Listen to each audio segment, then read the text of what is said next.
Hello, hello, and lines.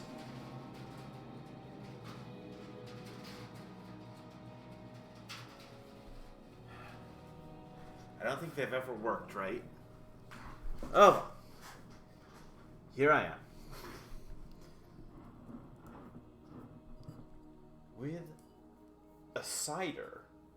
I haven't had a cider in quite a little while. Oh, come on. Now let's see. Twitch seems to be picking me up, right? Yes.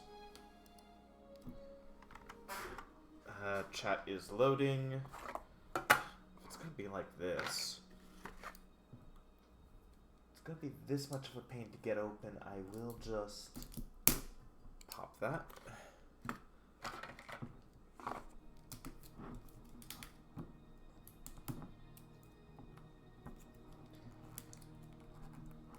Okay, hello, hello, Tim. Good to see ya.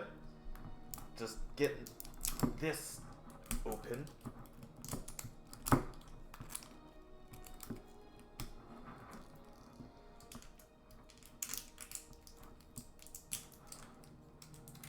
Alright. I swear.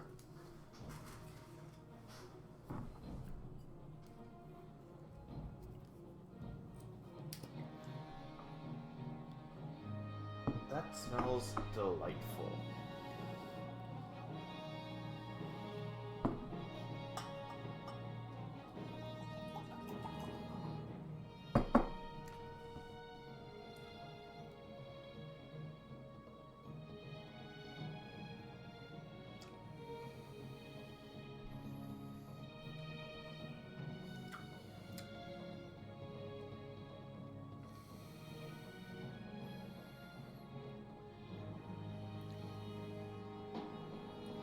Rich, slightly smoky.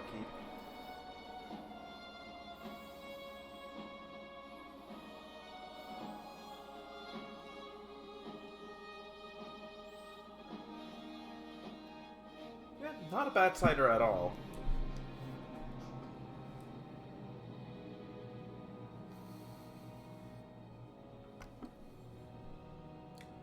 I don't know, I'd say maybe too balanced, though.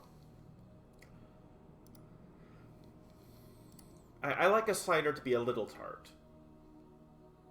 To, you know, like, taste like apples.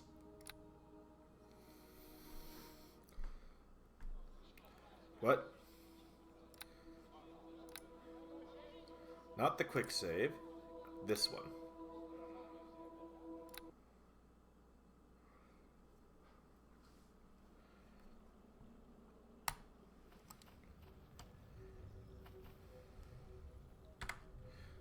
I've planted the seeds here. Only time will tell if they take root. Alright.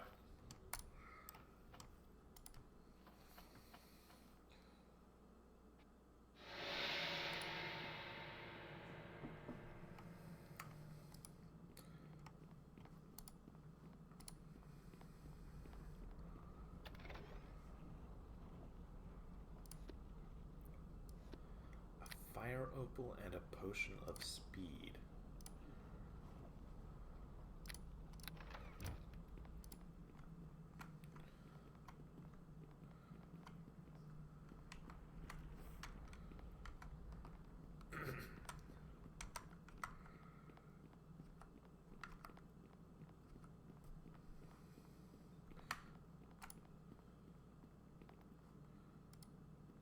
Thrill of sound.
think I've got that. In theory.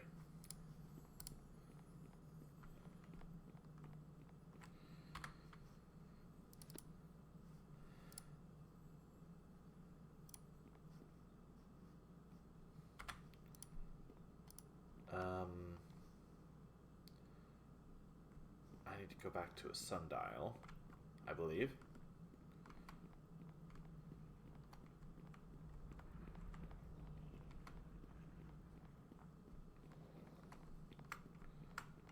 So I think from there...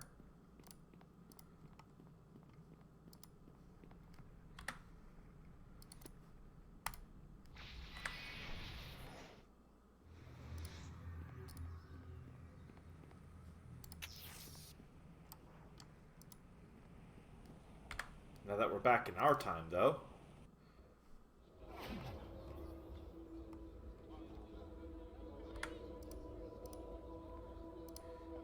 It's so good to see you, Linu. Hey there, dear. What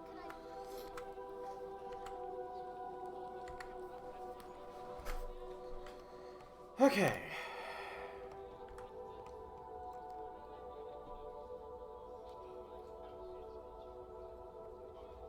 So, we have puzzles to solve, things to do.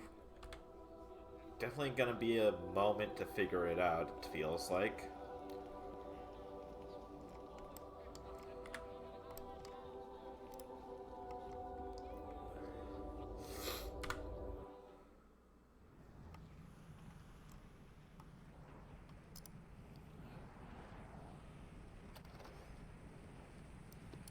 I really don't need this many translation amulets.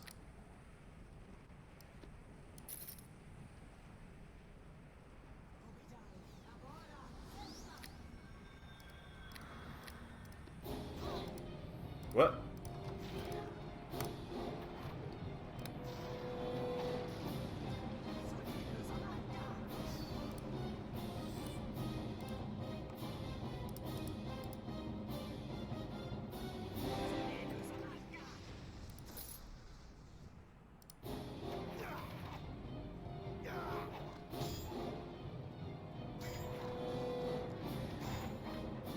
There we go.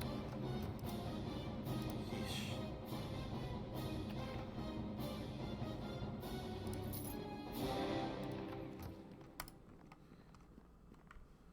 Always something.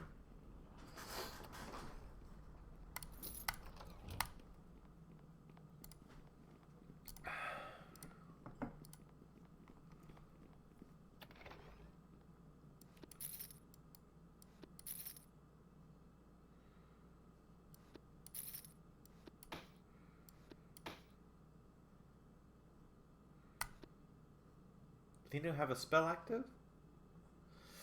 Yes. That is a spell. Unfortunately, I don't have much spellcraft, so I can't outright tell what kind. But that is a buff active on her.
Right.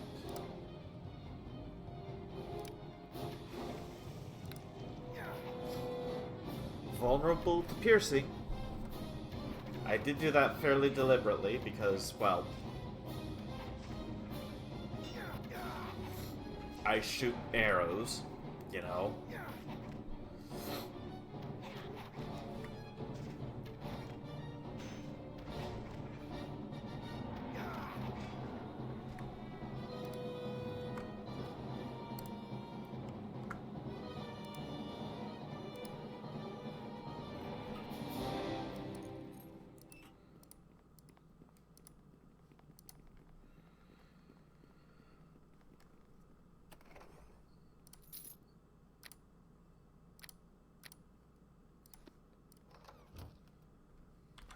Ninu.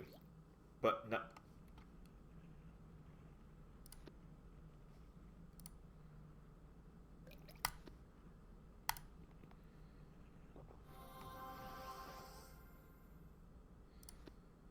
Keep in mind, these are no longer serious wounds. These are cure critical wounds that I'm using. Oh. Well, that'll be fine.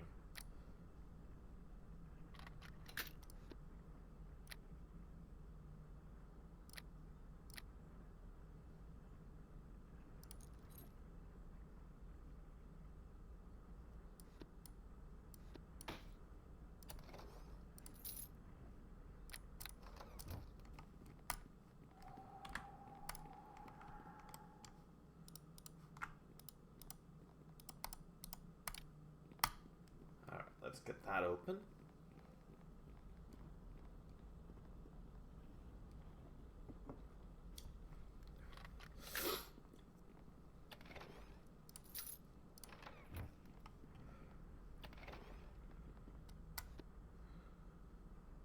Many sapphires.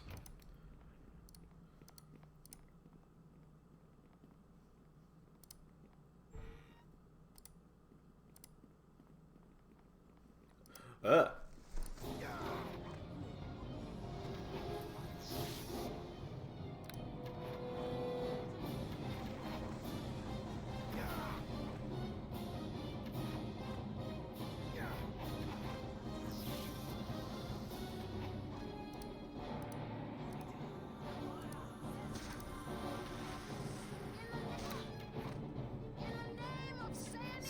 Stay back. I don't want to deal with you.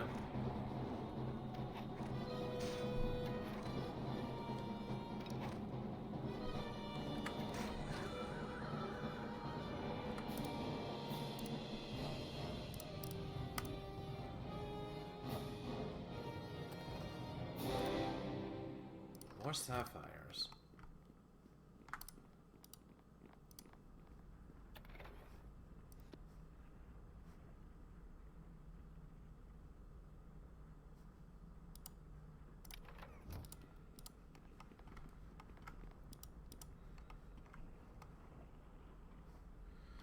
Alright, fair enough.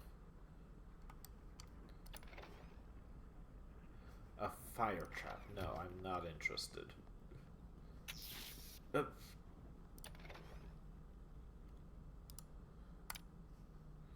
Messenger's Blade. Perhaps there seemed to run a guild for a time. Whatever the case, I think they work very seriously. +2 keen. Ah.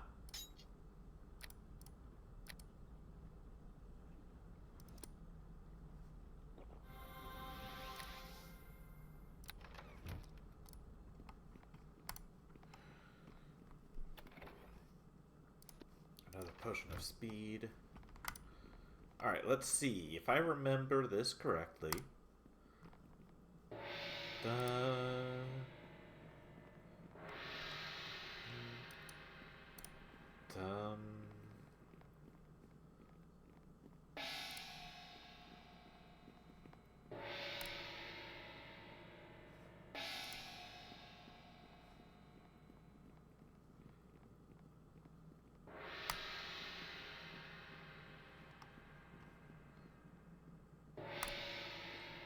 There.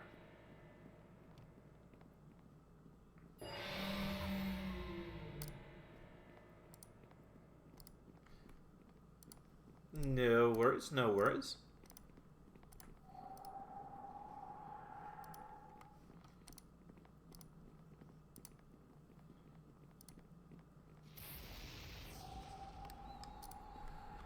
Alright.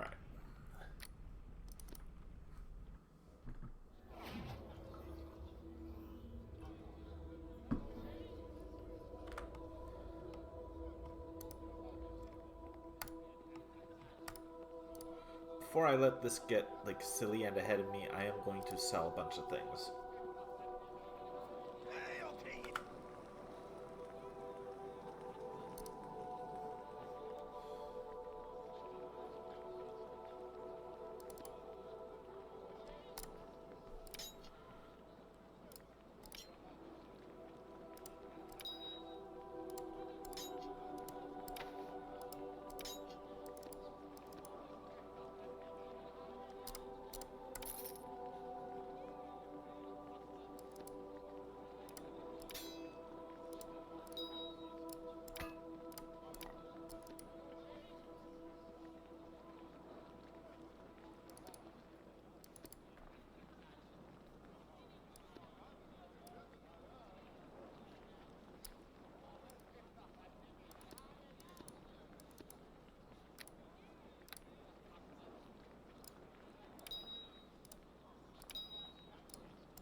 Okay.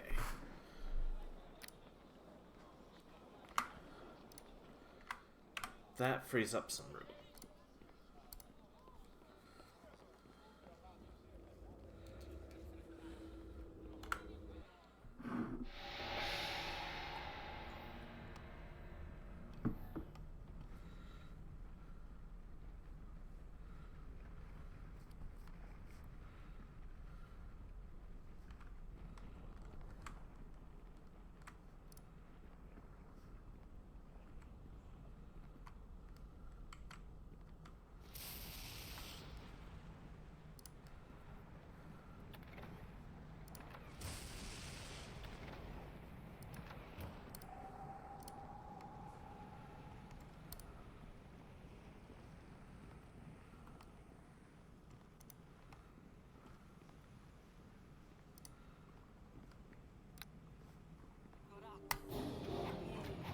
There we go. Start taking this one out.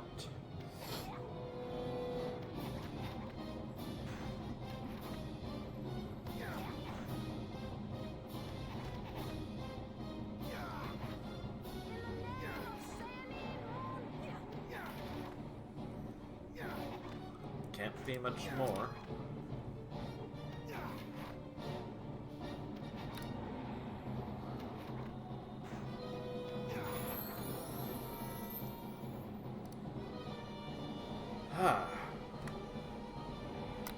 Finally. Time for more levels in Arcane Archer.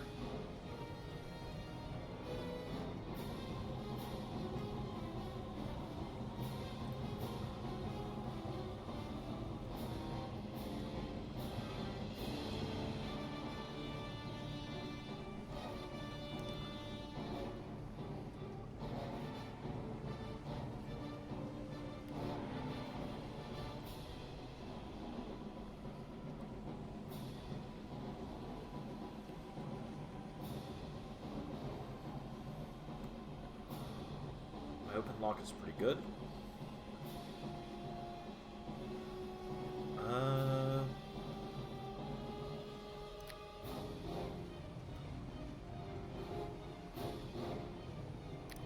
Let's put a point here.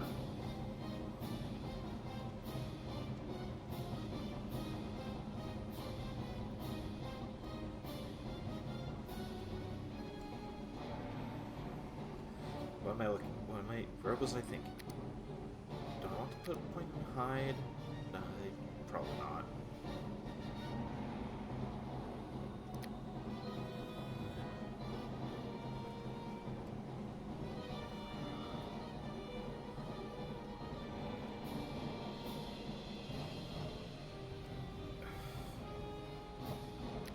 should keep putting stuff in Persuade.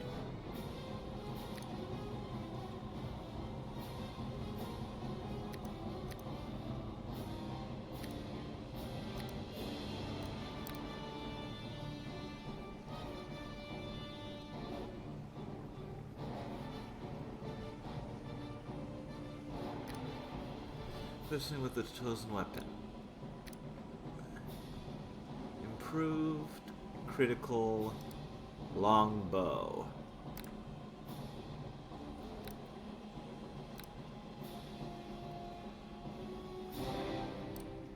Hey there, dear. What can I do? How prestigious? 5. Huzzah! Welcome back. I just got my 5th level of Arcane Archer. And Linu was saying, Alos, you are my truest friend in the world. I know now that we must work together to accomplish our quests. I told you what I overheard Sehanine Moonbow speaking... I told you that I overheard Sehanine speaking with the head cleric of her order. The words would echo in my mind for the rest of my life. She told the elderly cleric that during her wanderings through this world she'd come upon a forest of breathtaking oak trees, grew in the middle of a range of volcanoes. While she stood in contemplation and admiration of the oak, one of the volcanoes erupted. The lava streamed down the mountain, burning its way through every form of life in its path.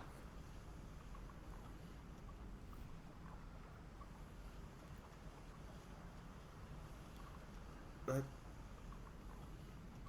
what happened? The lava reached the edge of the forest and destroyed every single tree. This saddened her, but as she prepared to move away, she noticed something very unusual. The seeds of the tree were floating on top of the lava. They didn't burn up, and when the lava cooled, they broke open and small shoots came out of the shells to take root in the newly formed crust of earth. Tough, yeah? Within weeks, the forest had renewed itself, and the oak trees stood tall, defiant of the surrounding volcanoes and their destruction. She was so smitten with the majesty of those trees, she made her favorite weapon from one of the boughs. She left the forest, returning occasionally to enjoy the splendor. One day she returned to find that the trees had disappeared. Not a single seed remained. What happened? She didn't know. She had been gone several centuries, and there was no trace of the volcanic oak trees left.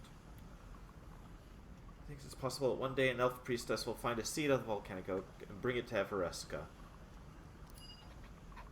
With this symbol, as the oak is reborn through fiery death, our people may be rekindled in spirit.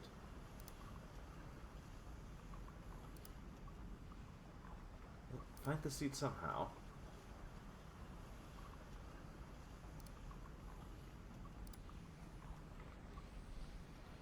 Hey there, dear. What can I do?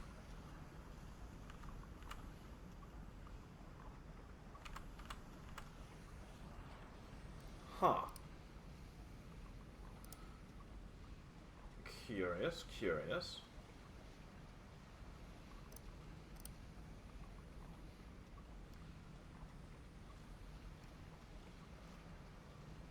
Well,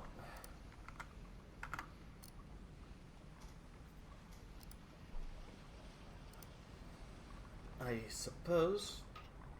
Well, no, not I suppose. I know that with this having happened with Linu, we will pretty much be ready to do to get that from everyone else.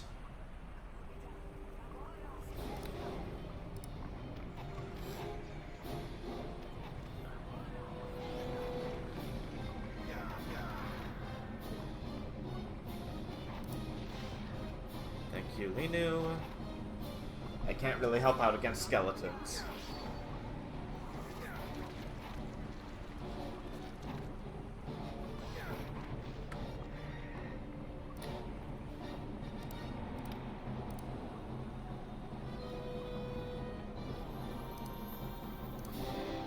There you go. No disease for you.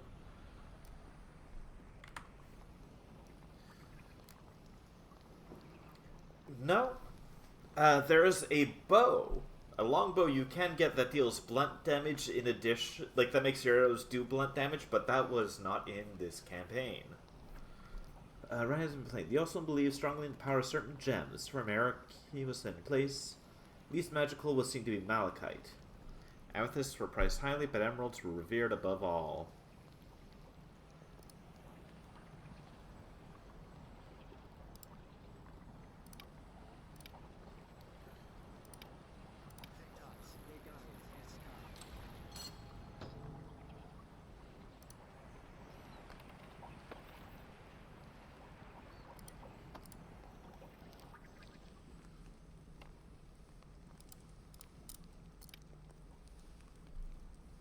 Emeralds were prized, huh?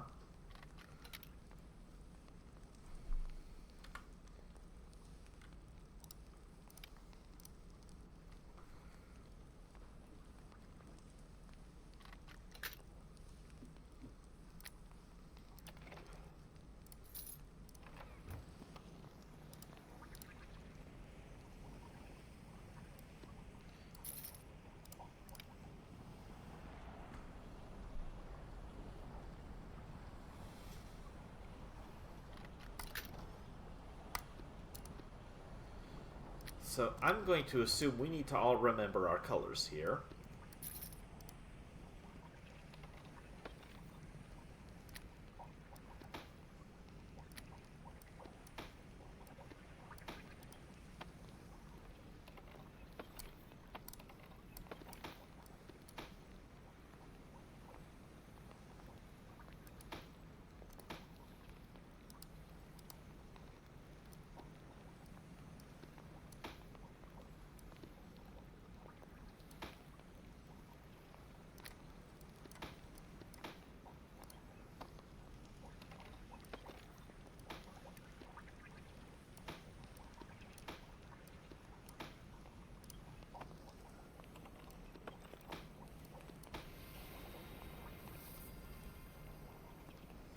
Oh.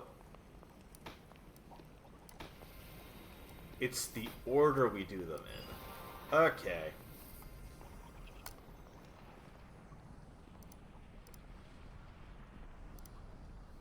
Alright, fair enough. I made the mistake there.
Yeah, alright, this was locked fast in the meantime.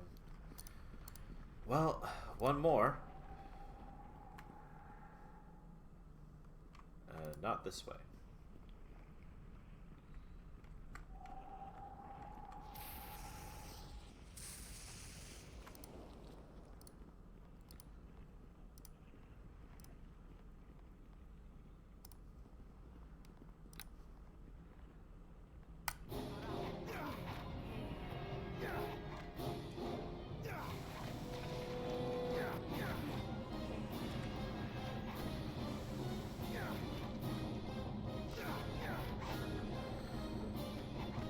Oh.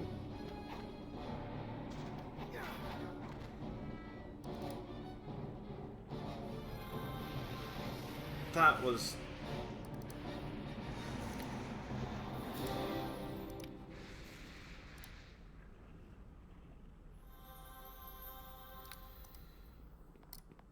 I forgot what potions of heal do. That's my own fault.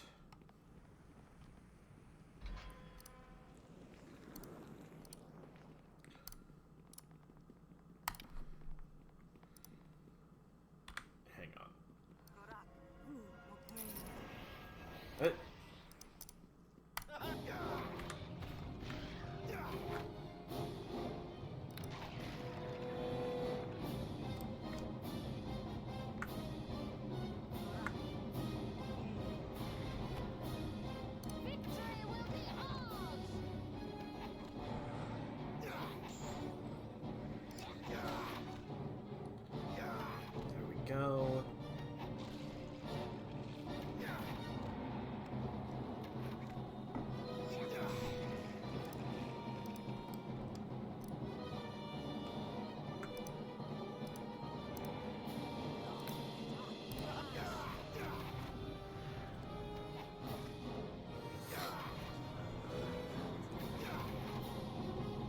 Thank you, Linu. I appreciate you cutting this guy off. Please don't get diseased. And you have a skeleton being near death. I mean, technically, they're always near death.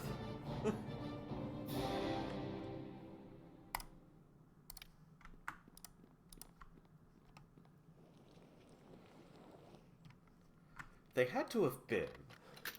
At least a little.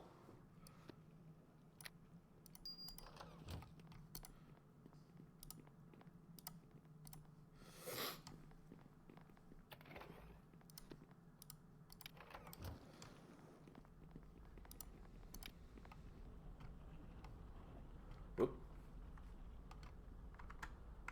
Managed to click outside the window.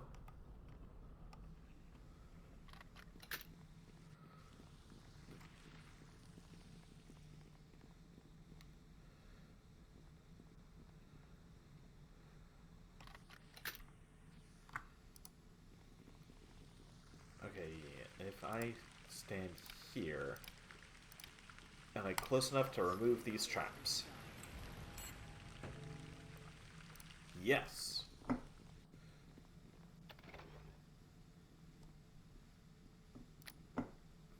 That is a weird little glitch.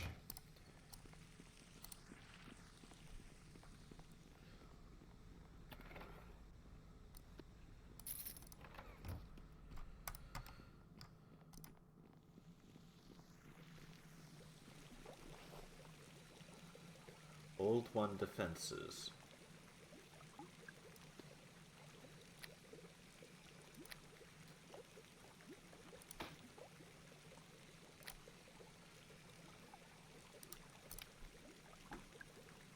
There, going through the ritual sound. Yes, yes.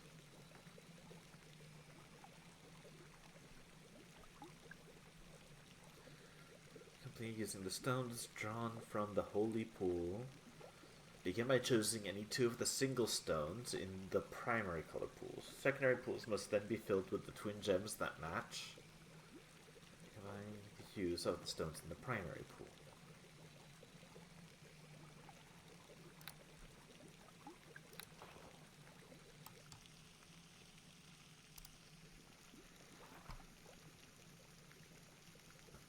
Purple, orange, green.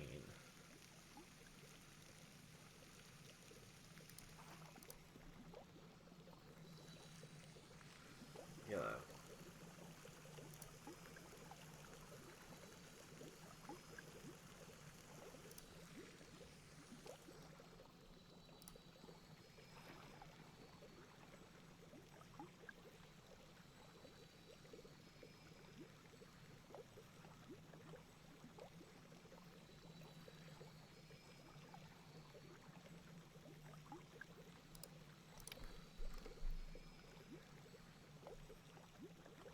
Choosing any two of the single stones.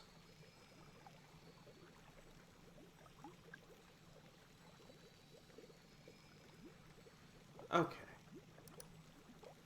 Well, I for one like purple.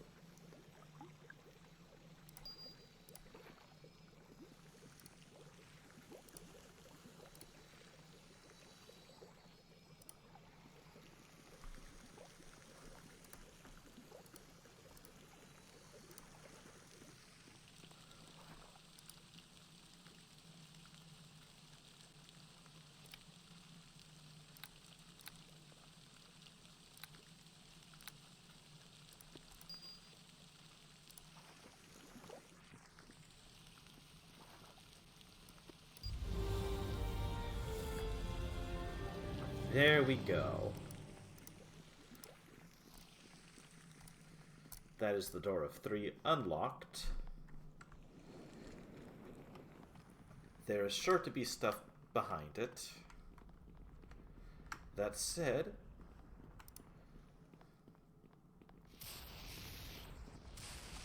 I should also definitely go to the garden.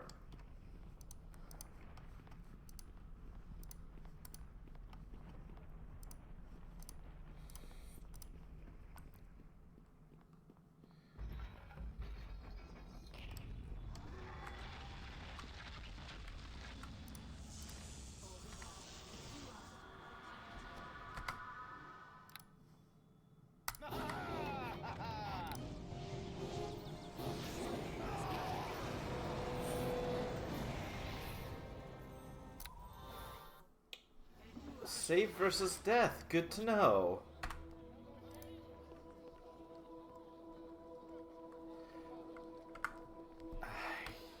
Jeez. I know my fort isn't great, but wow.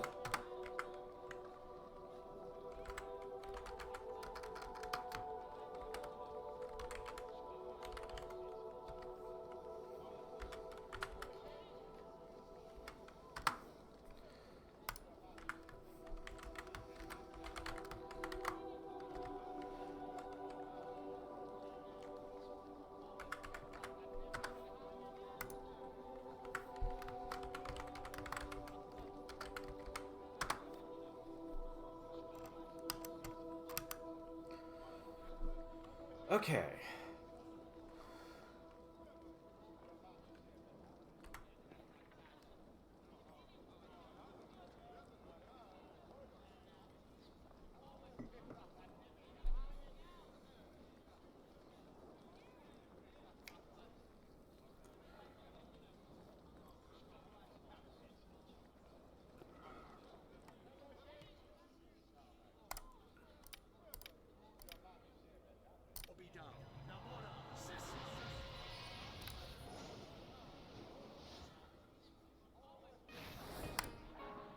Hello to you.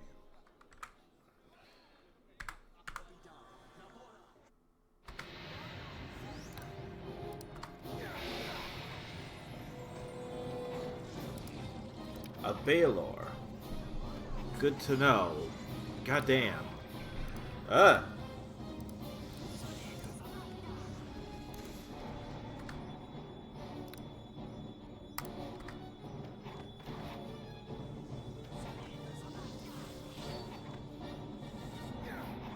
He is stuck on the geometry. Well, in this profession, you take those.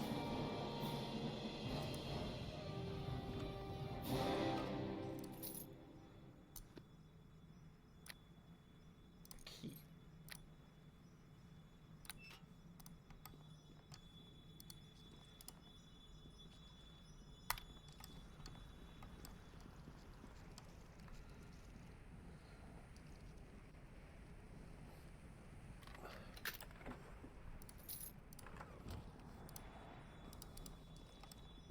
I imagine that key opens you.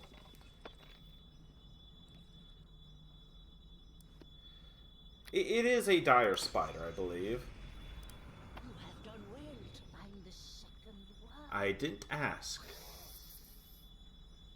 Its power draws my spell, so that my projection may speak to you in this vision. There is much you must know. Right. Morgrim is nothing but a fool. He does not truly understand what he seeks. The words are ancient beyond imagination. Fair They enough. contain power he cannot fathom. I, Pedroline of the Word Slaves, was there at the beginning when the world was hot and this land was jungle where the old ones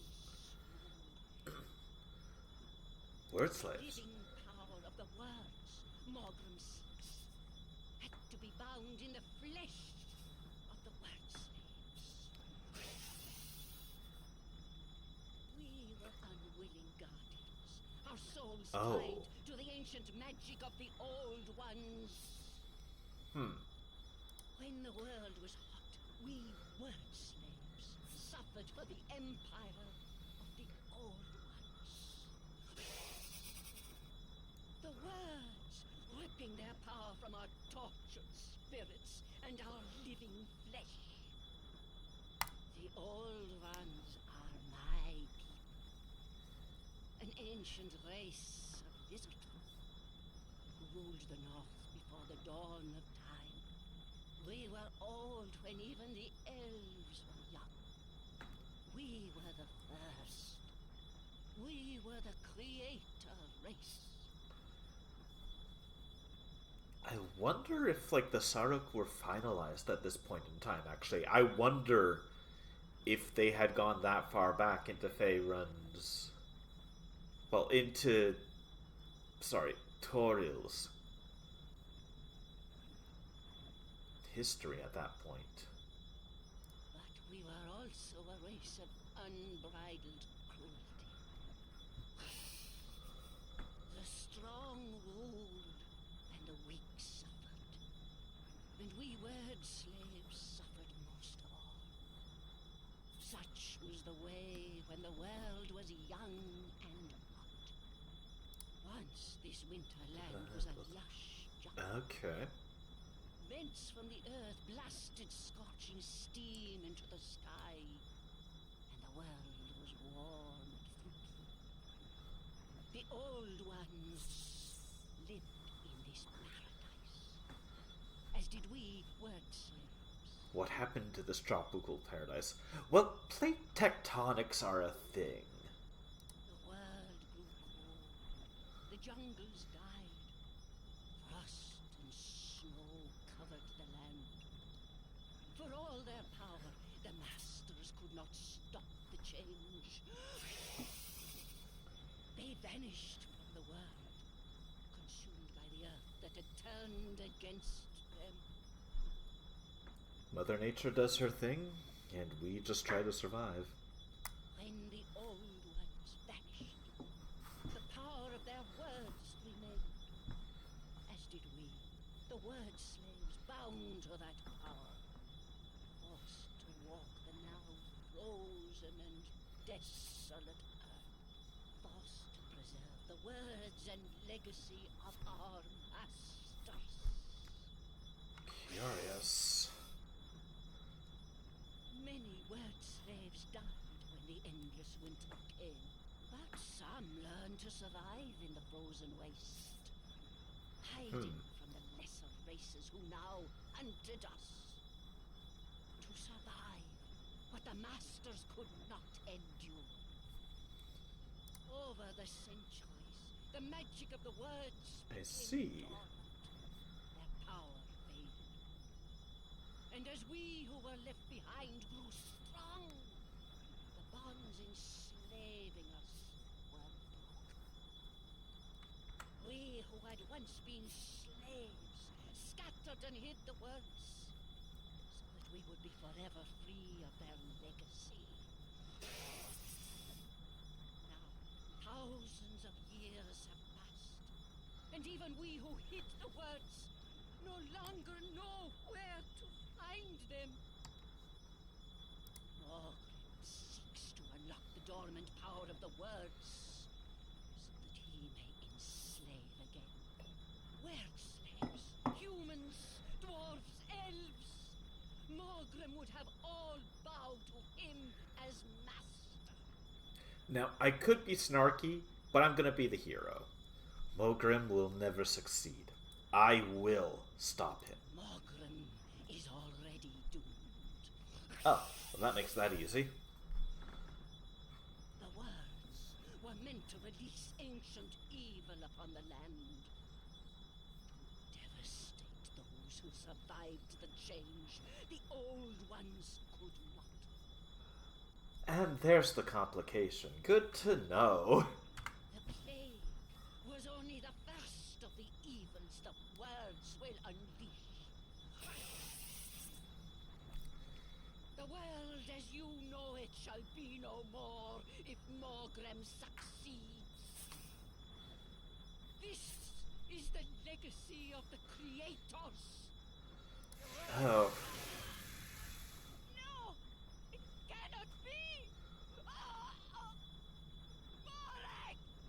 What? What's wrong? She strikes at me. This cannot be. She attacks me through the words. She disrupts my spell of projection. Morag! Who is Morag? Tell me before it's too late!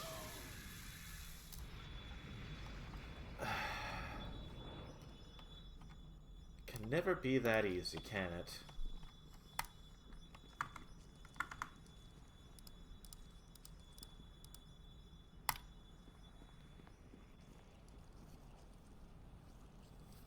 Alright.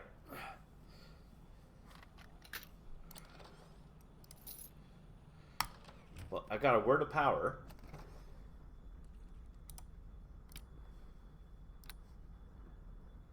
Just Child's Toy Top, huh?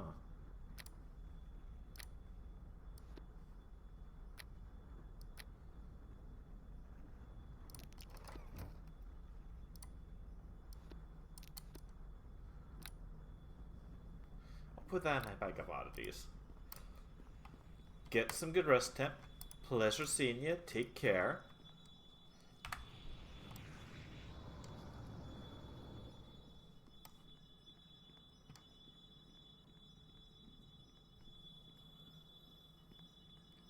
Oh, this shall be interesting.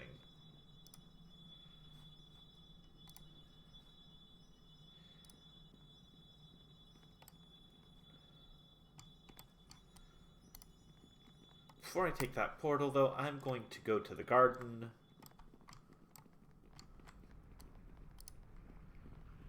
Because there's probably stuff I can get here. I did help with that quest.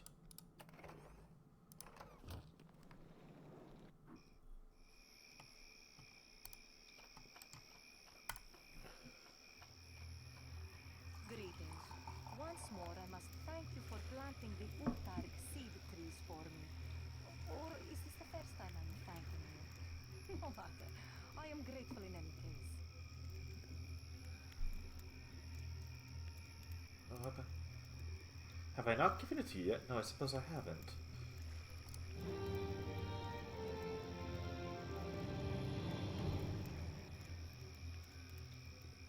A ruby. Thank you. You're most generous.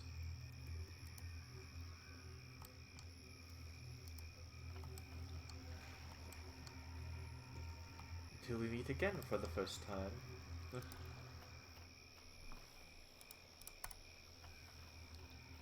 Greetings. Once more, I must thank... Okay.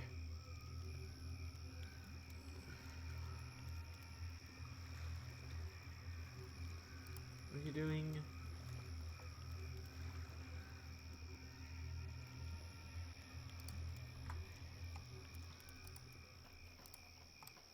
Alright.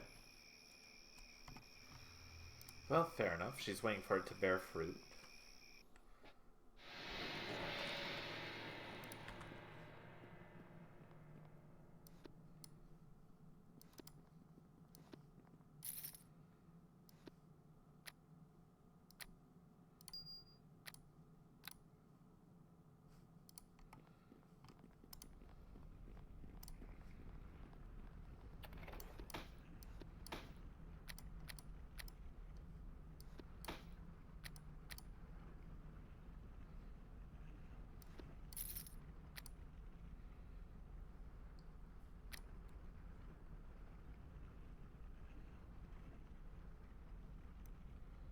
Alright.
That all said, it is probably going to be time to head right on back. And from there, we shall see. Wonder where this takes us.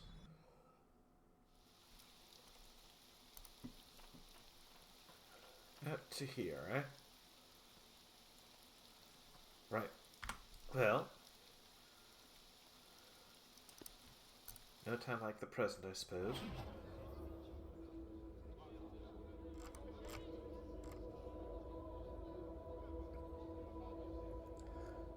Our next place, there's only one place left to go, and that would be the Moonwood.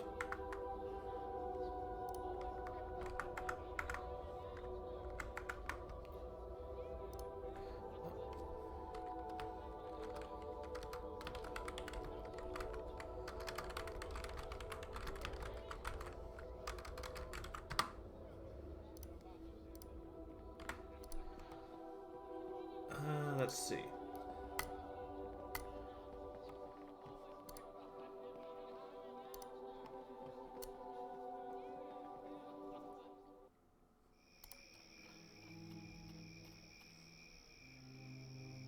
Yeah, Aaron's Lodge.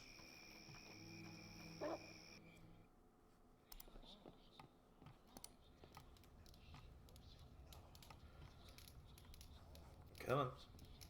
Hey there, dear. What? You just stay for now.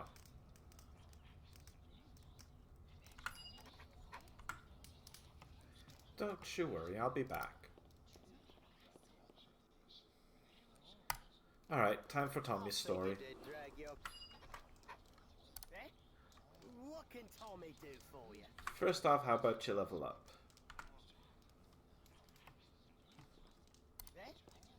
What can Have you always been a rogue? Oh, you should ask that, my lord. I was an urchin on the streets of Callanport, first and foremost. That's where I learned my street smarts. But it wasn't always that way. In fact, when I was a tender young lad, a kindly human wizard saw great promise in me. Took me in, he did. I was his apprentice, in fact, for quite some time. Where I met my best friend Sammy, after all. It was another apprentice. Would have been a full wizard myself, if things had worked out. Well, what went wrong? But, you know, you can take the lad out of the streets, but you can't take the street out of the lad. I wasn't much for books and studying and all. That wizard, what was his name? Halishar? He saw something in me that I never saw. Said I would make a wizard whether I liked it or not. I thought I'd be a wonderful thief if I could be invisible and fly around. I just couldn't wait. Halishar had all these pretty things in his tower, unfortunately.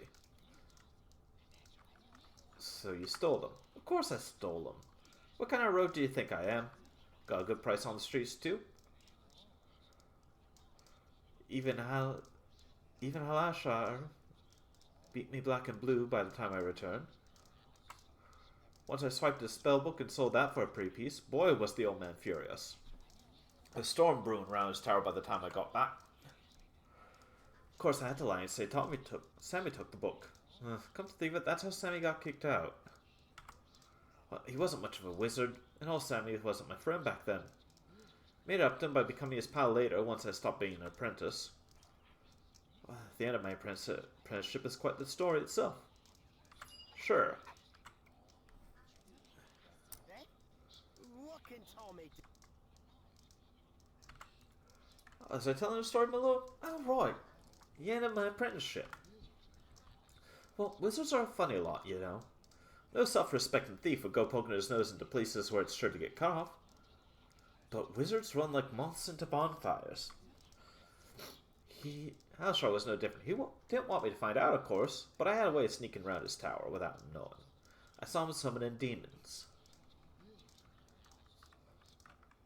Why would he be summoning demons? Why does any wizard summon demons? Power, knowledge, succubus, booty? Who can tell? Maybe he needed a chess partner. Anyway, demons seemed harmless enough. Halshar and it had some laughs, and it tickled the mage's belly until he was giggling like a schoolgirl. So after Halishar dismissed it and left, I decided I'd call up the demon and see just how much riches he could give me. Really didn't seem like such a big thing at the time. Why would you think a demon could make you rich? Aren't they the ones that give you 3 wishes? After you rub their bellies or something? Never paid much attention to my studies, you know. The depths of your knowledge astound me, Tommy. So I read a bit of the wizard's book and summoned the demon, right? Well, the demon looks all surprised to see me. He just laughs and laughs and laughs. I ask him what's so damn funny, right? He says, "Why you, little one?" He says, "Why you, little one?" All I can think is, boy, how could I be so rich? I shout at him, demand they make me rich, right? He laughs again. So I say, "You better be powerful then." Figure that's maybe just as good. He laughs. Finally he comes down and says, "Okay." He gives me a magic wand. Says that will give me all the power I need, and poof, he's gone. That one got me into so much trouble. What did it do? I'll tell you what the one did sometime later, maybe. Let's just say Halashar wasn't happy about it. What can Tom... Why don't you continue your story, Tommy? Oh, well, I guess there's no harm in it. It was such a big mess, though. If you remember, the wee demon had given me a wand, So after he left, I decided I needed to be tested out. Exactly. It was exhilarating, my lord. The power at my disposal. I had apprenticeship chores to do, decided the wand should do them for me. I animated a broom to do my bidding. And began to clean the floors. I used the wand to make a bucket that never ran short of water. Made the tables walk, the cauldrons dance, the chairs four-step. It was marvelous. Okay, what went wrong? Well, the broom was the first problem. Began cleaning more than the floors. Started sweeping the shelves, knocking its components about, breaking things. In a panic, I hacked the broom apart with an axe, but then both halves became brooms. I kept hacking and hacking, and suddenly the room was filled with brooms. They were breaking everything. And then I knocked over the bucket, and suddenly the tower began filling up with water. The table was attacking me. I couldn't do anything. The tower was being destroyed. And then Halashar came back. No, he wasn't pleased. He looked down at me, all mad and disappointed. He was so scary I thought he'd pee my britches. He snatched the wand from me and broke it. Oh, he yelled and yelled. He practically threw me out the tower. Bright news is, I hear he told some writer about it, and the writer thought it was so amusing he made a play. Think it will be a musical?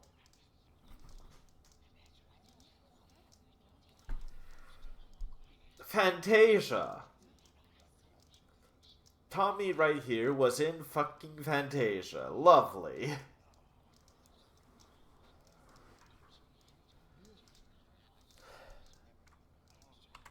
You know, I do feel a bit bad about the whole thing. Not for me. I know I was no wizard. I feel bad for Halashar. He did treat me pretty good. Bunch of rare components destroyed. The worst of all was these ashes. Ashes of a great warrior. They were for his longevity potion. I always thought I should try to make it up to him one day. Find him those ashes, maybe. Unless he's gone and died. Oh, we found the ashes of a hero. Oh, maybe they would. Let me look. I think that would serve for his longevity potion just fine. Thank you, my lord. Here, since you're such a friend, let me give you this. Powerful ring that I stole from Sammy way back. Maybe you could use it. Thank you, Tommy.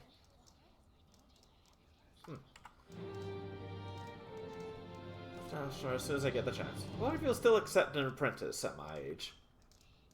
Hey, you want to become a wizard now? Sure, why not? With some magic in hand, I could be the greatest thief that Calimport has ever known. Again! Let's get out of the way then, my friend. We'll find your words of power and put an end to evil. For even more adventure awaits us afterwards, I'm sure of it. Well, who'd have guessed? Tommy did something nice in the end.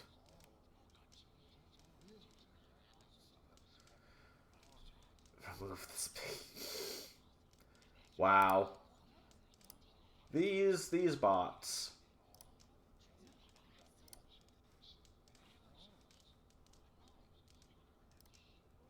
Ring of the Rogue +4.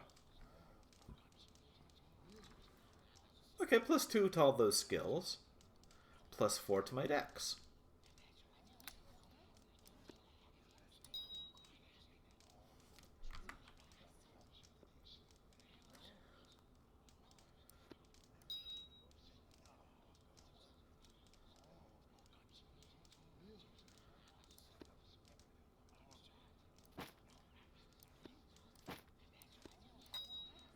Yeah, I need to put another point in there. Eh? What can Tom... Yeah, it's just temporary, Tommy. Come on. I've been waiting for you. I suspected you would return. Do you...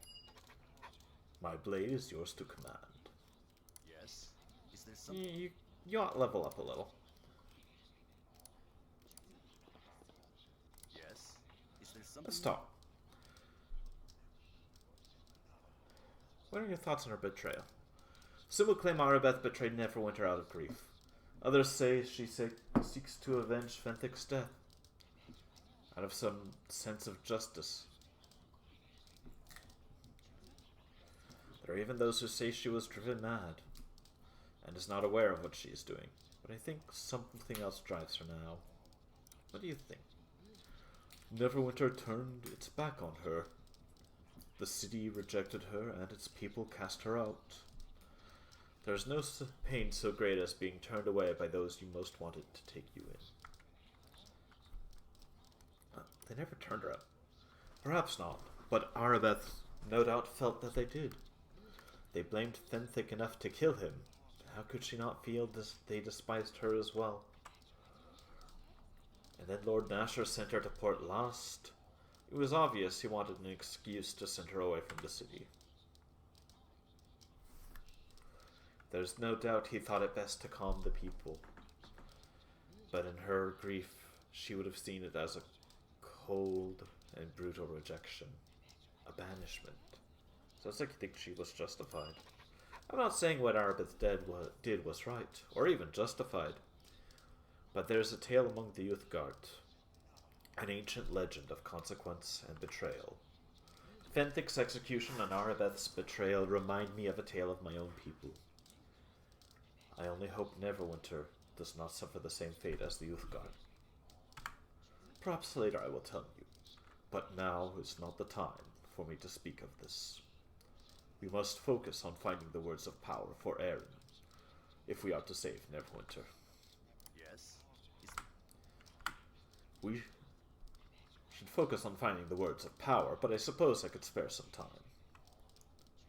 I want to hear it. In ancient times, all the Uthgar tribes were one, a mighty nation under the great hero King Uthgar. Our people were indomitable in battle. None dared stand against Uthgar when he wielded his spear. It is said no weapon could harm him when he brandished the spear over his head. Go on. But against our greatness, the armies of our enemies massed. Goblins, orcs, ogres, and other creatures too foul to mention. A dark host marched from the mountains to battle Uthgar and his people. According to the tale, there was a young boy who desired nothing more than to be a great hero of the Uthgar. When news of the invasion came, he swore he would join the ranks of men as a warrior. He was a mere child, not even a youth, and the warriors told him to stay with the women and infants. But he was brave and stubborn and would not accept this. What did the boy do? The night before the battle, the boy crept into Uthgar's tent and stole his magic spear. Then the boy marched out in the darkness to face the horde alone. But he was a child. He did not even know where he was going, and he soon became lost in the woods. In the morning, Uthgar woke to find his spear gone. He was forced to march against the enemy without it. The battle raged fierce and bloody. Many warriors fell before the enemy. Broken fled, but every victory came with a terrible cost for Uthgar. Father of our people, was felled by an arrow through the eye. What about the boy with the spear? After many days, the boy found his way back to the camp. Those who saw him with the spear quickly understood what had happened, and they blamed him for Uthgar's death. They cast him out forever, banishing him from the tribe. The boy fled, taking the spear with him. He had only wanted to prove himself a warrior, to help defend the tribe. His motives were honorable, but his actions had tragic consequences. And the Uthgar could not forgive him, just as Neverwinter could not forgive Fenthic. But the tale does not end there. How does it end? The boy vanished. He was never seen again, and neither was Uthgar's spear. Without the spear, my people were vulnerable, and our enemies fell upon us. The great nation of Uthgard was splintered into small tribes. Never again would we know the glory of our past. Huh. Had the Uthgard forgiven the boy, he and the spear would have remained, and the empire would have stayed strong. Had Neverwinter forgiven Fenthic, Arabeth might not have betrayed the city she loved. I guess I see your point. There's a lesson in the fall of the Uthgard, a lesson Neverwinter would do well to heed. There is hope for the city yet, just as there is hope for the Uthgard. There is more to this legend of Uthgar's spear. Perhaps later I will tell the tale.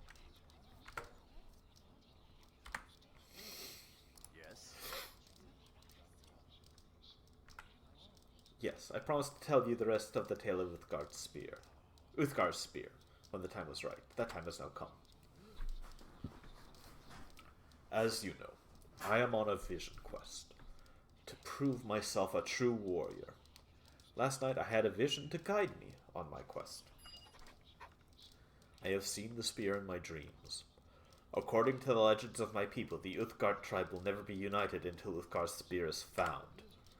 This is how I must prove myself worthy. I must find Uthgar's spear, though I do not know where to look. Do not fear, Alice. As long as you seek the words of power, my blade shall serve you. And in serving you, perhaps I will find the spear.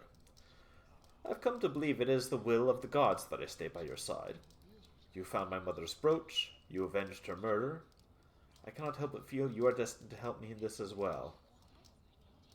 Is this his spear? Yes, this is the spear from my dreams. Uthgar's spear. Because of you, I can return to my people with proof. Oh.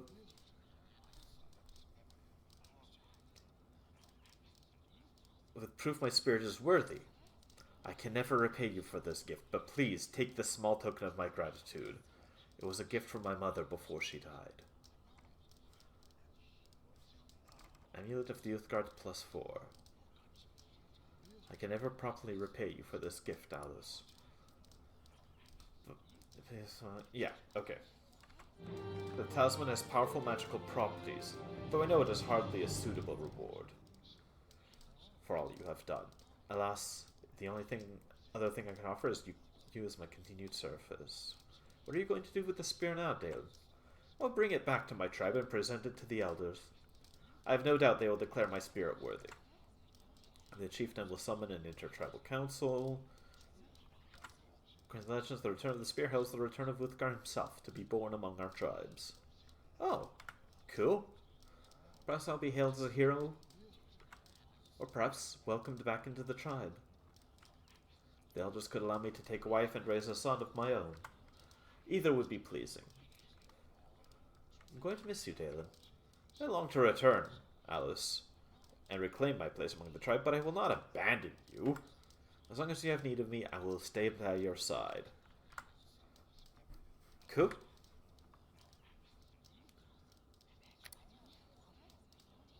+4.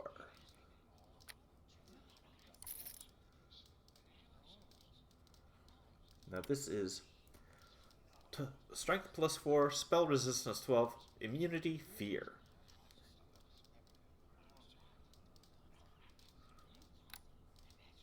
Quite nice.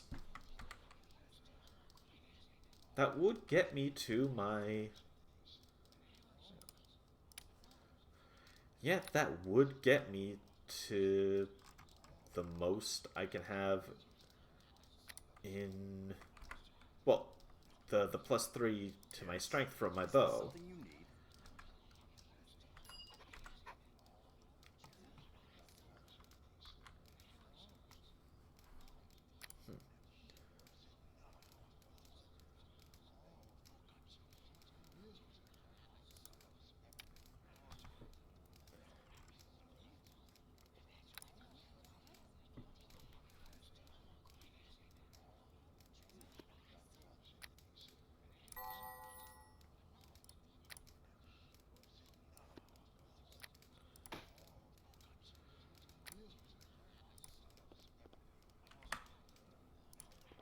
level back, so you must need something. Yes. Is there something you need? Level up. I have been waiting for you. Is there something you need? Let us talk. What are your thoughts on her betrayal? They've caused me no amount of confusion, Alos. On the one hand, her actions appear irrational and illogical. Vowed to destroy the seed that she spent her life protecting. But on the other hand, isn't it logical to assume a warrior will want to avenge the death of her lover? And what about Fenthic's death, which caused this whole mess?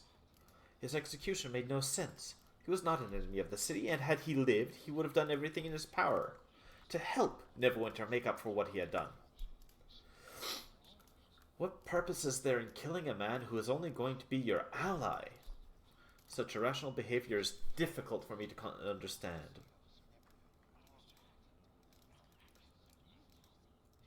Sometimes people let their emotions rule their actions and do foolish things. In Lantern, we bow to the laws of reason and logic. Emotion can never be truly factored out of any decision, but we do our best to look at the facts with a dispassionate eye before taking action. I suppose in that sense we are quite different from many of the other cultures of Faerun. We will have to familiarize ourselves with these strange lands if we hope to integrate Lantern into mainland society. Lantern is an island. By geography, we are isolated from the rest of the world. Over the centuries, that has led to an insular culture, particularly among my people, the gnomes. Consider ourselves safely removed from the troubles of the mainland. We have been fascinated observers of the history of Faerun, as befits our analytical mindset. But we chose not to be active participants in events. Recently, however, our culture has embarked upon a radical journey of change. A revolutionary shift in our entire belief system. Soon, perhaps even in my own lifetime, Lantern will become an important part of life in the realms. What are you talking about? We are thinkers, inventors, and academics, Alos, not soldiers. We plan to bring our culture and beliefs to Faerun through peaceful means, though we are proceeding in a rational and logical fashion. Before we attempted to introduce ourselves into the existing order, we must study and analyze the current political and cultural realities in an organized and thorough fashion. Could you expect anything less, given our nature? Why does the sun change? As you can imagine, a revolution of this magnitude must be precipitated by an astonishing event. Without a significant catalyst, there cannot be a significant reaction. In our case, the catalyst is a single wondrous event. The day the god, Gond Wonderbringer, washed up on the shores of Lantern in mortal form. You're referring to the time of troubles, aren't you? You are right. I am speaking of the time of troubles, when the gods were forced to take mortal form and walk among us. I would share the tale with you, but the story is a long one. Is there something you need? Tell me. Continue what you were saying. Well, yes, of course. I would have asked if I didn't want to hear the tale. Precisely. As I already mentioned, God Wonderbringer appeared on the shores of Lantern during the time of troubles. During those years, Ao, the overfather of the gods, decreed they must walk among us as mortals. Wonderbringer chose to take the form of a gnome, a logical choice given the obvious advantages. It was the form that he washed up on the shores. It was in this form that he washed up on the shores of Lantern. As you can imagine, people were skeptical, but the Wonderbringer's clerics confirmed his identity. During the time of troubles, there was a great strife among the suddenly mortal gods. Bane, Baal, and Merkel slew each other, battling over the portfolio of death, while Keen, goddess of wealth and commerce, vanished and has never returned. The god chose not to become involved in the machinations and power struggles of other deities. He dwelt peacefully among the people of my island home, sharing his wisdom and knowledge with us. Perhaps the most well-known gift he shared with us was the secret of making smoke powder. Smoke powder is quite useful, if kind of dangerous. Though it resembles nothing more than coarse black sand, when lit, it will explode with a blast of surprising force. Smoke powder is a remarkable tool, with many uses, but it can be quite destructive in the wrong hands. This is why, even among the Lantanese, the secrets are known only to a precious few. But, even though smoke powder was God's most well-known gift to my people, it is not the most important piece of knowledge he shared with us. Really? What do you mean? We are a society of observers and thinkers. We have a tradition of isolating ourselves. But God changed all that. He warned us time was coming when we must become involved in the affairs of the mainland. A time was coming in which we could not afford to remain dispassionate and neutral.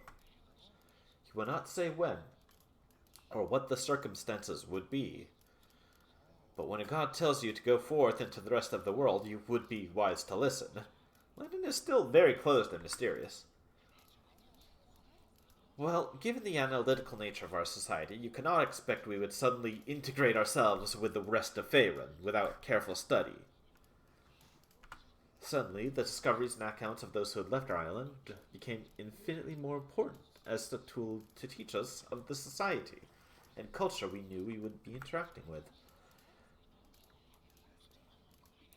Now, by law, all who leave Lantern must first visit the clerics of Gond to obtain divine guidance before embarking on their journey. Oh, you know, the usual. Go with Gond, that kind of thing, what you'd expect. You're not a very good liar. The guidance I received is personal and private thing. Alright. Is there something you need? Probably shouldn't tell you this, but you've proven yourself to me many times over. I'm certain Ivan Gond himself would begrudge me for asking your assistance. I am about to reveal a secret known only to the people of Lantern and those within the Church of Gond. Wonderbringer. As you know, I left Lantern on a journey of discovery. What you might not have known is that my journey is also a holy pilgrimage in the service of Gond Wonderbringer. I've been charged with a task. Whenever one of my people embarks on a sojourn to the mainland, clerics of Gond pray to the Wonderbringer for a vision of what new previously unseen wonder the travelers is to seek out on his journey. They saw a terrible creature of enormous size and great power, a monster unknown in my homeland. Only after consulting texts in the Great Library did the priests understand the vision was a dragon. It's obviously bringing back an entire dragon would be an impossible request. The clerics would have been foolish to burden me with such a task. They charged me to return with a dragon's scale.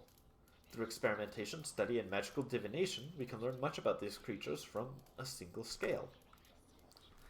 However, the scale must not have been tainted by spells or other unnatural forces, or the experiments will be corrupted. So you want me to find this scale. Odds of freeing a dragon without spells or magical weapons are minute as to be negligible. Dragons occasionally come into conflict with other creatures, giants and other dragons. We don't expect to find dragon scale that has been torn free.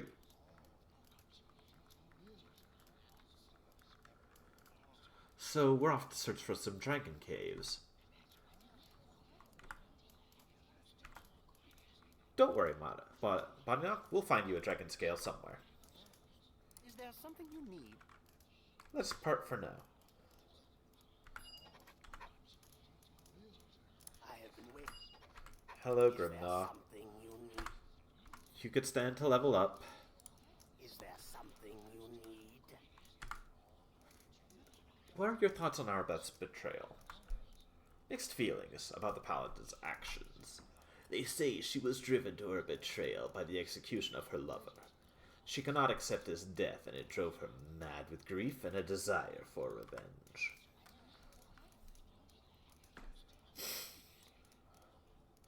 As a member of the Order of the Long Death, her reaction to an inevitable event seems childish. The Silent Lord comes for us all. We might as well learn to accept it. Accepting death is one thing. Having your lover hung ran from you is something else. Would she have felt better had her lover had his entrails removed by a hungry troll, or his limbs ripped from their sockets by an angry giant, or perhaps had a slow-acting poison drawn him into a long sleep? Death is death, Alos. My order seeks to help the world understand this. The motives for her actions seem foolish to me, but the results are pleasing. She has brought war to the north. Thousands will die painful, shrieking deaths beneath the blades she has unleashed.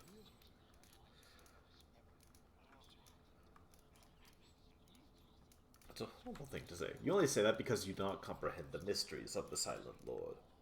If you understood the truth of death, you would not find my words so terrible. As a monk of the Long Death, I was subjected to rituals and ceremonies that brought true appreciation for that which others fear. I kill what I have to, Grimnall, but I doubt I'll ever see anything beautiful in it. You bring destruction wherever you go, Alos. Your motives may be good or evil, but that makes no difference. Death is forever by your side. The Silent Lord has placed his mark on you. Well, enlighten me. Is there something you need? I want you to continue with what you were telling. Very well. The beauty of death is not easily understood. But if you are willing, I will tell you some of the rituals. Sure. Before an initiate can be accepted, they must first learn to appreciate the beauty of death. We must walk the cemeteries and graveyards in search of this beauty. We must live and dwell amongst the dead and the dying. We must surround ourselves with that which others consider gruesome or macabre. For many, this is the easiest part of our training. I myself was already enraptured with the corpses on the battlefield. I already understood the truth of their deaths. Next phase of our training is to understand the tools. Pain, suffering, sorrow, agony. We participate in the torture of victims. We witness the sweet release they achieve when at last they succumb to death. And then, we subject ourselves to the same torments as our victims. We taste the pain and suffering as it burns away the part of us which clings to the mortal world. Only through experiencing such pain can we understand how it prepares us to kneel at the altar of the Silent Lord. Pain is of this world, but it can release us to the next. The Silent Lord claims many during this stage. Those whom he has chosen to yet serve him in this world, those who survive, continue their training. In the next stage of our initiation, we must become servants of the Silent Lord. We must murder 3 people, a rich old man, a poor young woman, and a newborn child. By slaying a rich old man, a poor young woman, and a newborn babe, we learn that all of us are subjects to the Silent Lord. Male, female, young, old, rich, poor. Death has dominion over us all. Next we must face the wheel. A simple test, but one which delivers more initiates into the hands of the sacred Lord, Silent Lord than any other. The wheel teaches us that the Silent Lord chooses at his pleasure, not ours. We are subject to whims and chance. Death is random. The wheel is made of alternating white and black squares. If the pointer stops on a white square, we move on to the final initiation. If it stops on a black square, we are slain on the spot. When I began the initiation, there were 6 of us. 2 died on the torture racks. 1 was captured after murdering a wealthy merchant and hung. 3 of us left to face the wheel, and I alone survived to face the final challenge.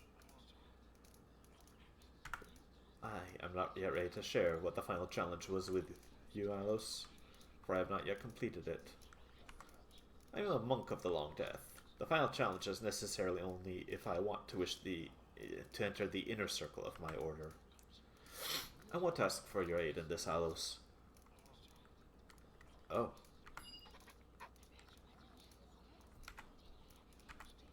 Is there something? Continue. I've been waiting for guidance from the Silent Lord before I discussed this matter with you, but I realize now what a fool I was. You are a tool of the Silent Lord. You enact his will upon this world, spreading death wherever you go. What task? I must assassinate one of the Inner Circle's members. There is a catch. It is forbidden for my order to slay one, unless we use a weapon blessed by the Inner Circle themselves. You forget, we do not fear death. Oh, okay. When one of our orders joins the Inner Circle, let's bless a weapon that may be used to deliver them. And take that weapon and secret away in a place of great danger. So, you want to find this weapon. How will I recognize them? Emblazoned with the symbol of my order, the outstretched hand of the Silent Lord. I see. Yes, this is mine.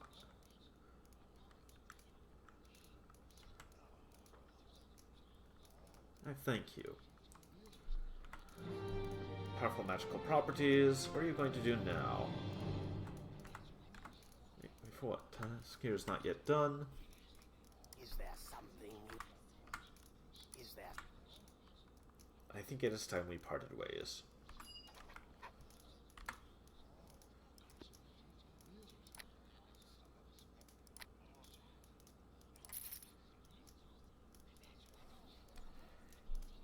It might be time to change these for bracers of Dex. And then I can put this on. This Amulet of the Master gives me a lot of open lock, actually. Oh, and the spell resistance.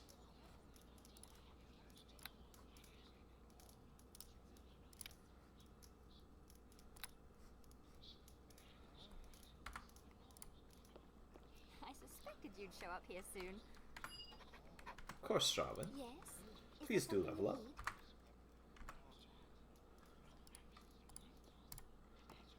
Yes? Is there something you need?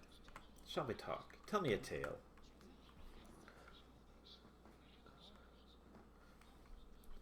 I love listening to your lovely voice. Tempting.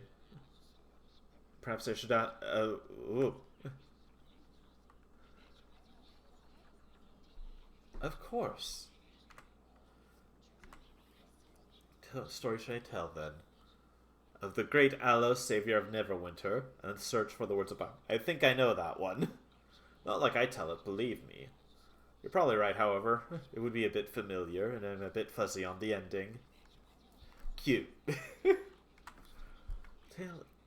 Sad tales of the great Lady Arabeth.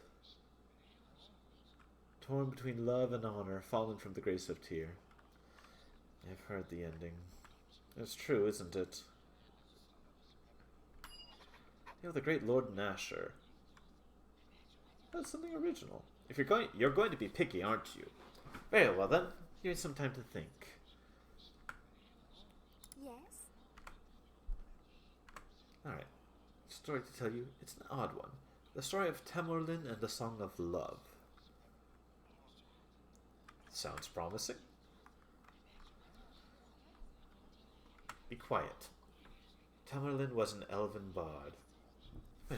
Temurlin was an elven bard, one of the most talented and famous from an age ago. At the peak of his life, he was happily married with numerous children. Yet still he felt he had left something undone. He bid his children a tearful farewell one day, hugging his wife close to his breast and promising to return as he began the greatest quest of his long life. For decades he searched for Hanali Selanil, the elven goddess of love. He called to her from her temples, walked to the fields of Arvandur, serenaded her from the highest mountain tops. Just when he thought he could search no more, and his thoughts returned to his long-lost wife and children, Hanali Selanil came to him at long last. She was the most beautiful of elves, her eyes warm and clad in a gown of silver and gold. "Thou hast sought me out," she spoke, "and I have come. What dost thou desire of me?" Tamerlane was almost overcome by her beauty, but still he spoke. "Hanali Selenil, also called Lady Goldheart, the winsome rose, the mother of sadness, I wish a boon. I desire to know the true meaning of love, so that I may write a song to stir the hearts of mortal and immortal alike. Would you grant me this boon?" The goddess thought on his offer and smiled. "I am the three who are one, child. Perform a task for each of us, and you shall know the true meaning of love and be rewarded." 3 who are one. Yes, the Queen of Harvandur is the elven goddess Ankared, but she is commonly thought of as 3 goddesses, 3 aspects who together are the one, the triune. One, of course, is Hanali Selenil, goddess of love and the gold elves. One is Erdri Fenya, goddess of the sky and the winged Avariel. The third is Seani Moonbow, goddess of dreams and of the moon elves. Tamerlane readily agreed to perform the tasks, of course. That, however, I'll tell you another time, seeing as you interrupted. Aww. Tell me now. To be honest, I'd forgotten how that part of the story goes. Let's just keep moving. Fine. Yes? Is there something you need? Continue your story. Fair enough. I think I remember how the rest of it goes. So I told you that Tamerlane had agreed to do a task for each of the Triune, correct? The first task was for Erdri Fenya. He was to retrieve the feather of the largest phoenix to fly the skies of the deep southern lands. For many long years, Tamerlane would scour the highest peaks of Turmish and Trondath, following the legends of the great birds, yet never spotting them. A century of hardship would pass before finally he would return to the northern mountain, ragged, but triumphantly holding the pinion feather of a great phoenix. For Seanin Moonbow, he would seek out remnants of each of our 3 moons that had fallen to the ground in a blaze of fire. Another century would he spend in search of them, long buried, long forgotten, and scattered. Finally, with tears in his eyes, he returned with the 3 rock shards in his hands. For Hanali Selenil, he would seek the golden heart of a dragon, dead of simple age, one of the rarest things someone could seek. He wailed at the thought, but he was determined. Finally, for centuries he wandered, following rumor after rumor, until finally he came to the northern lands, where he heard of a wizened worm breathing its last. Tamerlane spent many years finding the creature, and then befriending him, singing to the aged dragon as he weakened slowly through the decades. When at last the great beast passed, Tamerlane was saddened, but also overjoyed that at last his quest was at an end. Before Tamerlane could return to the goddess, however, he was found by one of his own people. He was told the sad news that his beloved wife and children had died of an illness during his absence. Torn by the news, Tamerlane wept and railed with anger at the goddess who had kept him from his family for so long. She did not answer. He poured his grief and his pain and his loss into a song. Since he could not sing of love, he would sing of this, sing of all that he had missed, and this is what he sang to his goddess. And finally, Hanali Selenil came, with tears flowing from her golden eyes. "You understand at last the meaning of love, child," she said. "As I promised, you shall be rewarded." With that, she lifted Tamerlane up through the gates of Arvander to join his wife and children, to spend eternity with them in paradise. And that is the end. It is a beautiful story, if bittersweet. Thank you, Alos. I'm glad you enjoyed it. Why did you tell me that one? Well, I don't know how much of that legend might be true, but I know there's some truth in it. There really was a Tamerlane, and he really did die in this region. Supposedly, he actually did write a song before he died, or so the rumors say. Is this the one? Is this the one, Charlotte? It's written in Elven, and the notes... Oh my, that's Tamerlane's signature. This is it! This is it, Alos! How did you ever find it?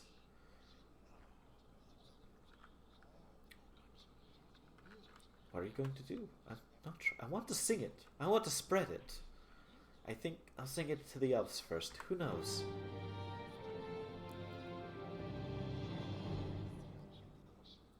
Your friendship is repayment enough, Sharwin.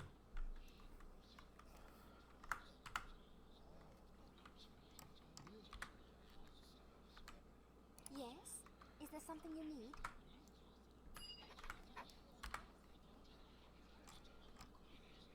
Alright. Plus 5 charisma, plus 4 perform and persuade.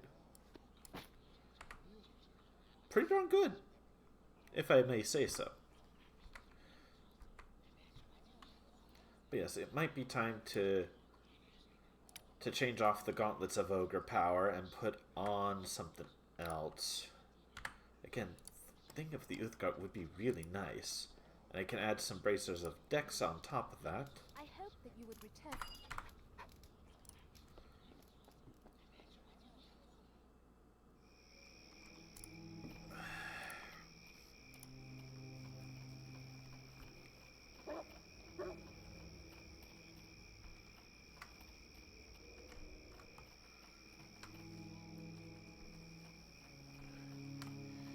Let's see what there is available. Hello there.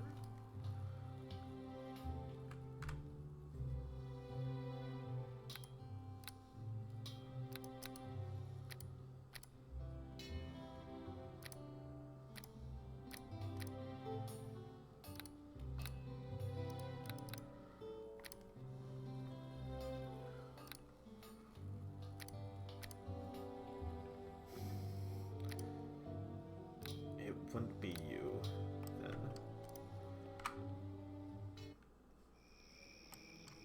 I suppose if I want more oh.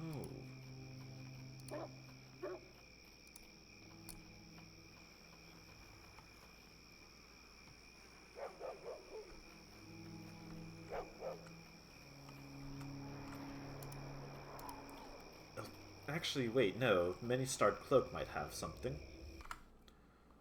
Welcome. Is there some particular item of... Wondrous gloves. What do you give me? True, you would give me more spell slots.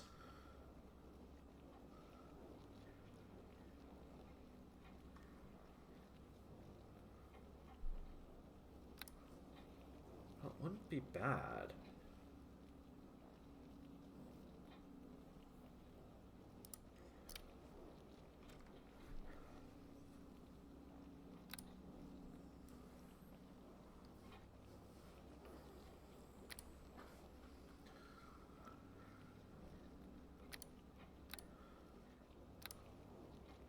Dex plus 3 would be significant.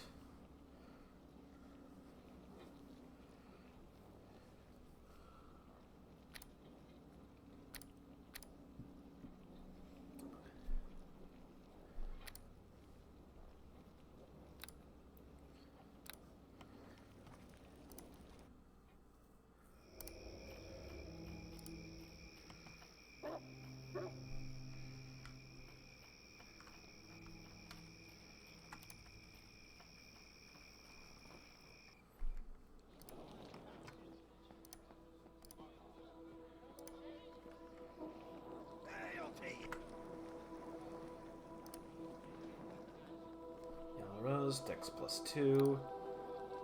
Right, you only go up to the +2.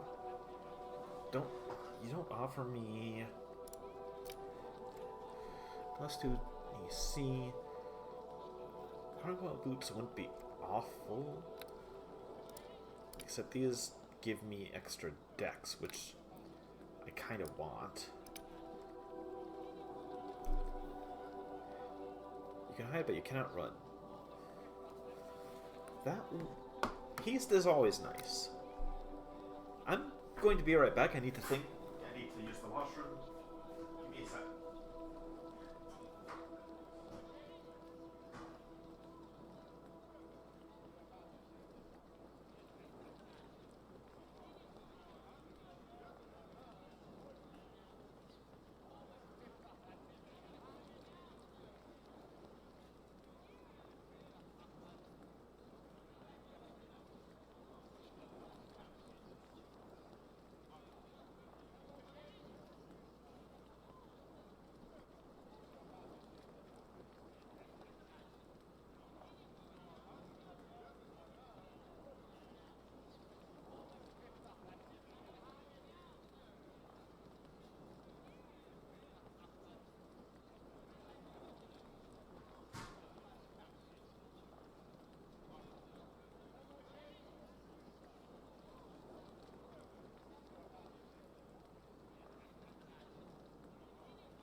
So,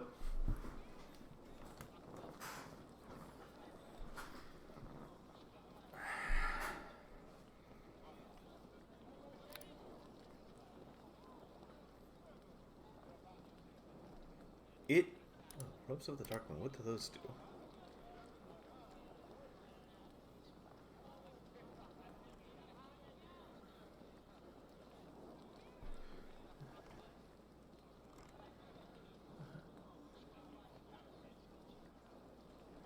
That would give me haste, but it wouldn't give me anything else. That adds +3 AC, which I don't really need.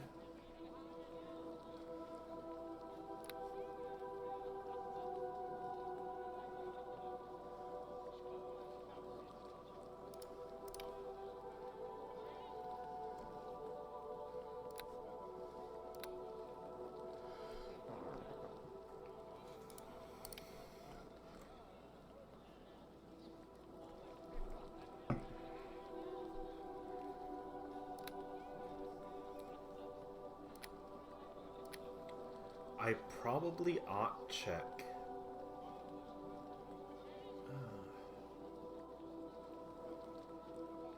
Yeah, if the master is nice. But again, the strength would help. I'll check the shady character. They may have one or two last things that would be good for me. They might have a better Bracers of Dex, for all I know.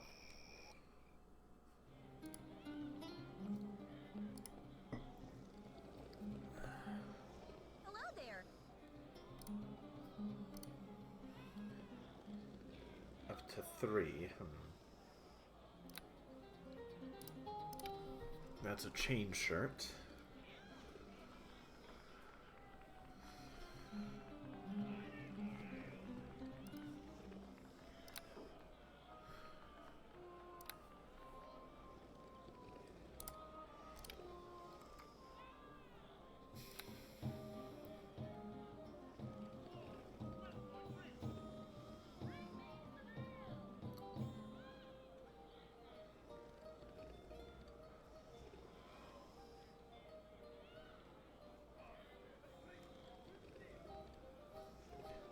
The Bracers of Dex would be good. I don't want to drop the Amulets of the Master because that would be 6 less open lock.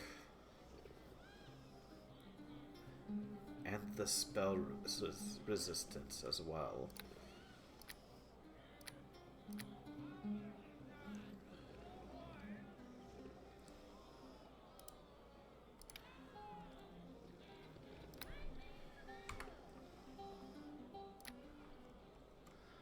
As it stands, that is 23.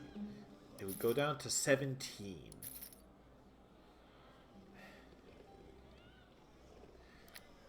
With a small boost from having more decks.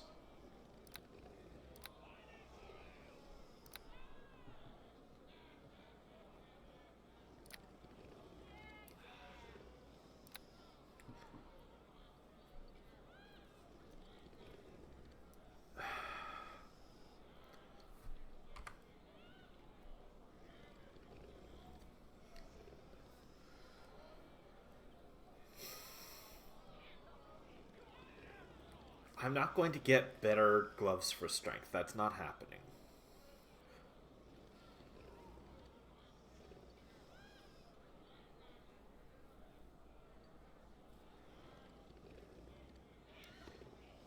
It may just be time to bite the bullet.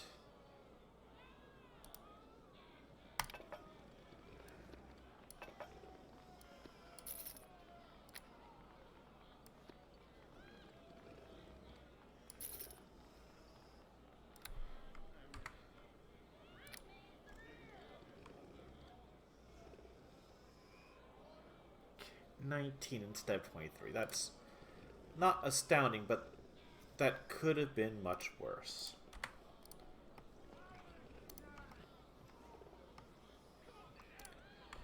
And that does help my damage.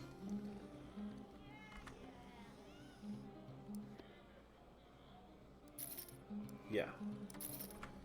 That outright does. And I'm gonna need that.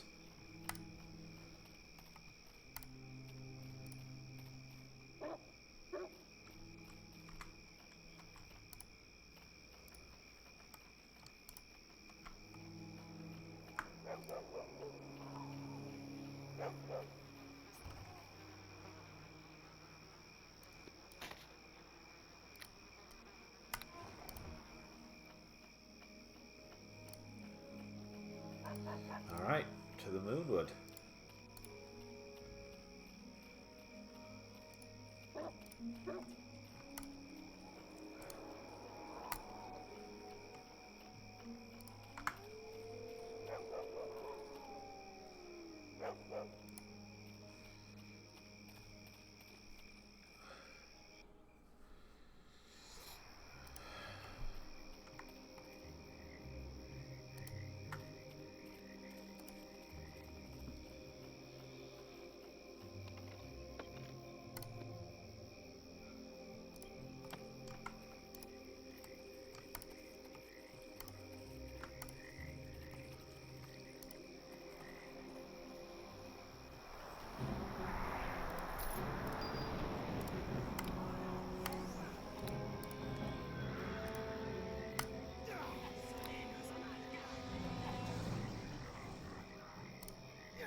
Alright, if all of you could stop.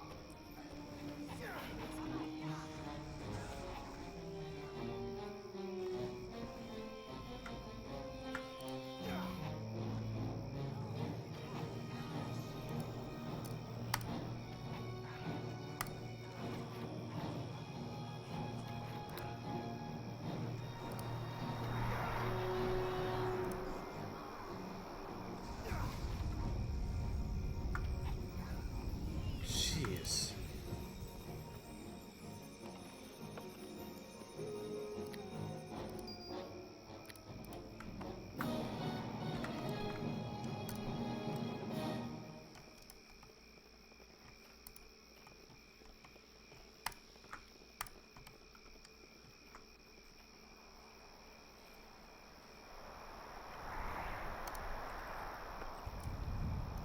Orcs. Everywhere, huh?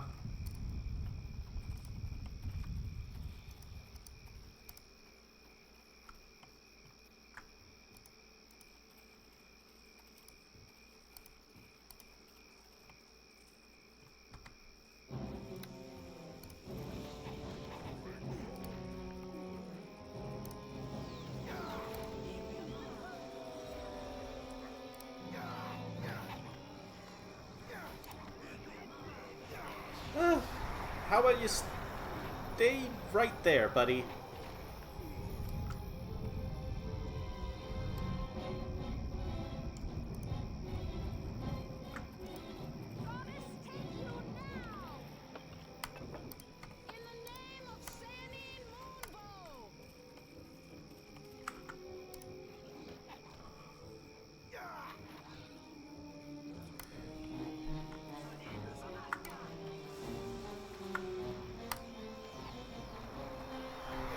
Oh dear.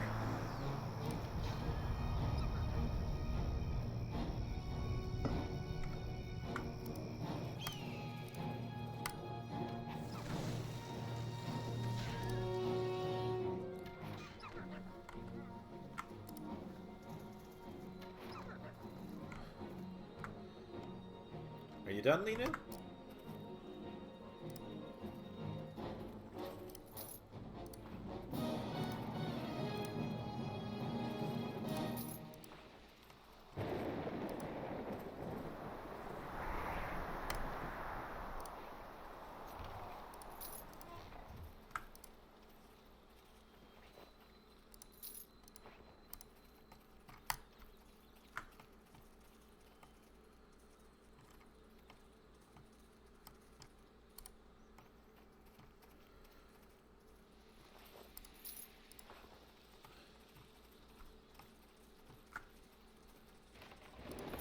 There's a lot of looking around to do.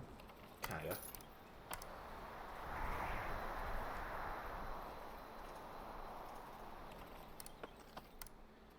I'll say that we're making good progress. I wouldn't be surprised even if maybe we just make it through.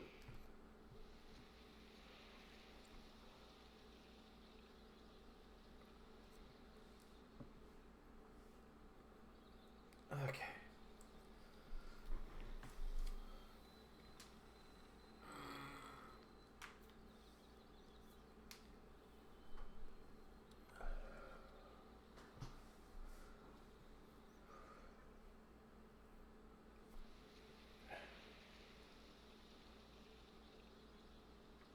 Right.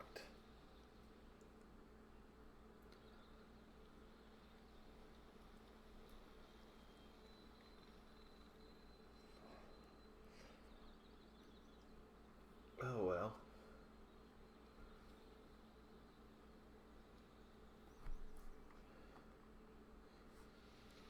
Oh.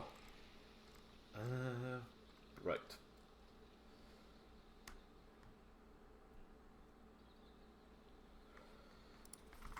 Well, we may as well see what's over here.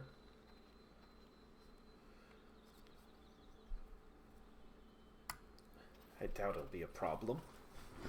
With my newfound strength.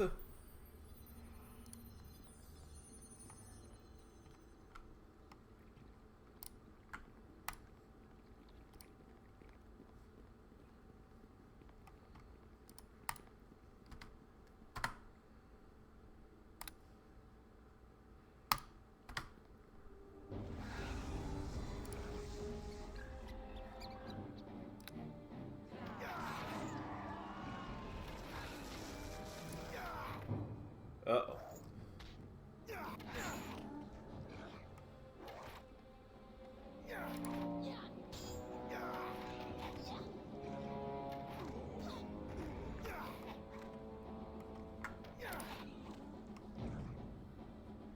Hey, soon my companions will be here, but you won't live long enough to see them.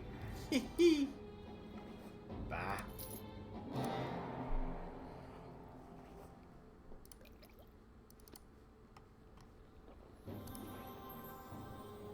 That's it for you! Take that!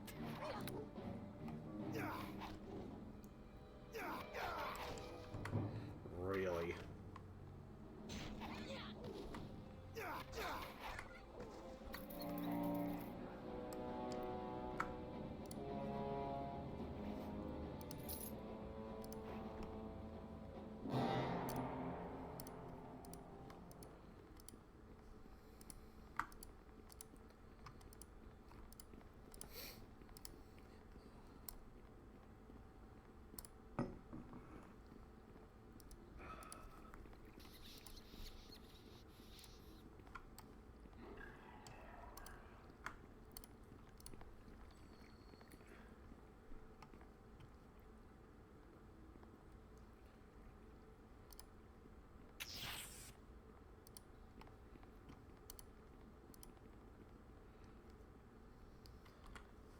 Okay, Linu.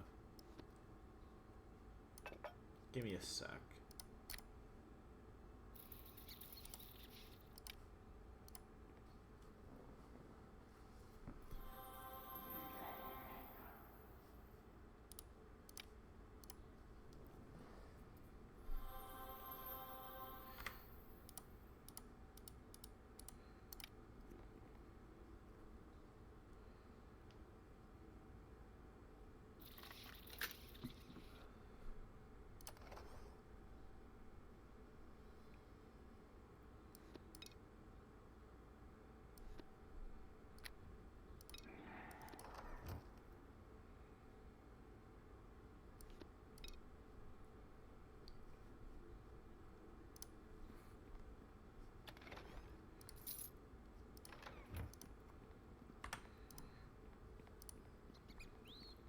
So from here.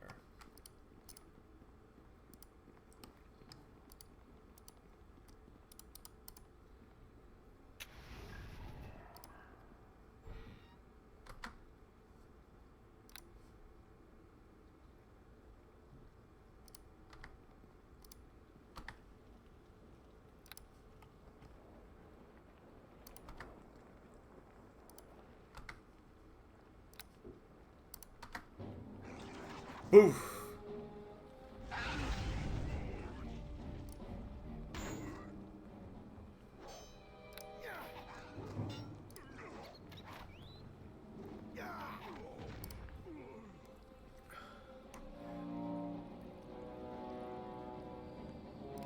So maybe I destroyed some chests.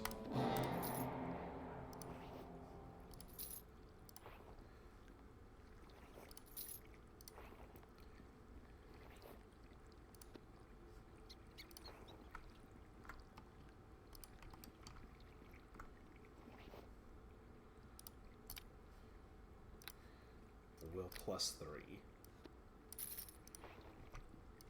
Yes, that's exactly what we need.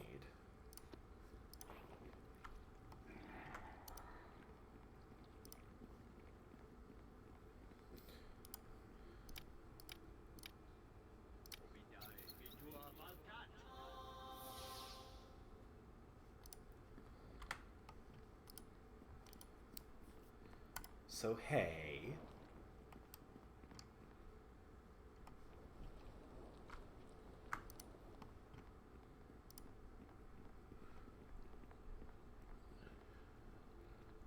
What happens to any orc who trespasses in the drow quarters?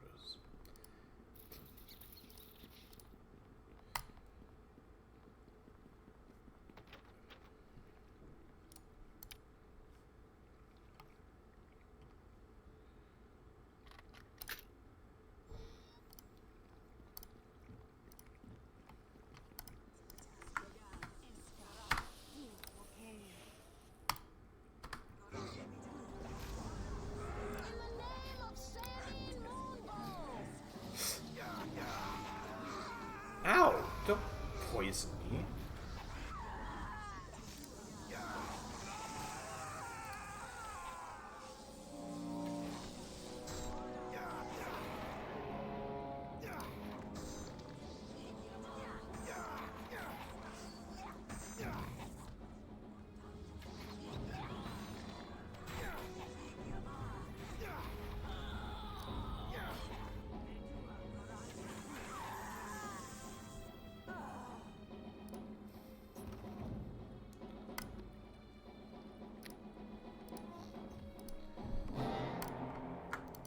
Really?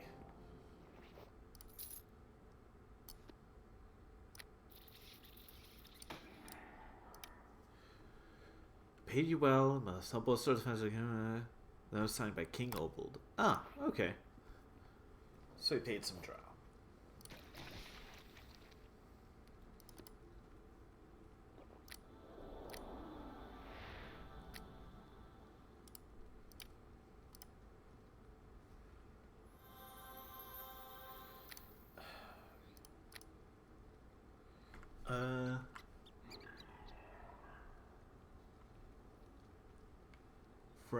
Resto. Where is that symbol?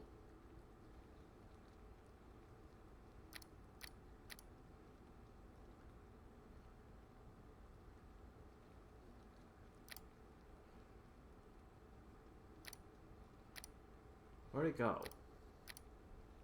I know I picked up a scroll of it.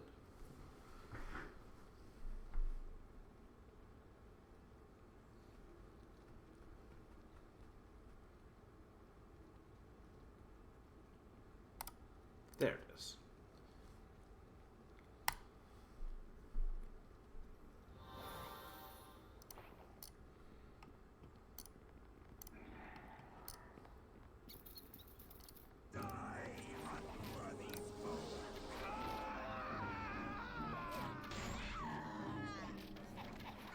If you could stay away.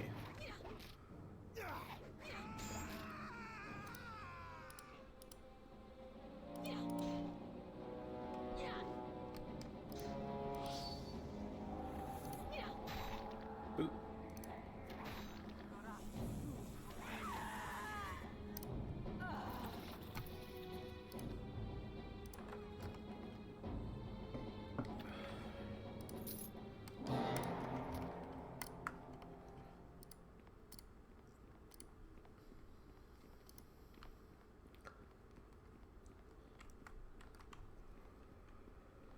Alrighty, so more and more to do. Probably something in here.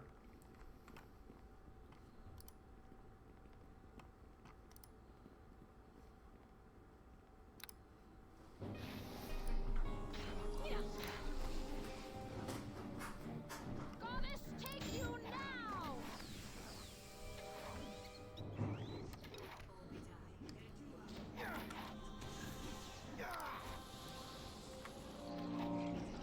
Yeah, alright.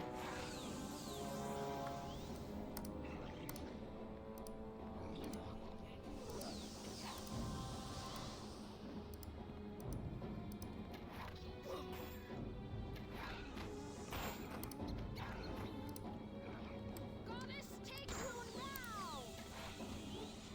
now! And just like that.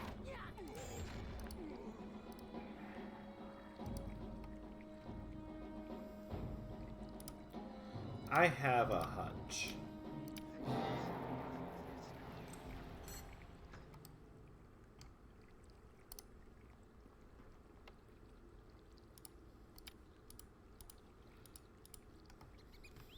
All right.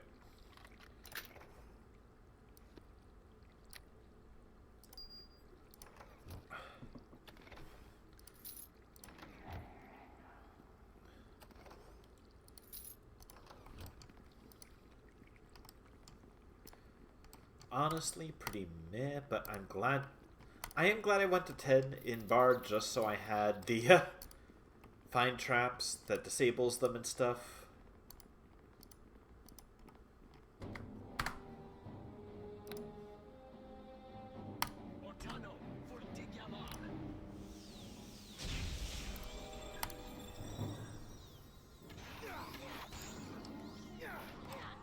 Actually getting some use out of the stun on Soundburst. Quite nice.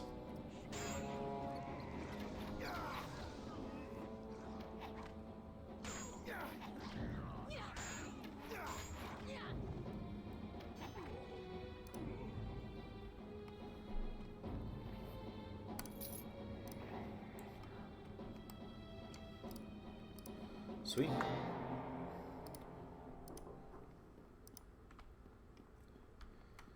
Well, let's rest, get some of our stuff back.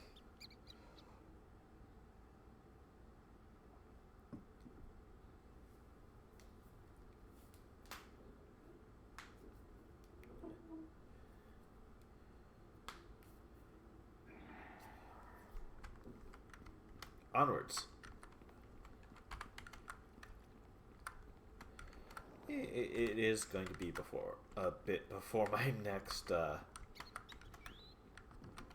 level, it seems like, but who knows? Maybe quest rewards will do it.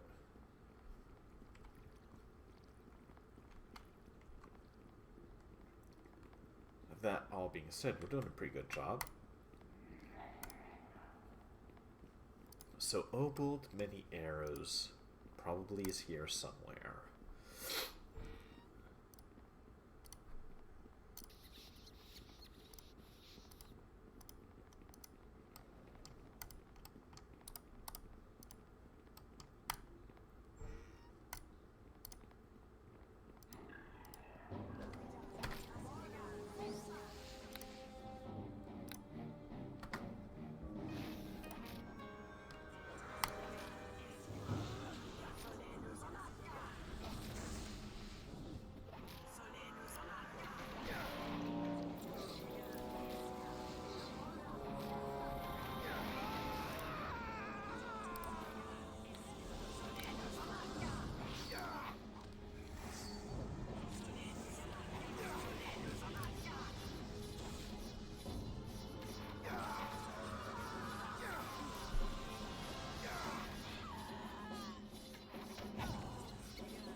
Saved versus death. Oh god. Listen to my words. You must hear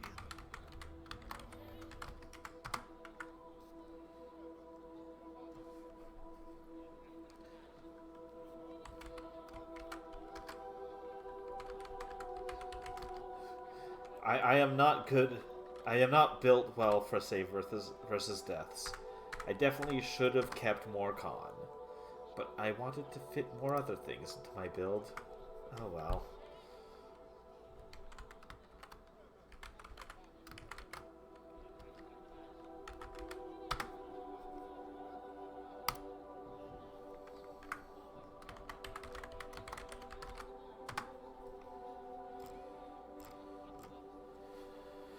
Okay.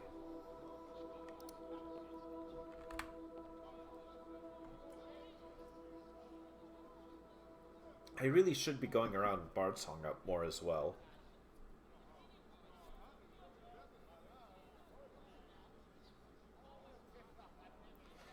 Like, logically, I should. So let's pop Bard Song. Hello to you.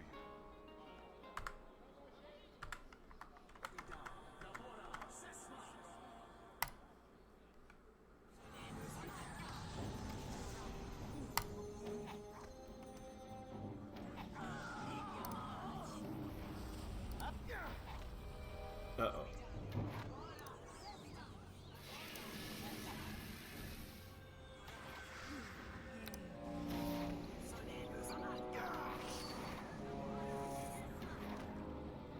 Victory will be ours! Ah! Let's take you now! What? What?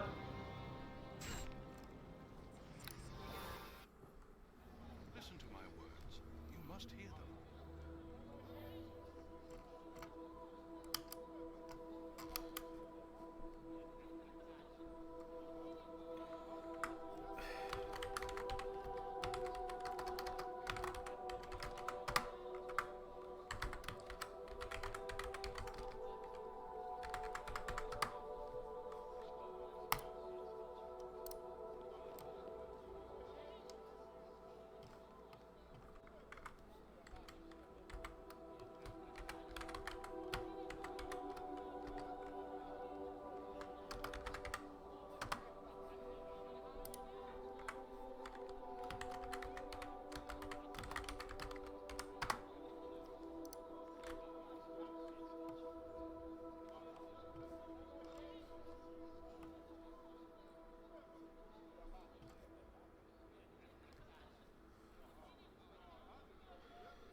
Hello to you.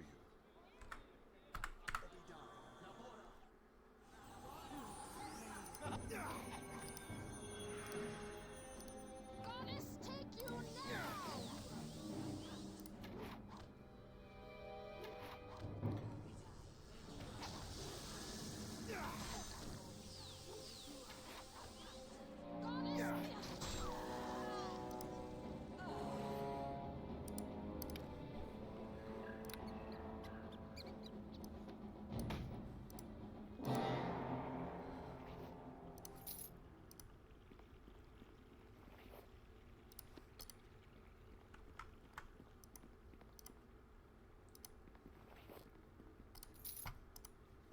Alrighty.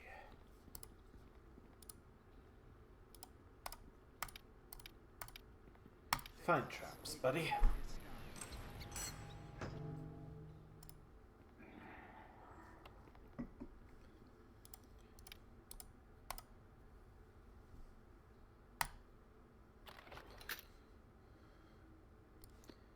Mace +3.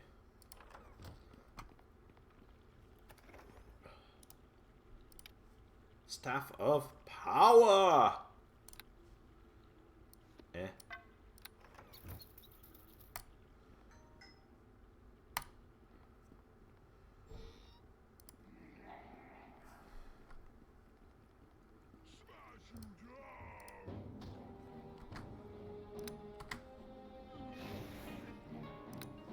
So that's it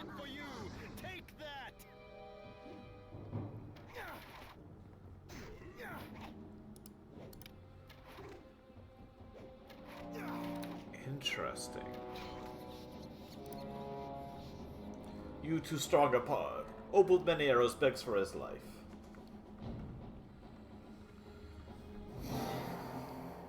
Is that so, Mr. Many Arrows? I need to bring your head back to collect a bounty.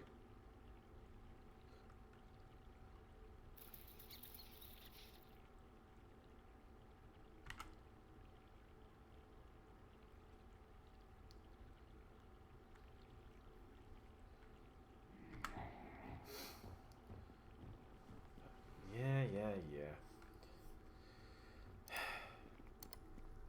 It's bad form to kill a surrendered foe of the sort.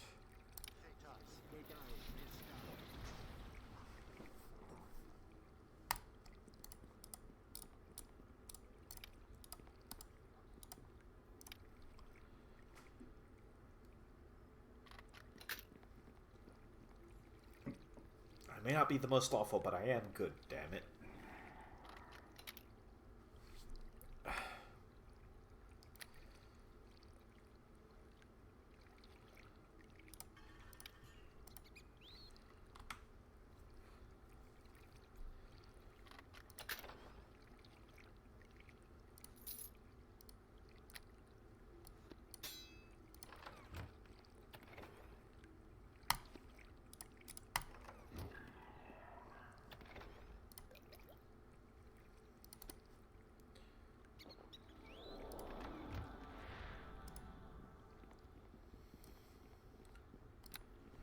Alright, well, I've got to take the long way out, but I will get there.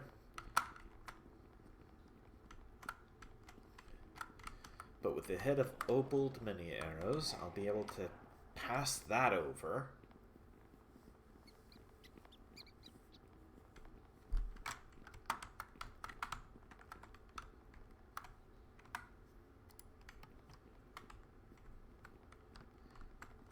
Honestly, we're making good progress getting through. I'm still not certain how I feel about this cider. It's not bad, but dare I say almost too rounded. Like, it doesn't have character.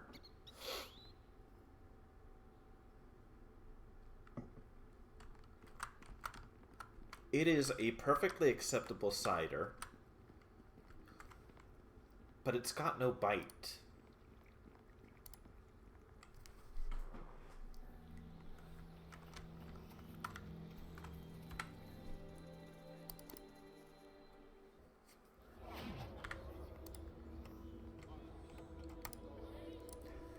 I could have walked down... Again, the SAQ has good stuff, but, like... I could have walked... Back when it wasn't a Maxi, when it was a Provigo, I could have walked down there, bought a case of Dublin's Pub, and I would have liked the taste more because it tasted like apples. And it had character.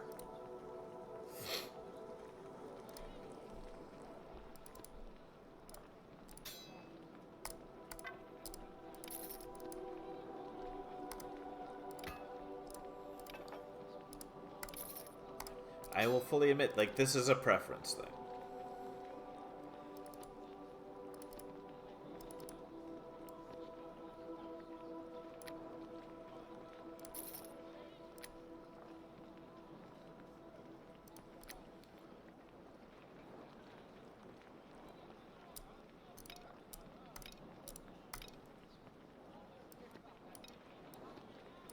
This is not a bad cider by any definition.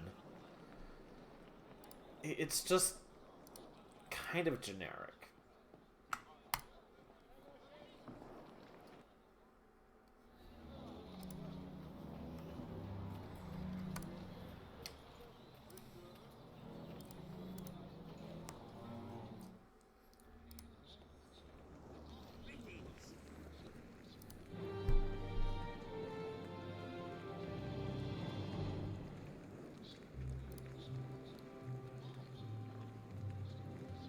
Alright, what have you got?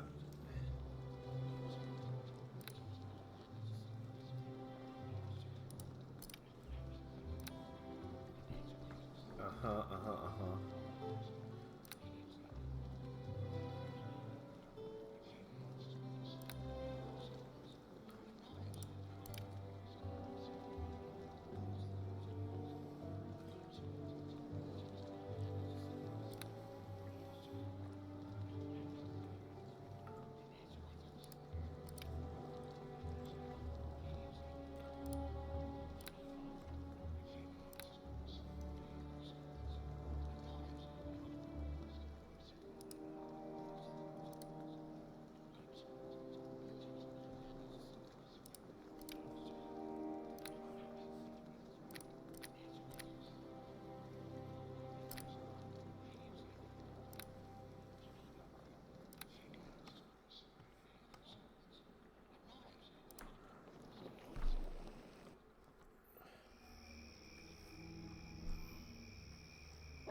So now we must return to the Moonwood.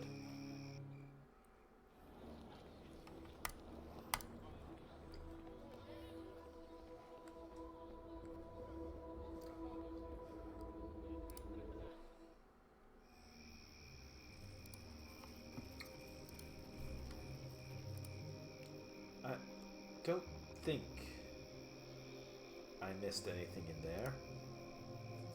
Let me just double check.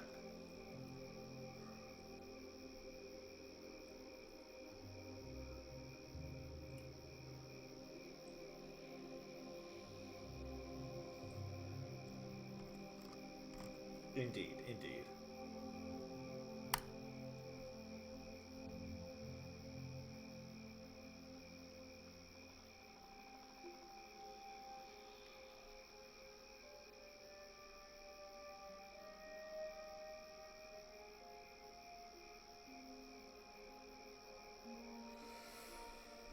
Okay. Well. Whoop.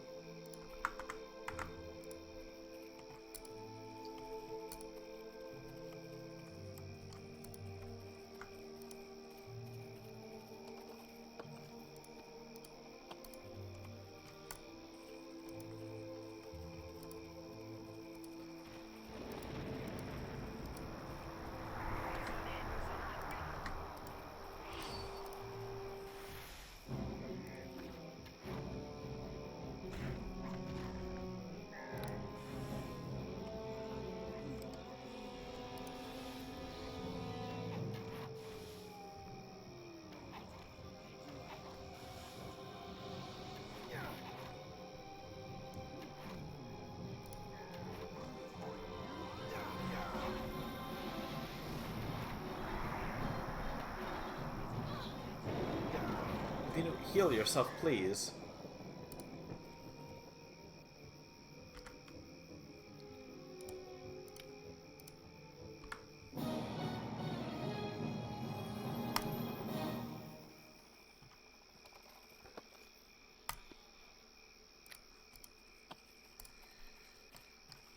Okay.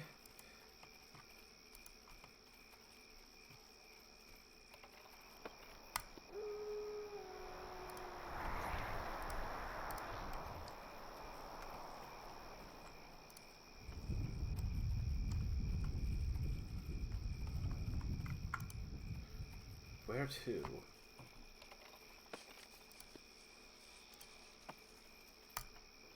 Or rather...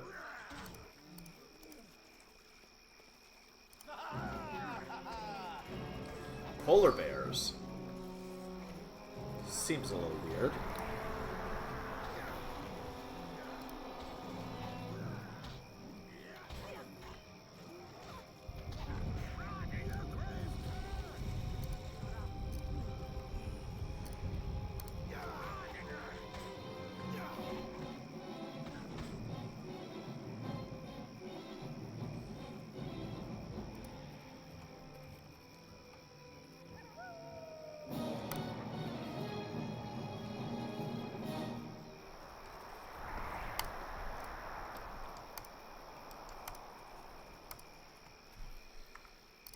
Right then.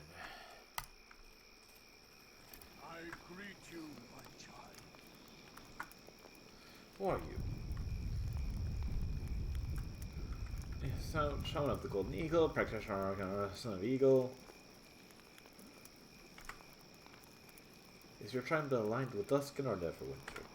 Son of Eagle care nothing for the wars of others.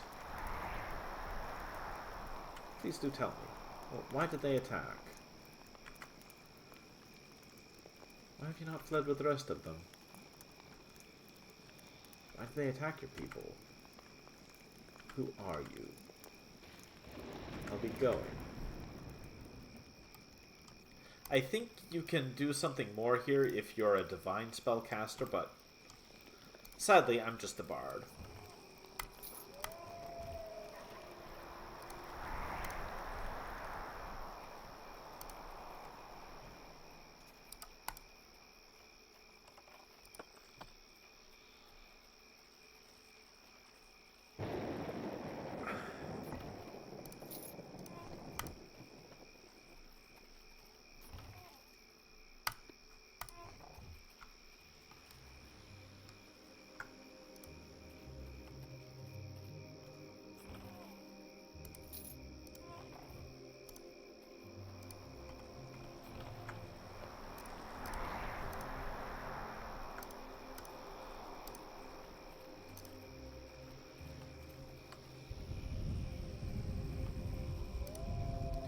So from here...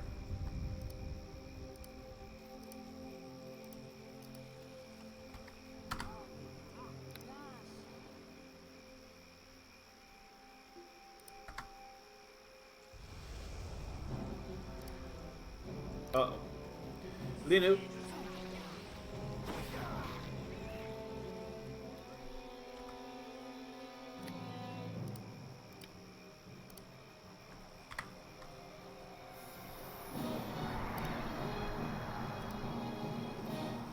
Okay. Glad for the scrolls of neutralized poison.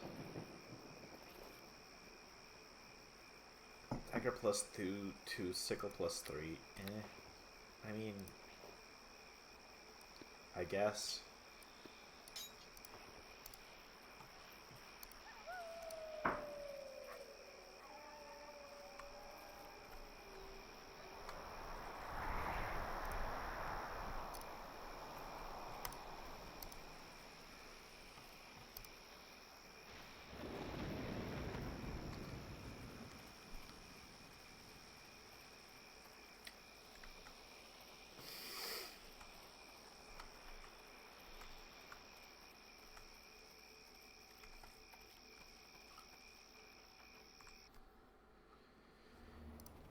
Now we are further into the Moonwood.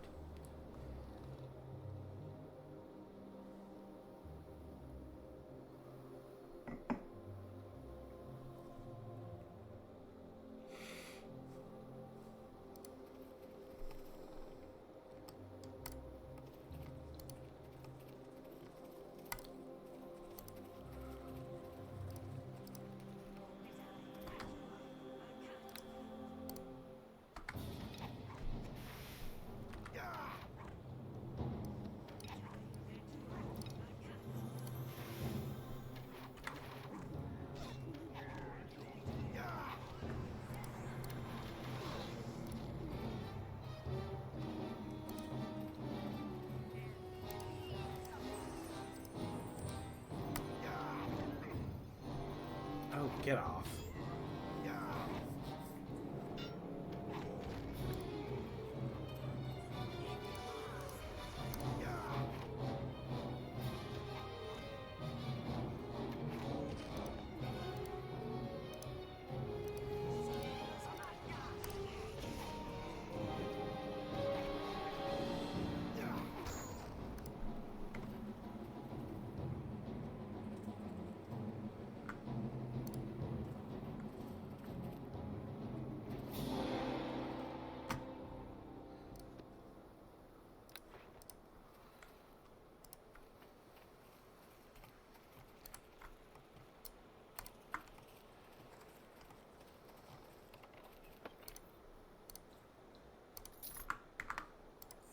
There.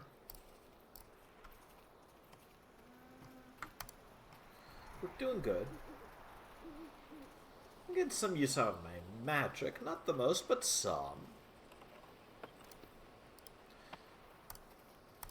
Honestly, I might just make a rogue of some kind for when I get to shadows and hordes. Rogue into Shadow Dancer could be fun.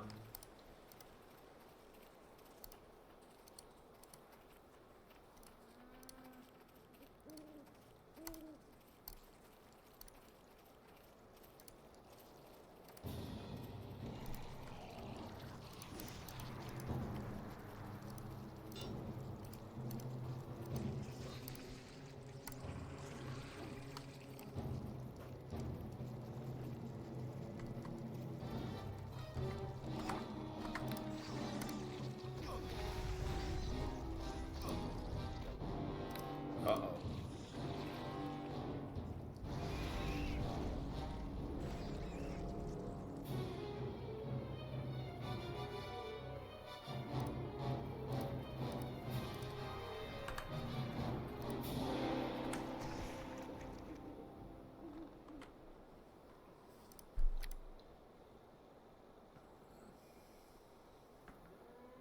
I really need to bring, like, stuff of restoration. More. I am beginning to feel the pinch. It is beginning to be a bit of a problem.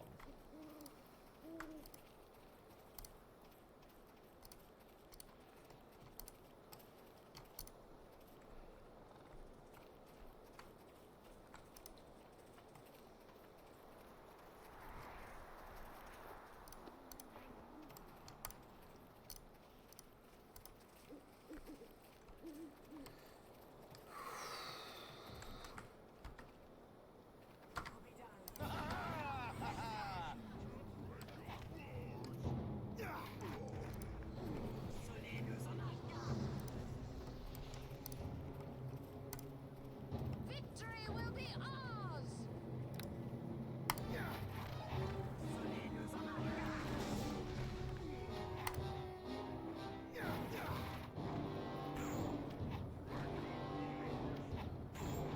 There we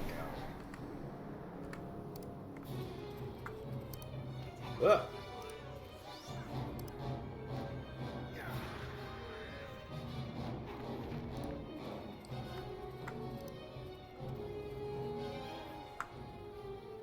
Finger of Death.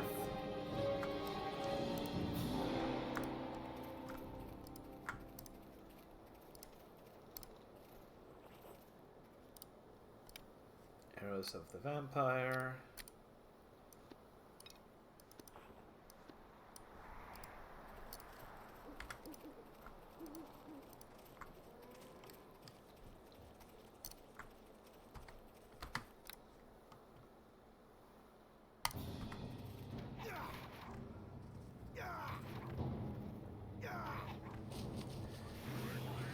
You...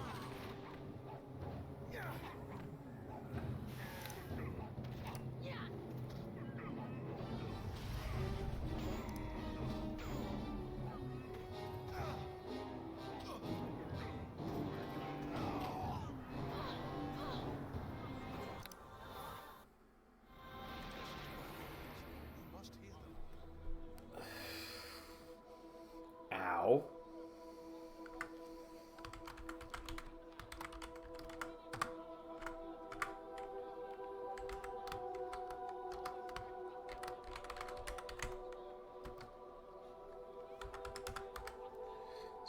Zero.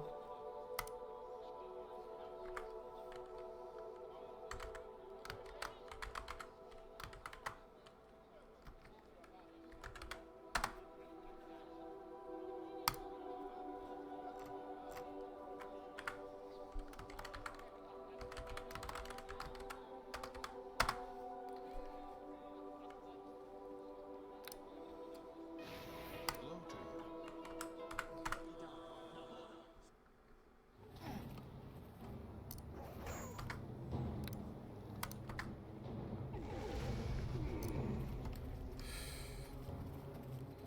Really?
Buddy, you have ticked me off.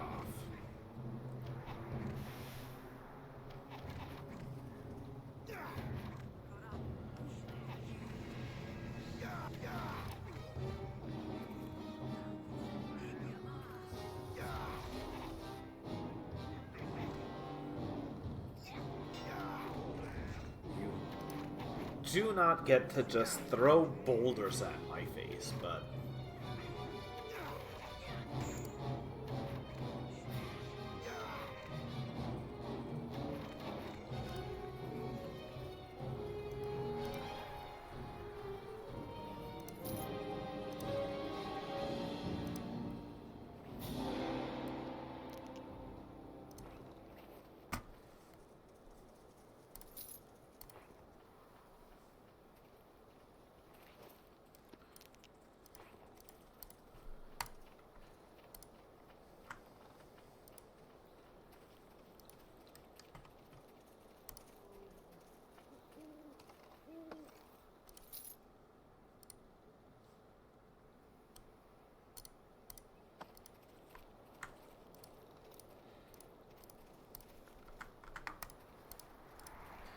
Alright, where are we?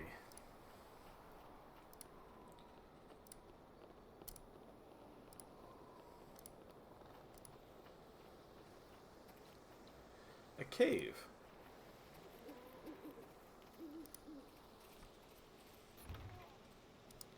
The Desert River. The spear +3.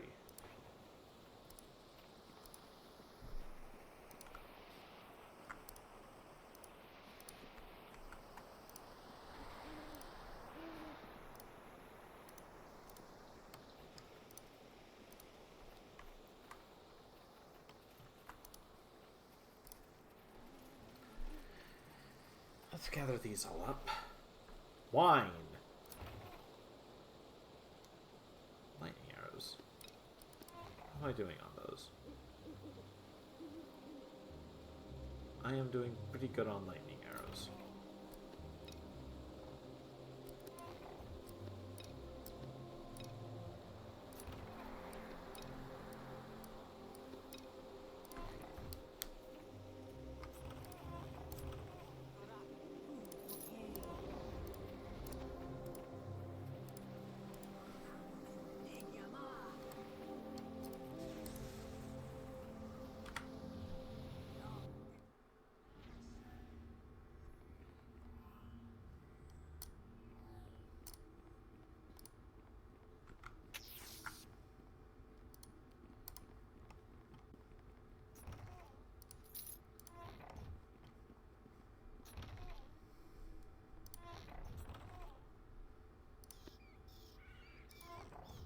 Go.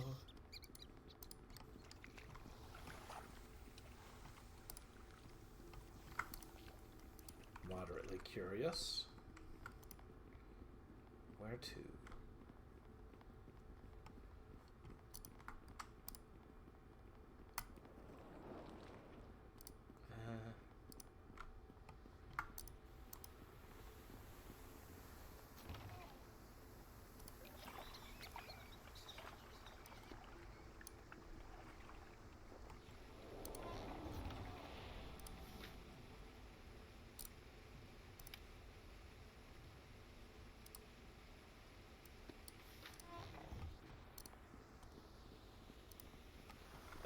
Dragon. Acultraxis. Acultraxis. Acultraxis? Belligerent, prone to attack with provocation and overall force. Huh.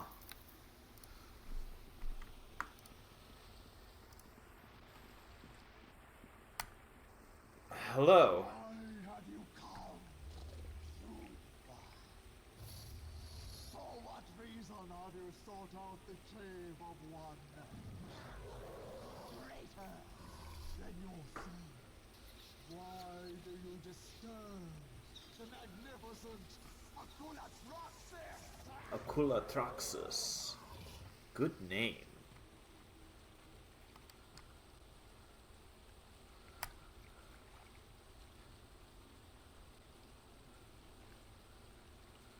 You just said, what was that you said about hill giants?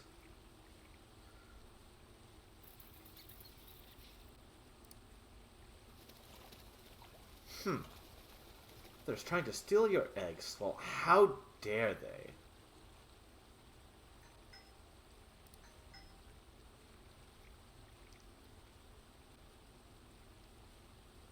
Were you? For a price?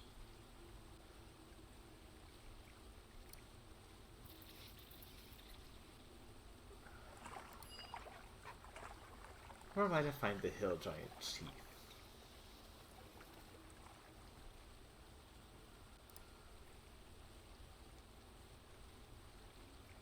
I have some questions, please. Why would they be foolish enough to challenge your might?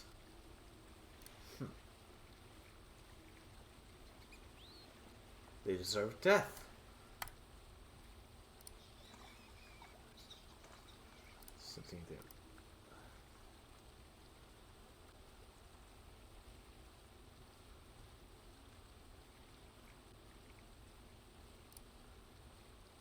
Okay.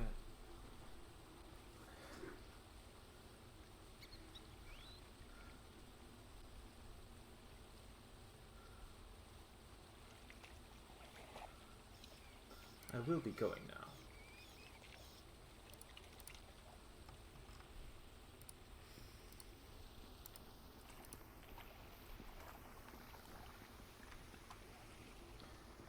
Well now.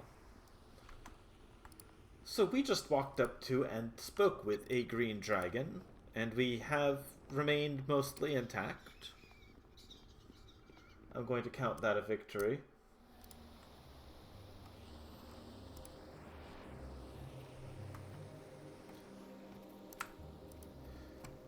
Yes, I know I'm playing a bard, but I'm not here to seduce the dragon. Since, seriously, the logistics alone.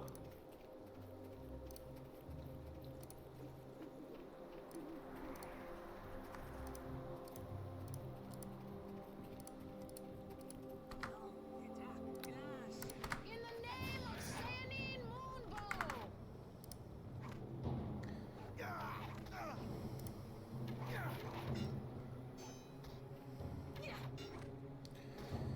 Ow.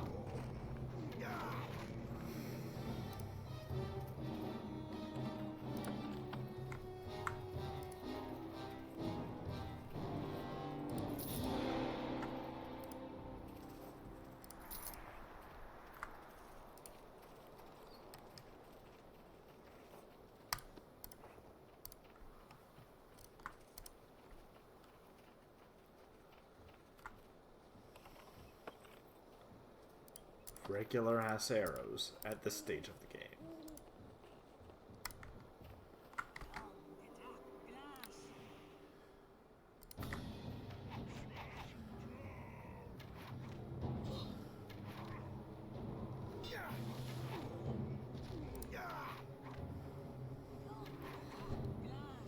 My face!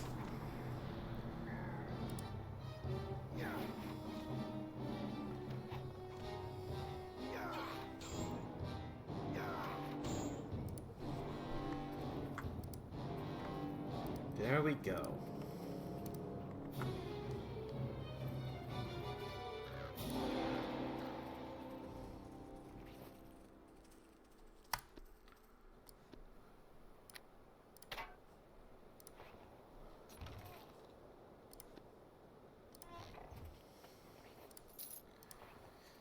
All kinds of basic loot.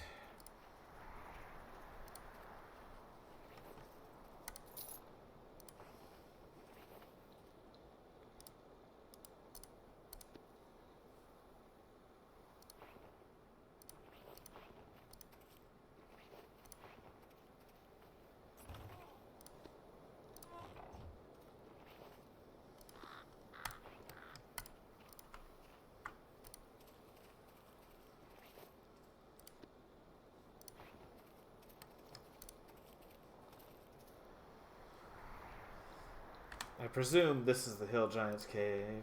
Yes, indeed. Alright. I'm going to figure we probably ought to go in there and blow some things up. Certainly does not bear going back on a dragon.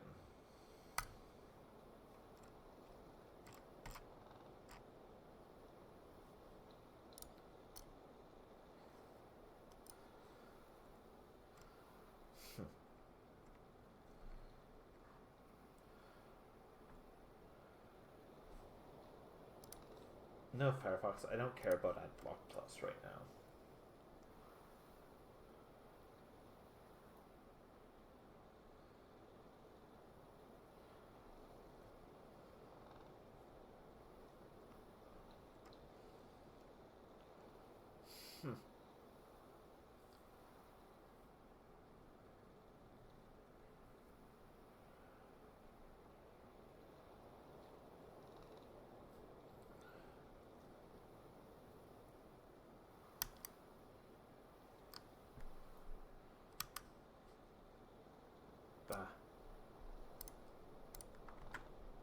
There is much to be done. Onwards.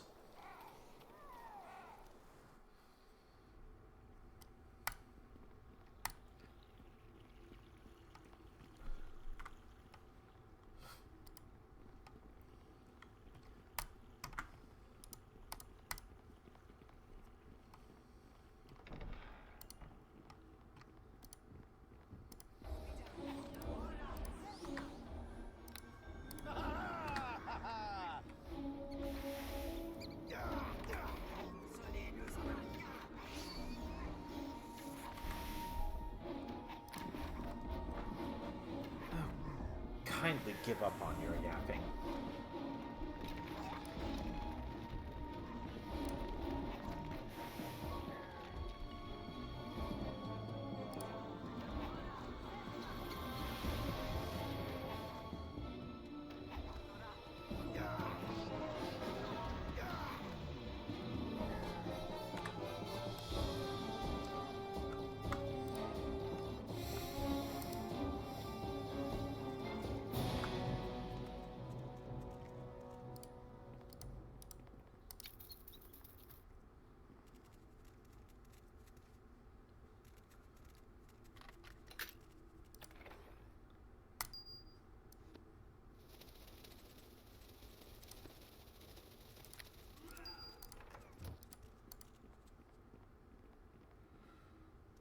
Goddess, take you now!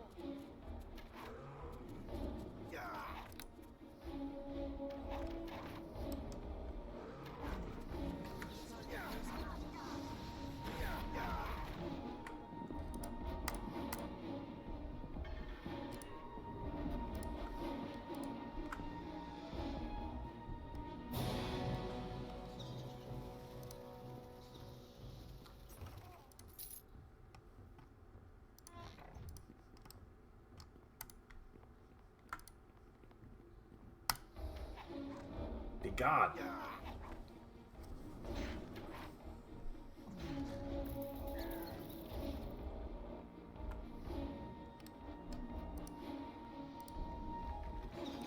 Remains, really?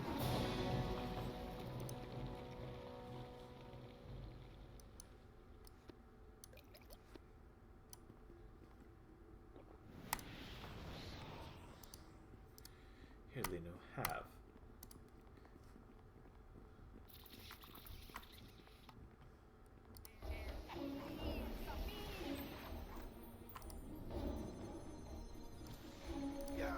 Why?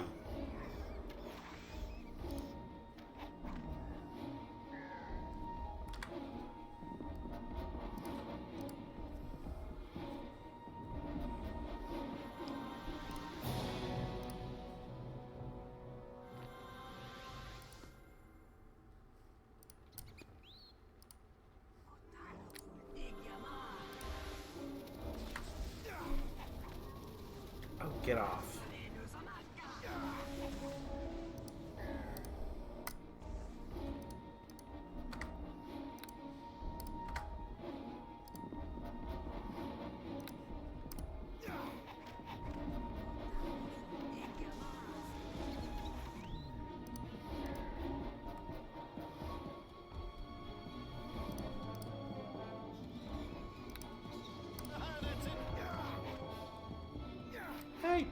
do not want to deal with enemies.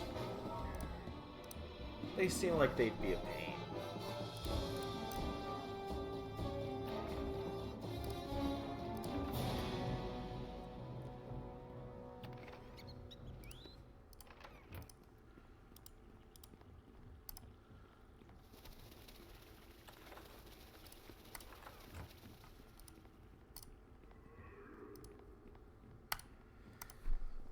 Well, we know that that's the way deeper, so let's continue circling around, do the full loop.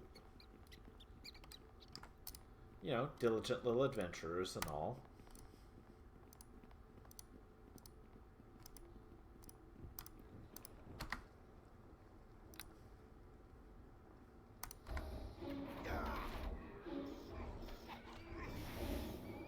Ow!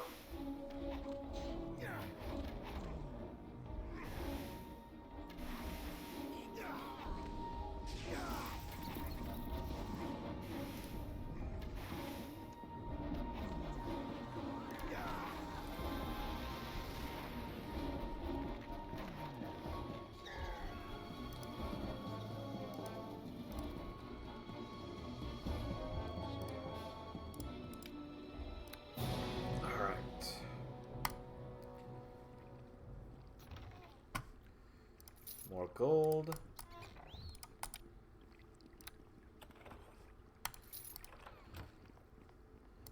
Just gold. That's all I'm getting here. Ah!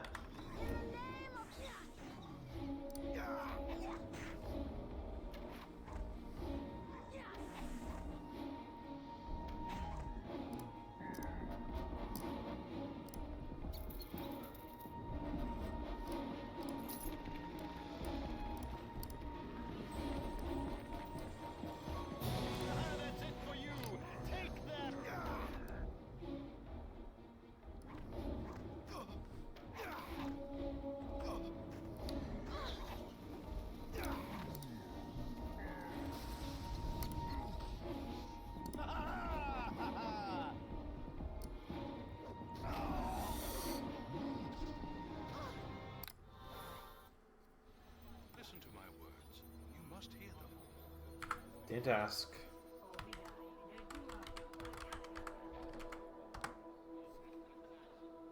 I think I see the goddess's face.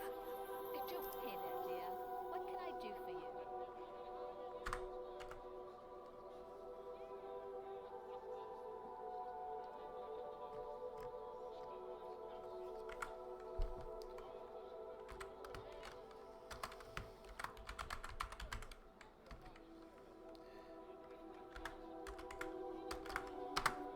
Seven 919.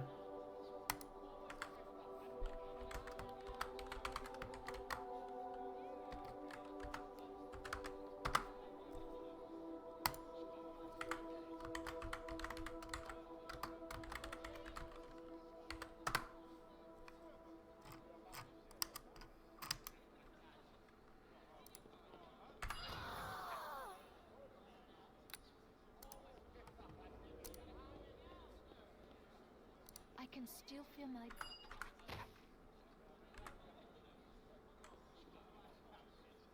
Venu? Hun? You feeling alright? You kind of flopped over and shrieked.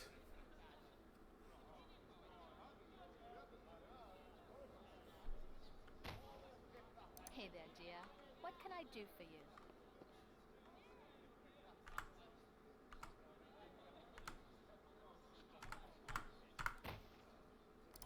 Hello to you.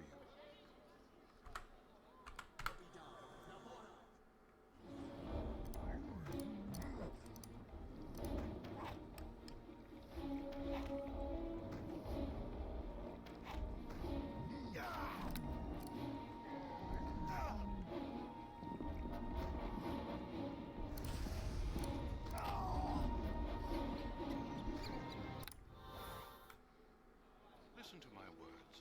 You must hear them.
to you.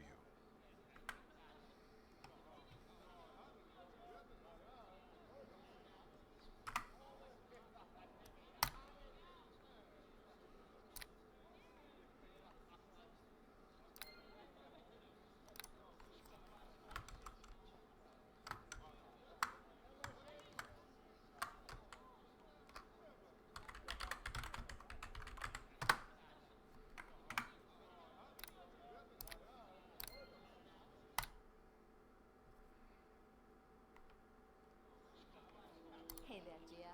What can I... I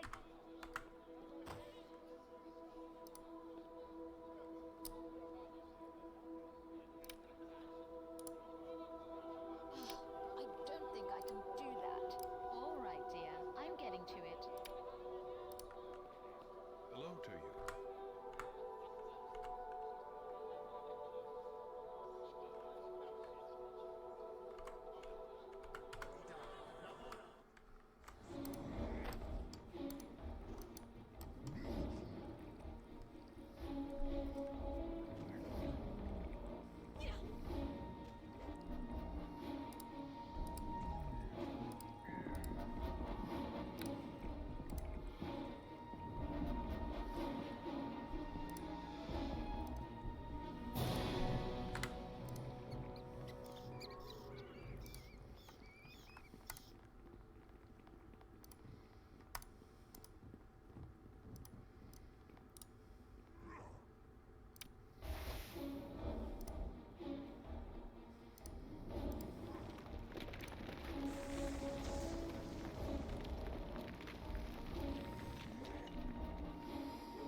Okay.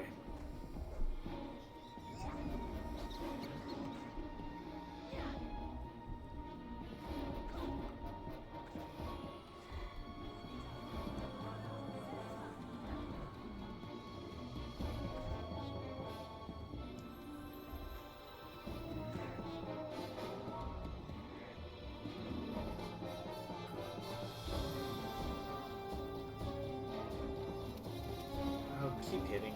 Come on. For once, I need you not to get smacked, Linu. For once, there.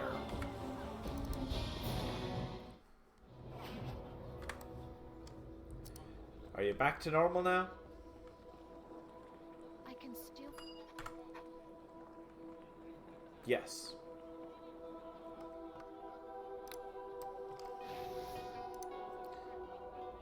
There we go.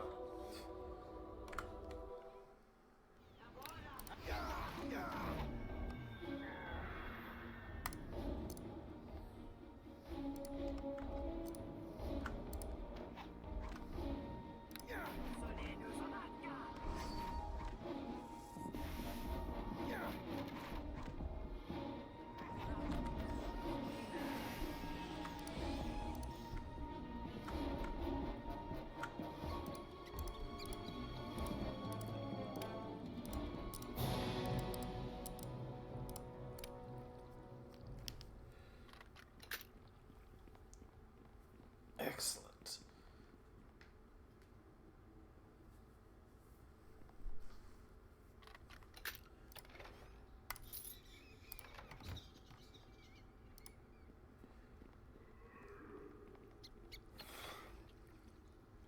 Ooh, Potion of Lesser Resto. I need more of these.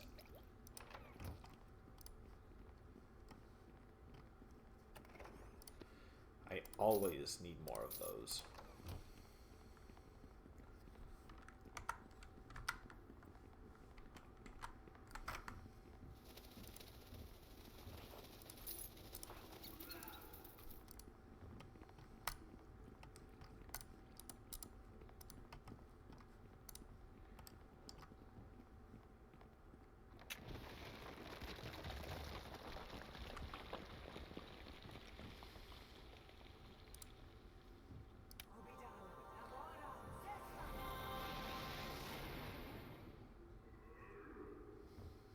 You got nothing to heal me of being paralyzed, Linu? Like Arresto or something? Whatever.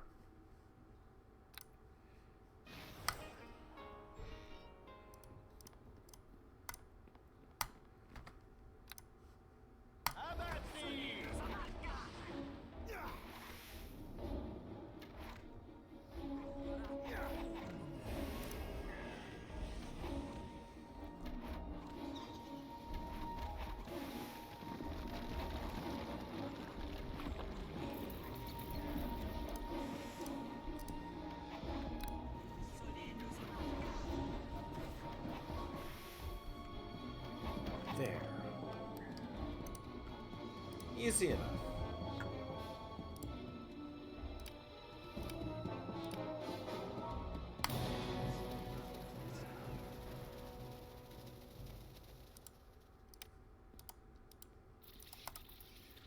Worth checking for traps just in case. You can simply never be too sure.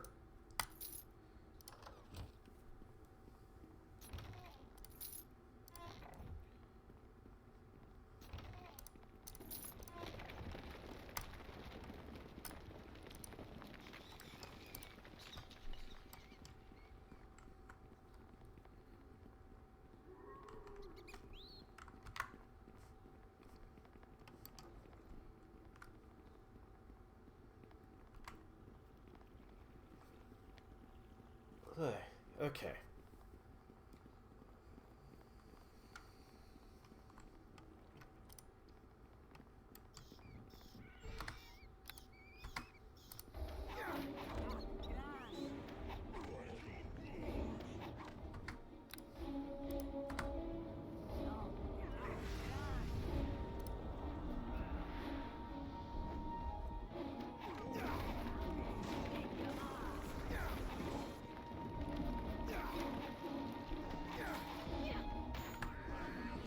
Okay, get out.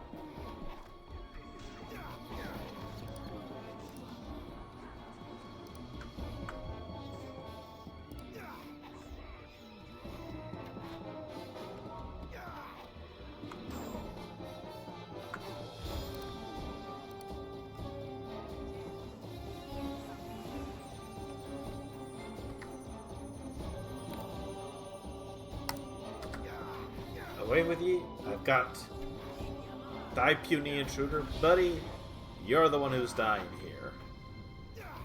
Okay, maybe not.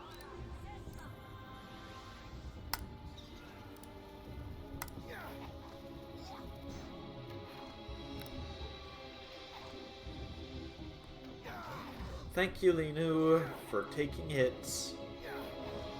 And just having a lot of armor.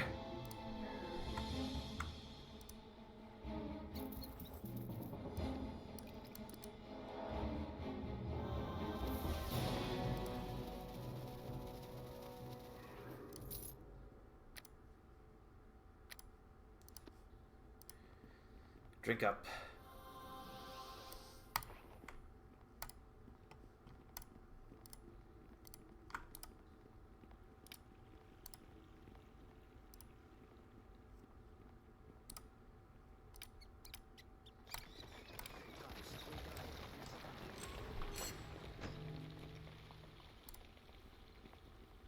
Oop.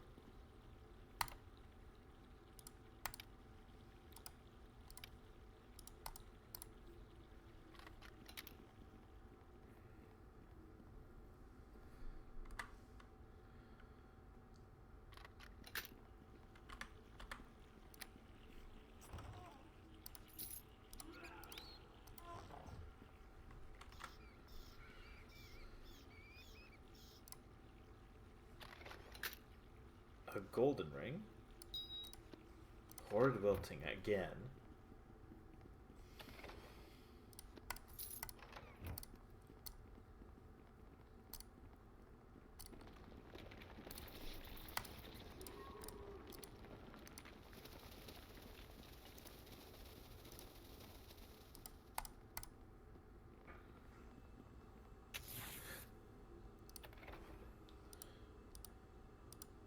Boots of Striding. +5 con. Neat, but no. If you're not going to give me dex, I need armor class.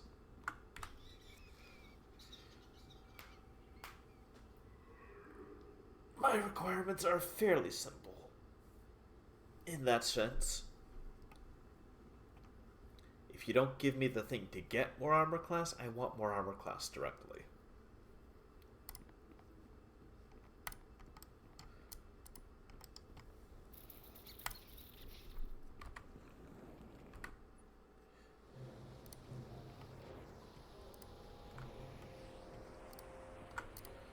And now we are even deeper within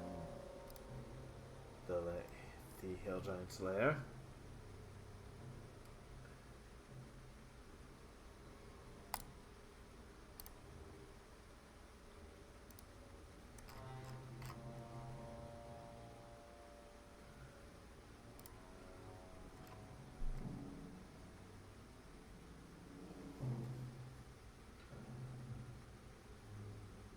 There's going to be a lot to do.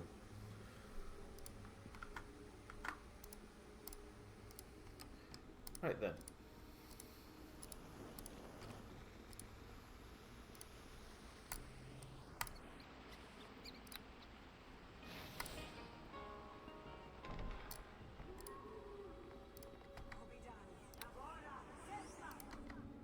In the name of Sanin Moonbow!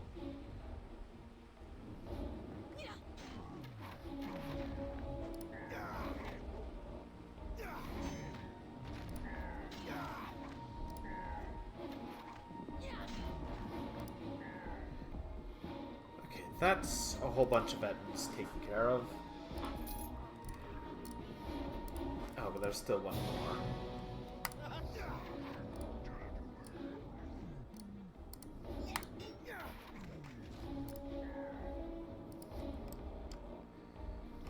Well, good adventurers go left first.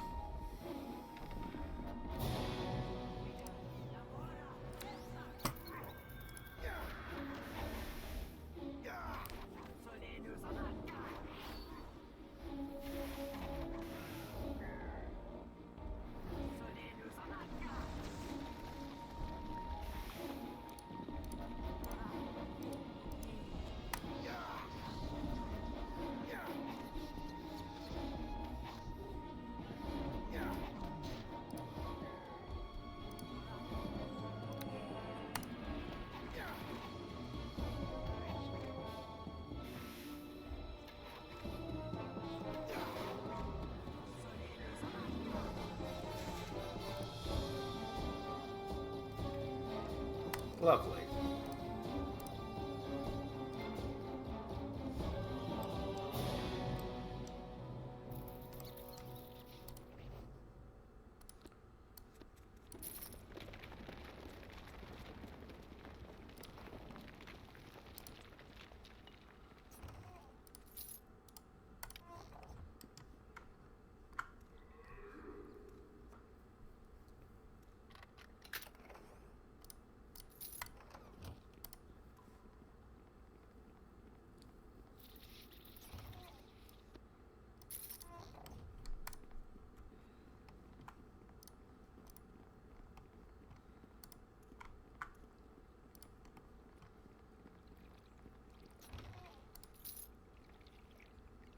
What am I missing?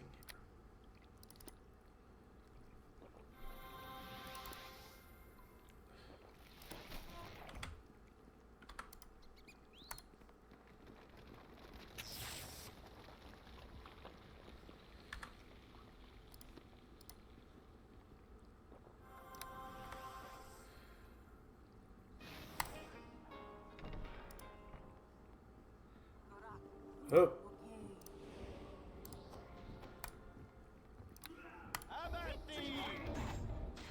Fire giants. Right.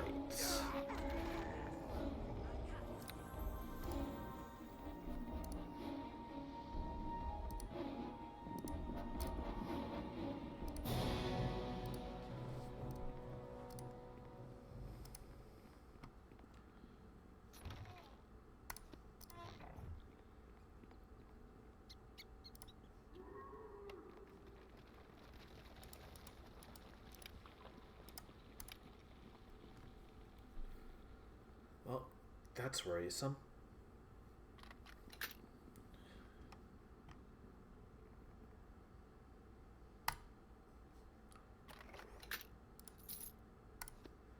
I was definitely not looking forward to the idea of taking on even bigger giants.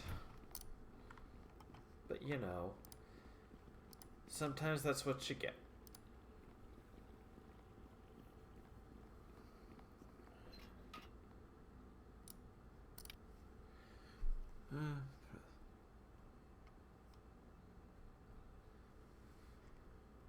King Scrog on greatness, proof of your allegiance, tribute, damage, living eggs. Clouth the Terrible. Clouth. They got fucking Clouth. Oh no. Well,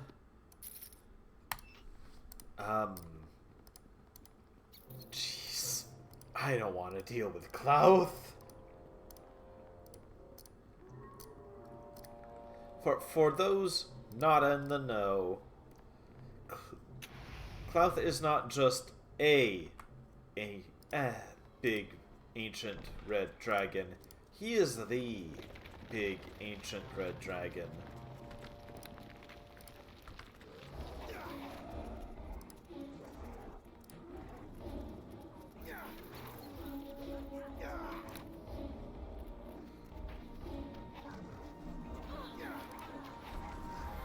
Clouth the Terrible is quite possibly one of the strongest beings in Faerun.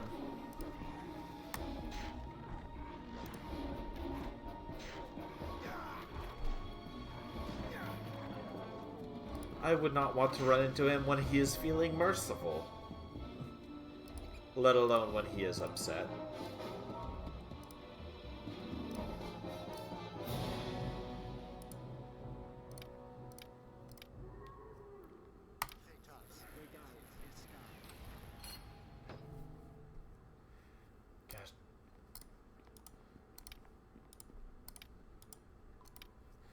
Gosh, the idea that we might be dealing with Clouth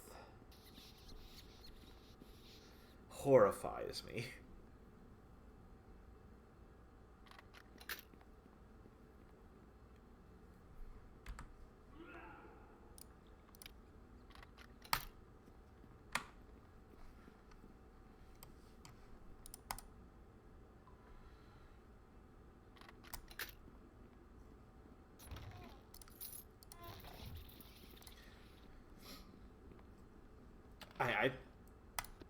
I don't imagine they would do him as dangerously as he is, you know, in D&D itself, because, like, that would just be ridiculous. We're only level 15.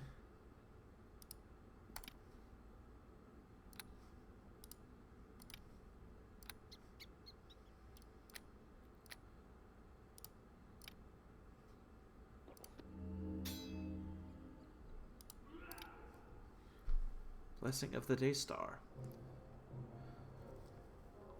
That is a pretty good longsword.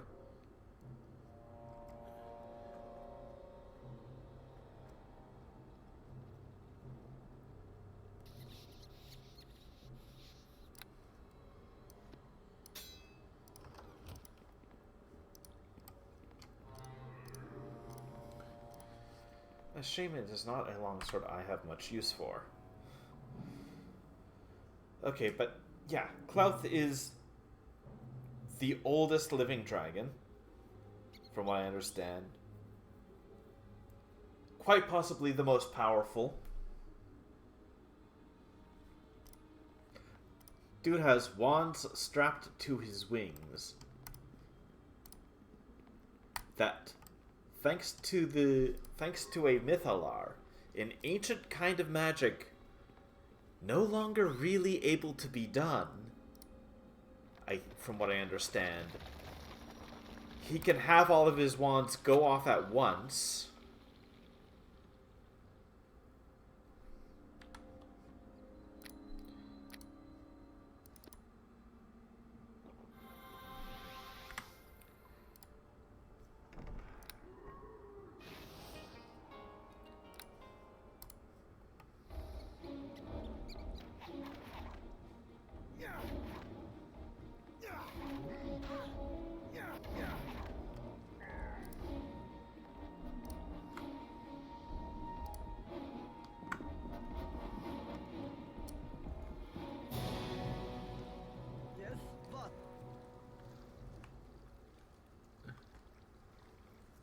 Okay.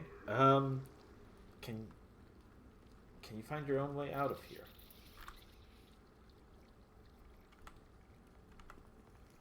Alright, take care of yourself.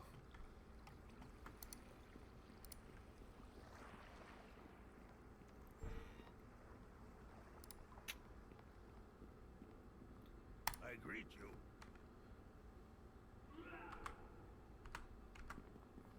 Yes. Very good.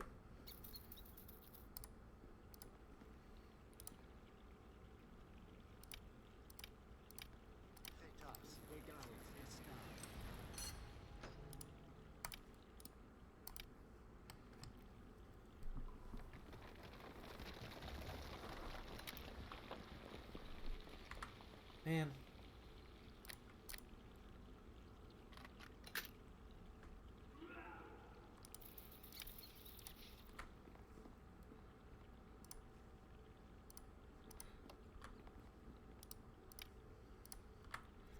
Okay.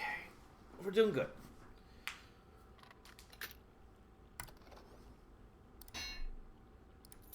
That wasn't what I clicked on, but sure. Plus 3 chain shirt, eh.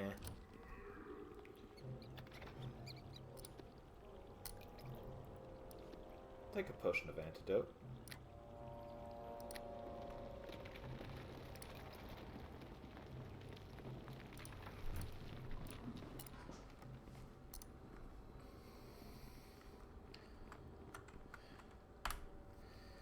Alrighty.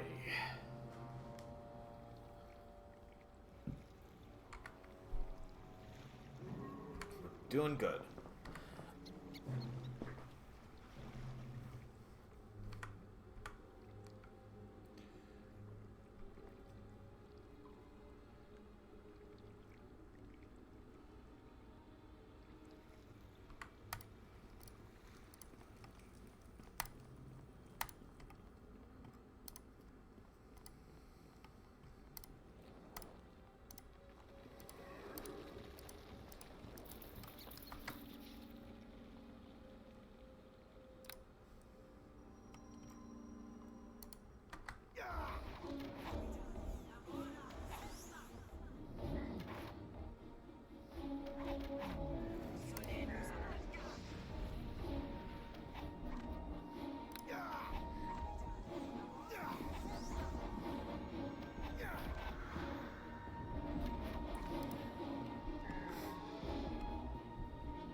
There we go.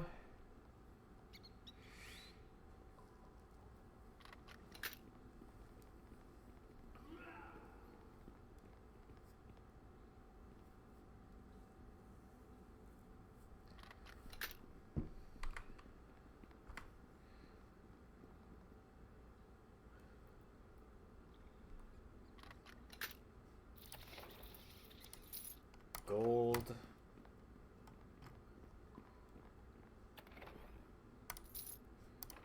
Gold.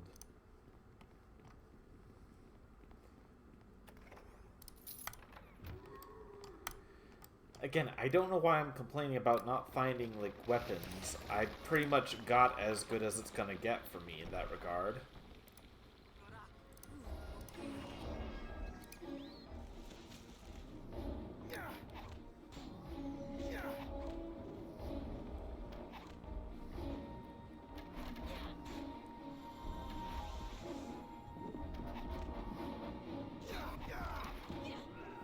Die.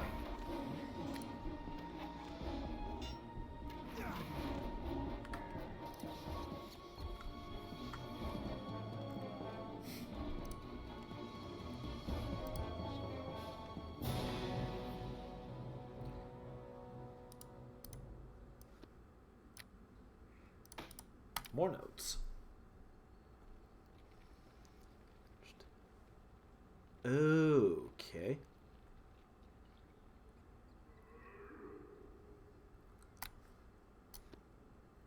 Yeah, no. Clouth does not need to extend his hold this far. I'll see.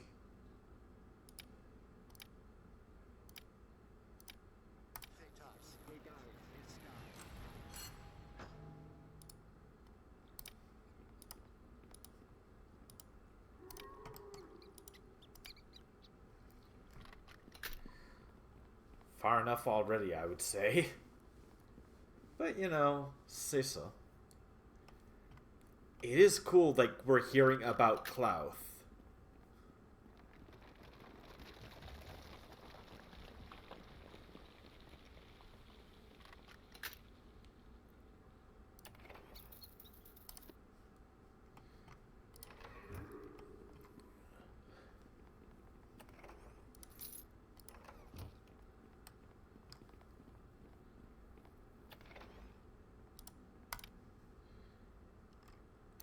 Elemental resistance.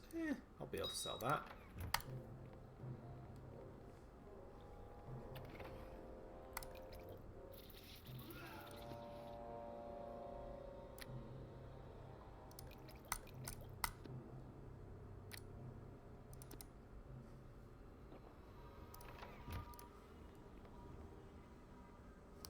Clarity is immunity to mind spells. Right.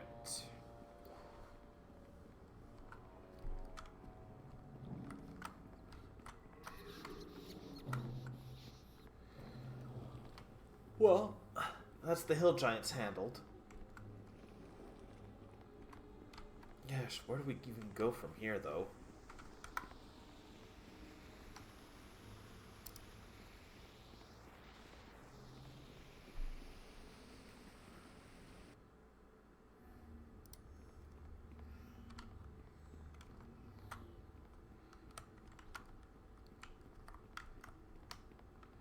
Well, we go back to the dragon, I suppose.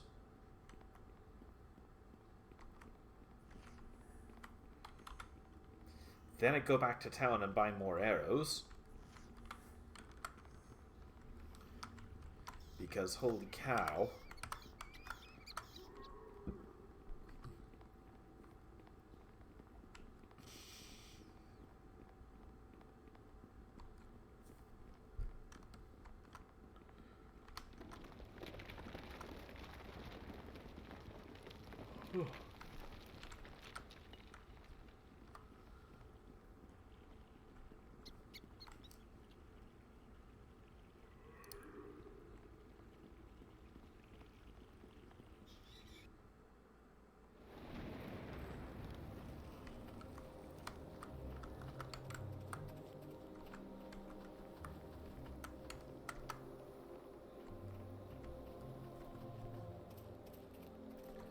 It would be nice if it marked that cave entrance as Green Dragon Cave now, though. Like, we know what's in there. Oh well. That's me griping about things in a game from how long ago now? It's no big deal.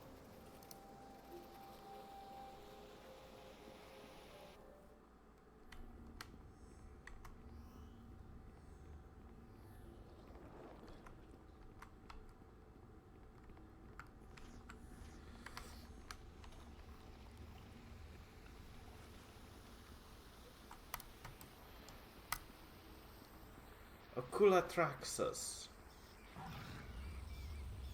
Oculatraxis smells blood and something else. Something foul. You held the head of a hill giant chief. Give it to me, that I might see the proof of his death.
Traxxas recognizes your...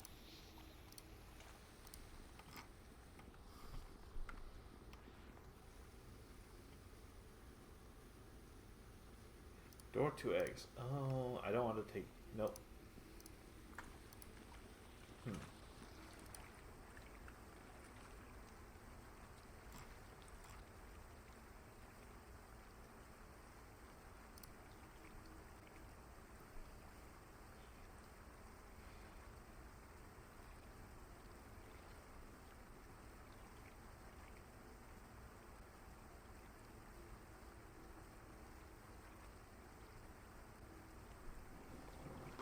Right.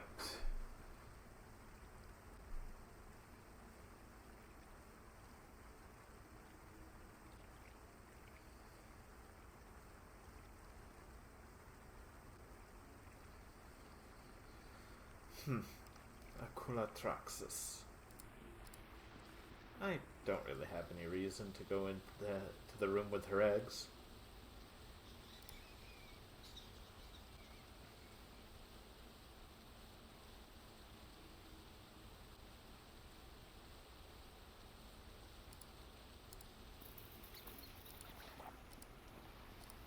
Aquila Traxxas, I bid thee good day. As far as encounters with green dragons go, A+.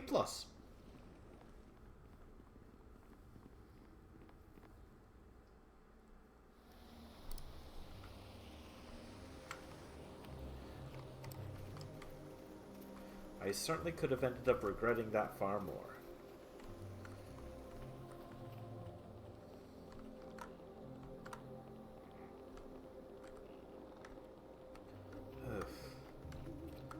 So we're near the spine of the world. That's a thought.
That's it for you!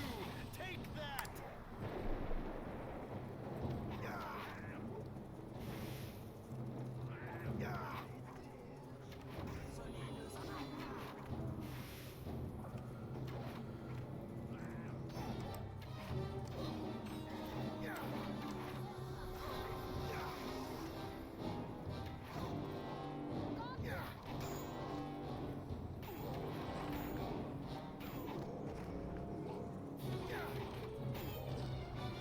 Thank you, Linu.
Back to Neric.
Right.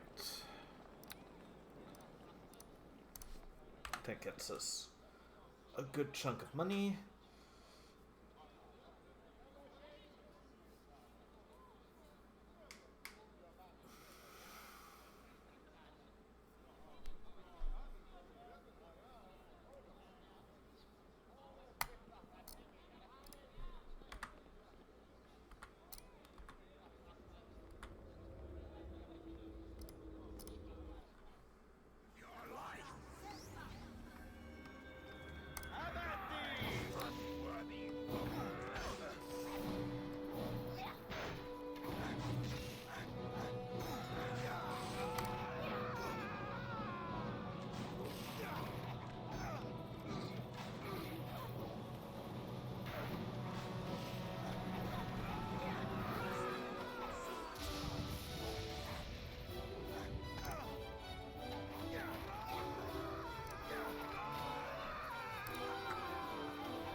Nope.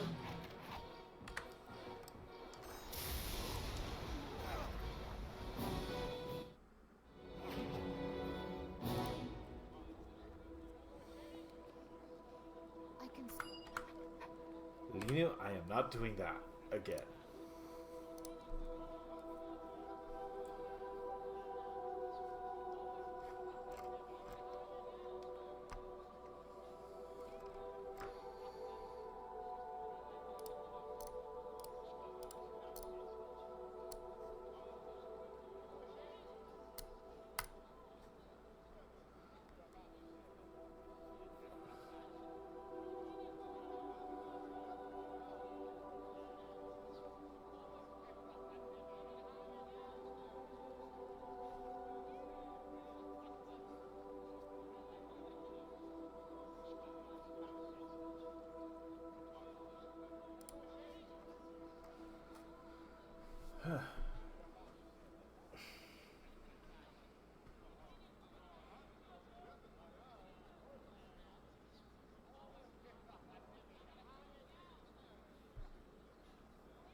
Mm-hmm.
It is time.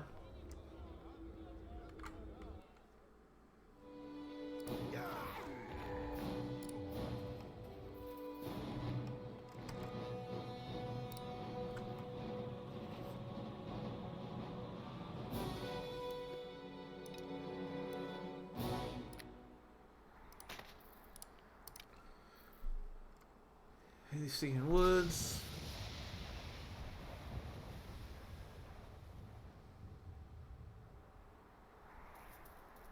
Oh.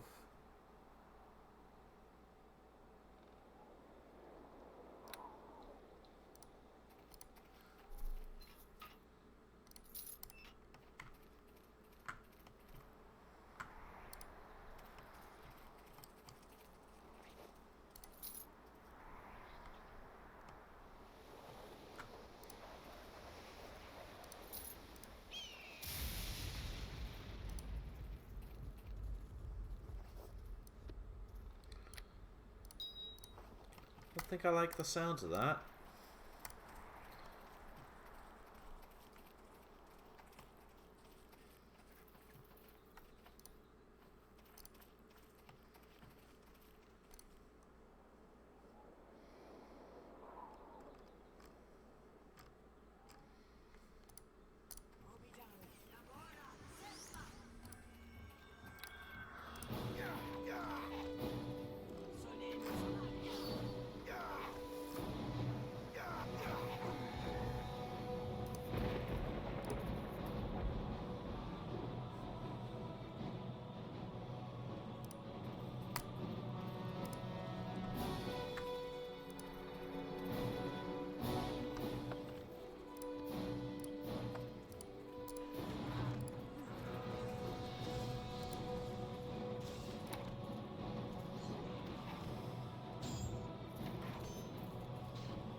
Okay, I guess there is nothing this way.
Picking up crossbow bolts, really.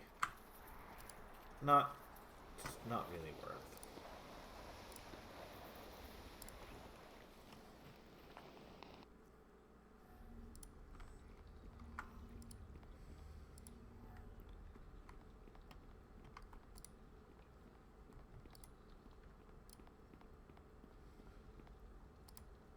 Oh.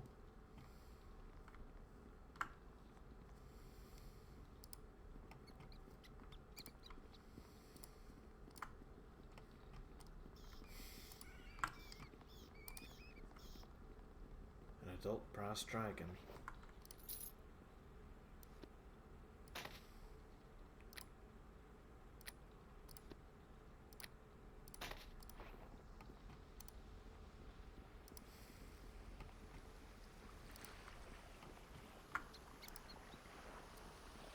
Alas. Got here simply too late.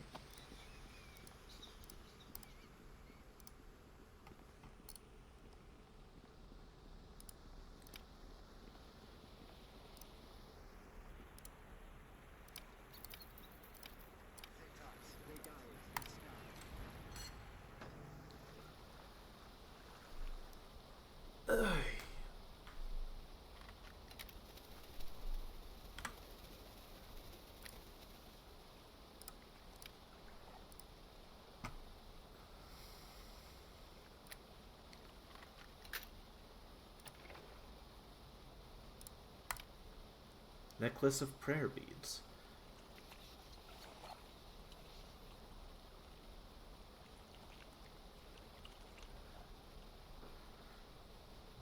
Oh, interesting. Okay.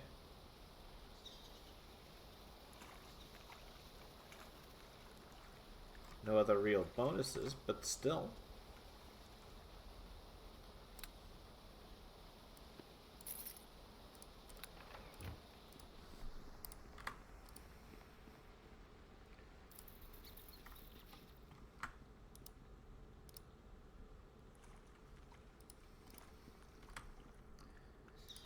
Well, let's go take that back to Body Knock right away.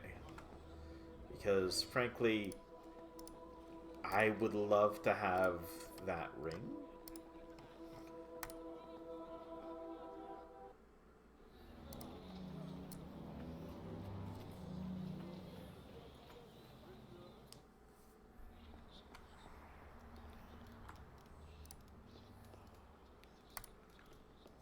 You're back. Is there something you need?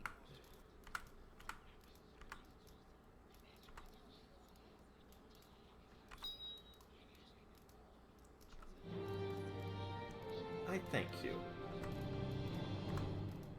Yes. Return to Latin. The prison blossoms reached his father, leaving bread to his master. I'm gonna miss you. Is there something you need? Profero's ring. +4 charisma and regeneration 1.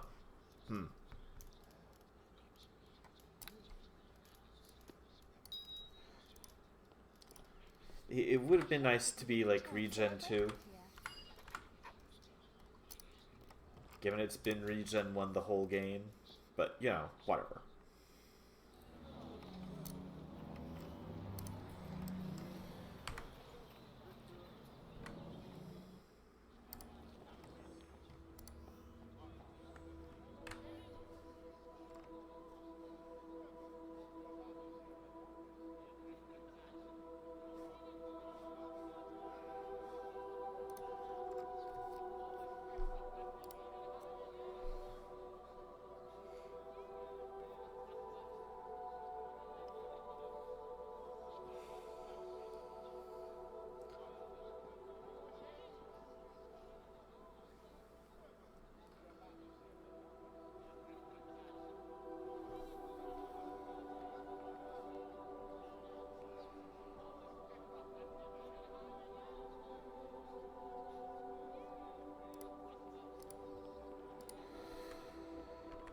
Okay.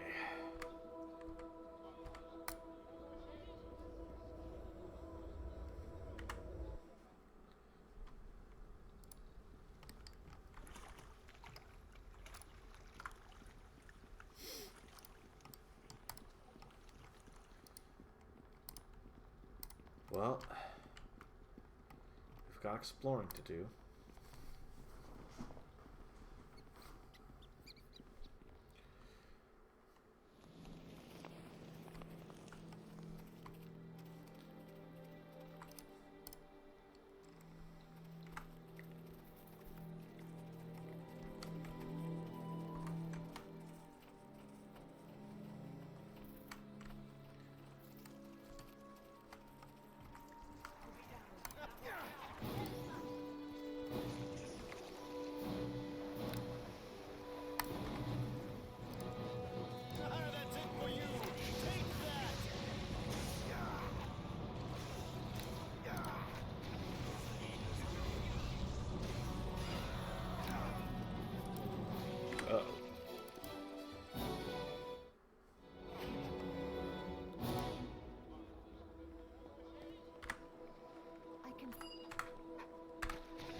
Alright, that's a problem.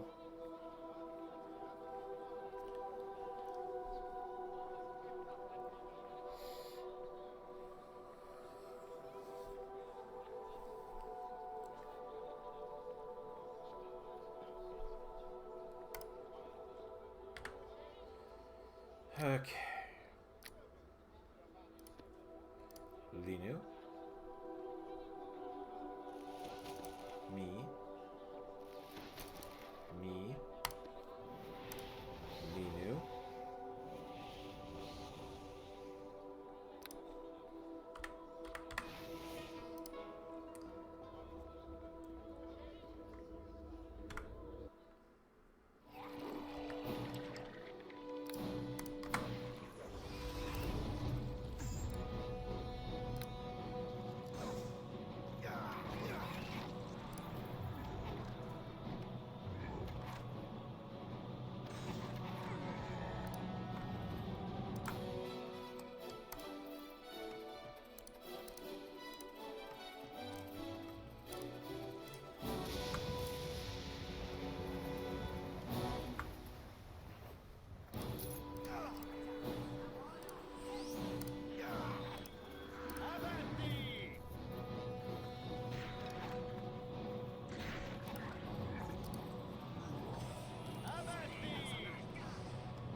Okay.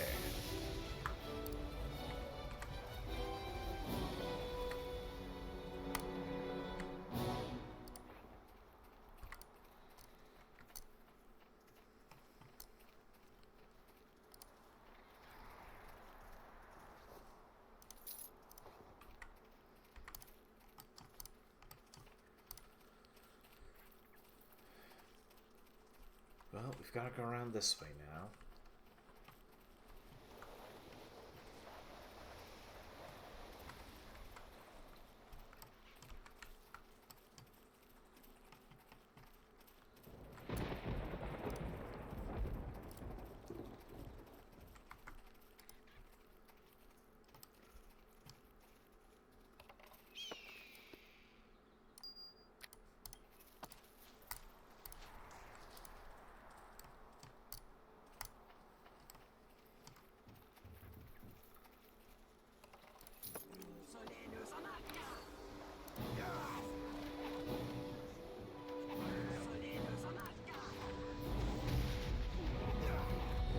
So many ogres.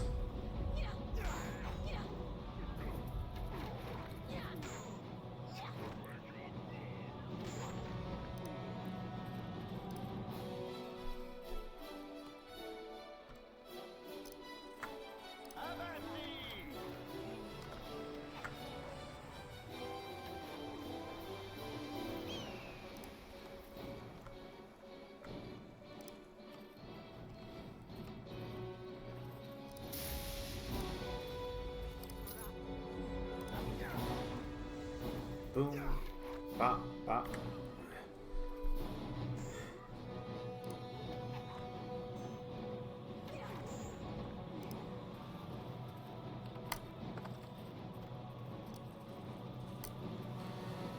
Another cave.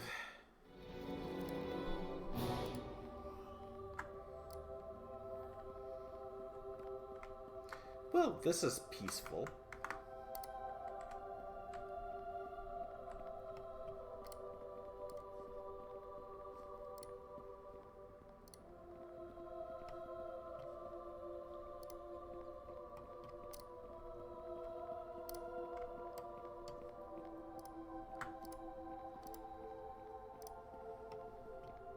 For what reason have you violated the sanctity of this cave? Have you come seeking Golgotha's eggs? You would be wise to answer me, tiny one. I come seeking the words of power. I know something of those. Remember that the foul cloth, Skrog, king of the fire giants, is hornily just a cloth, an ancient red dragon of unimaginable evil. And he lives with the fire giant. Interesting. Why does he want dragon eggs?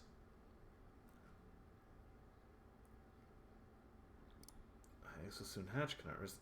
Okay. I could get rid of him for you.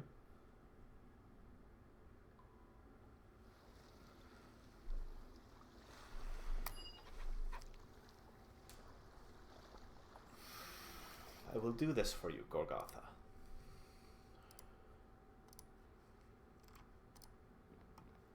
Okay, we just agreed to take on Cloud. Well, folks, this has certainly escalated.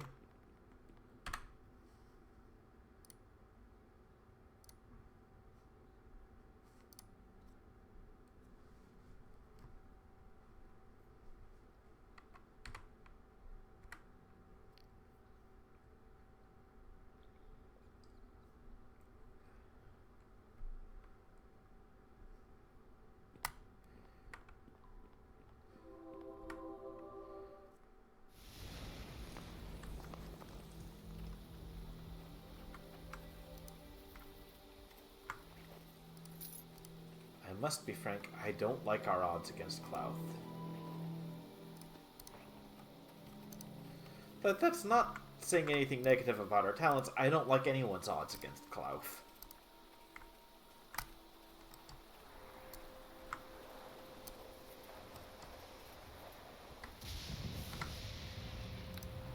That's it for you.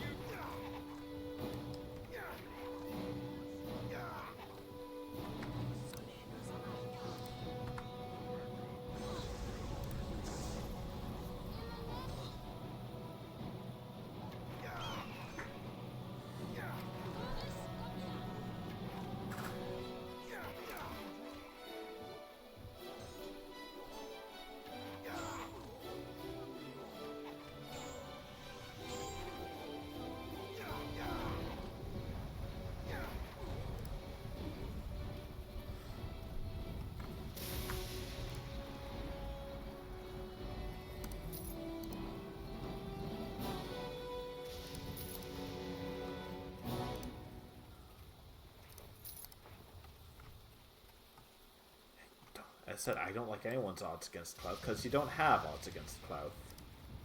You just don't. That's not how it works.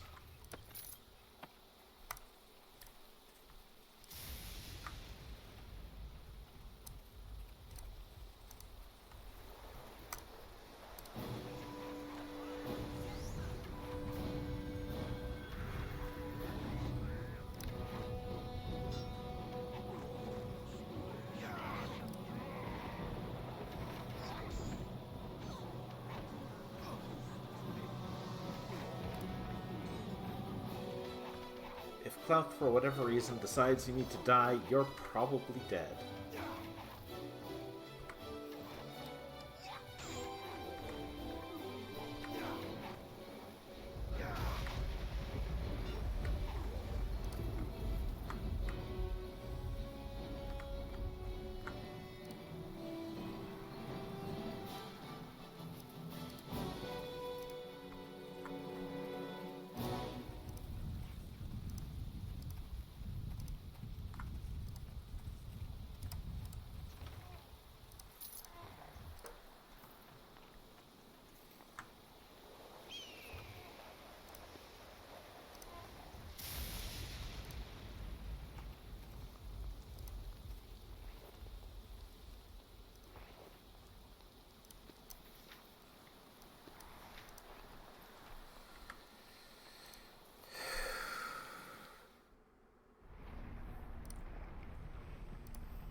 Ugh.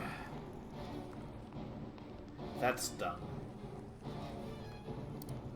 I'm okay, but that stung.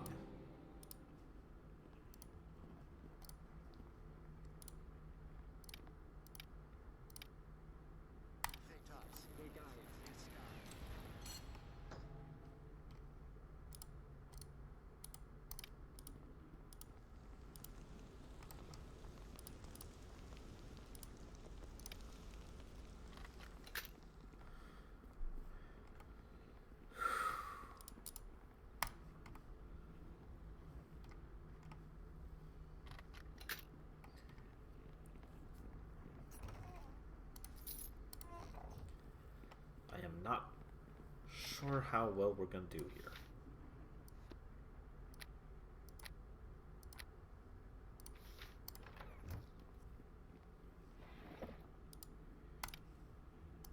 Staff of Defense.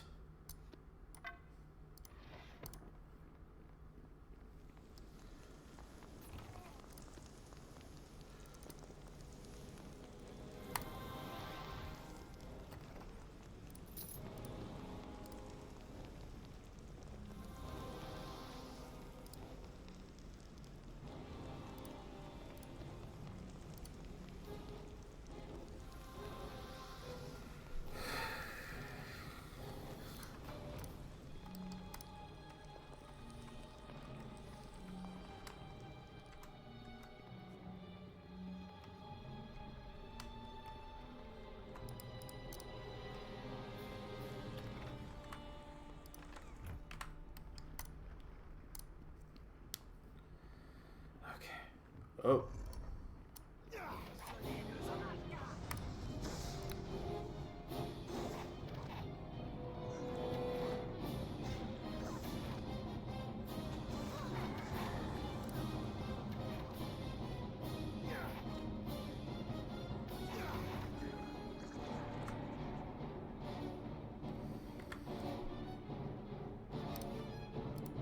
You?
This whole place just gives me, well, worries. Frankly. +2 full plate.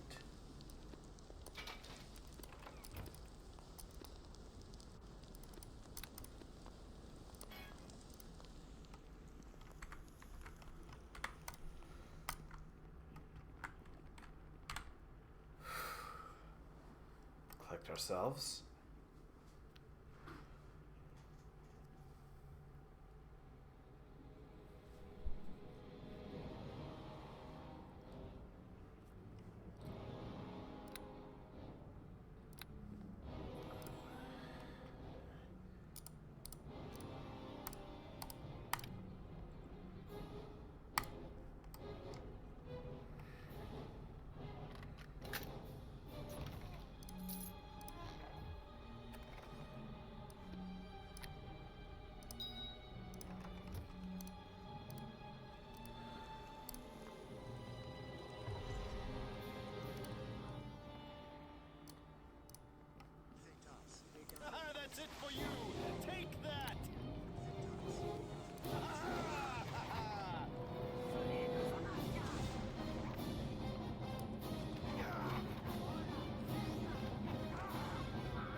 way.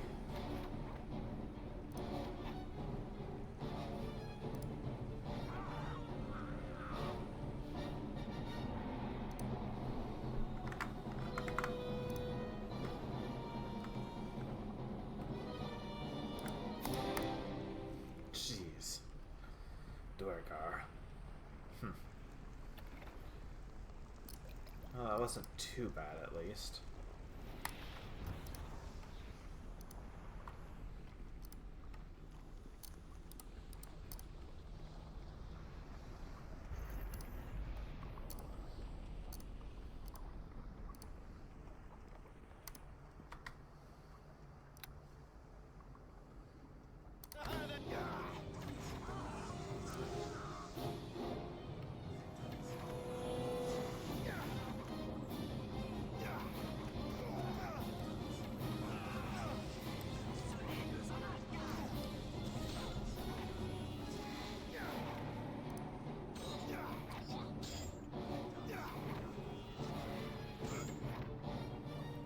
You know, I don't want you getting that spell off, but...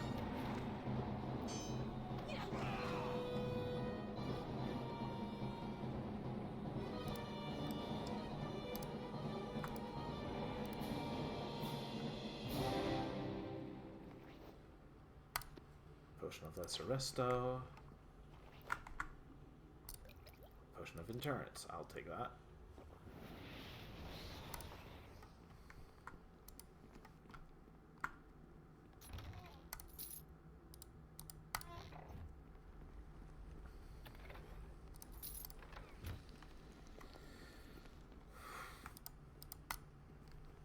Okay, we're doing fine, we're doing fine. I'm a little nervous, but we're doing fine.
Okay, get off of me.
You get off. I don't want to deal with you.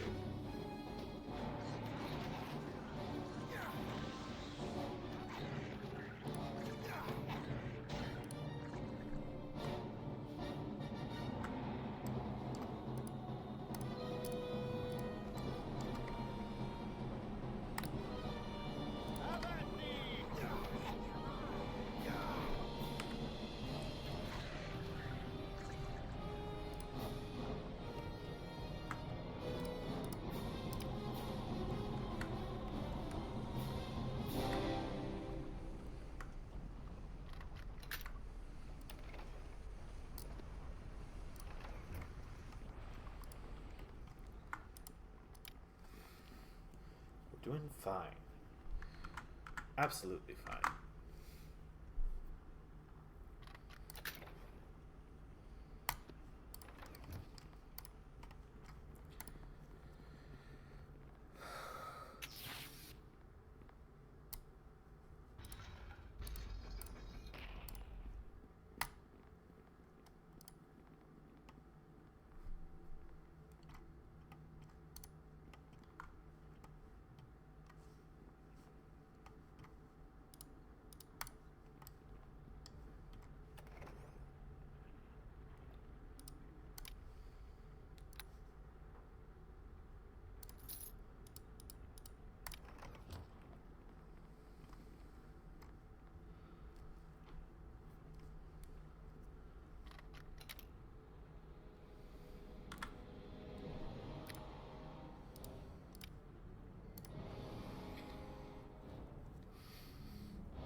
Brunhild's diary.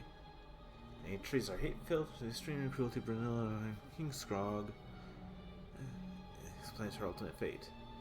Vowed to consummate our marriage this very night. Now keep his entire retinue guards. It's time meets. I'll never let them touch me. Though if I resist, I know they'll beat me again. Skrog dares not kill me for fear of breaking the alliance with my mother. Tonight I shall take my own life and finally be free of this wretched existence.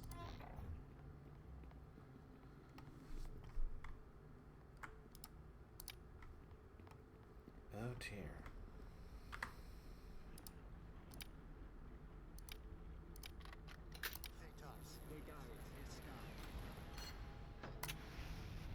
What?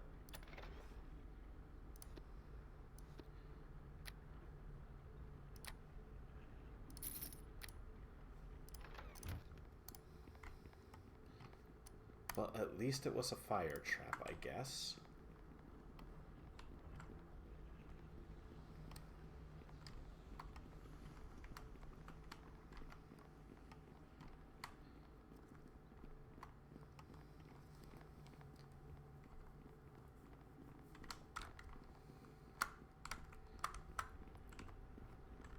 Alright, which way from here? Maybe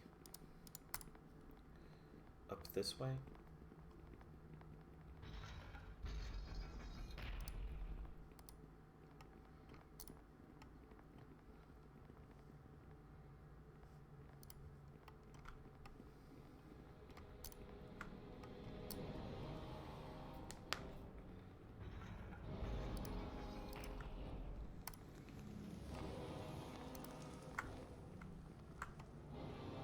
Pull this lever, get me out of this prison. Yeah, sure.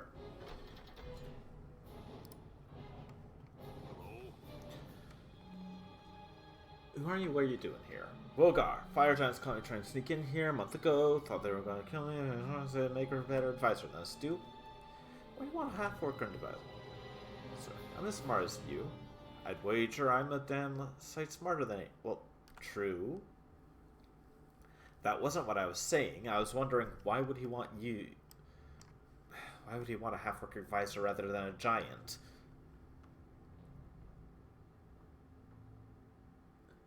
Information. Alright. Tell me about Clough. How can you charge me for information after I save your life?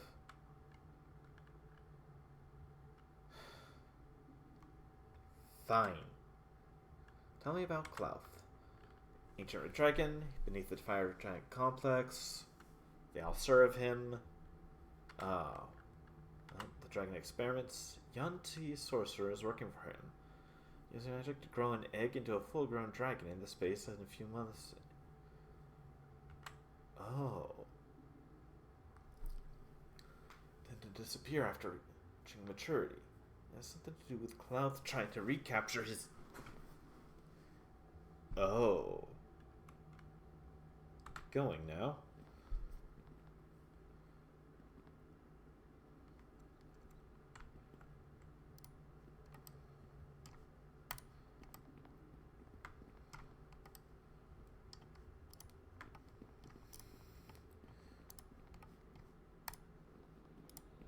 Clouth's trying to get... Clouth is trying to turn back time for himself. Oh, that's terrifying. That is not... Concerning. That is very concerning. To put it mildly. Push no invisibility. When am I going to use that?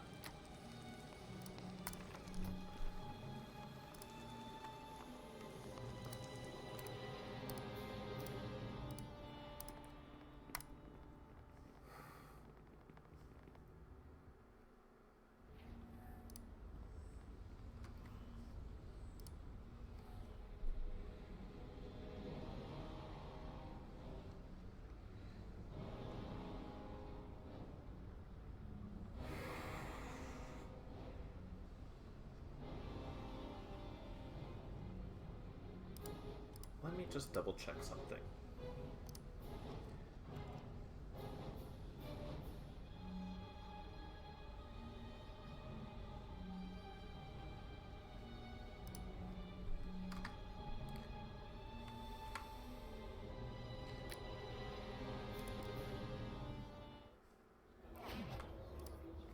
Alright, as I have said before, I do have on the side, like, a guide pulled up in case I need to double check stuff. And I figured I should do so here because, well, it's feeling like I missed Linu's quest item, and I have, in fact. Hers is near the Fort Ilkard ruins. So, quickly and quietly now.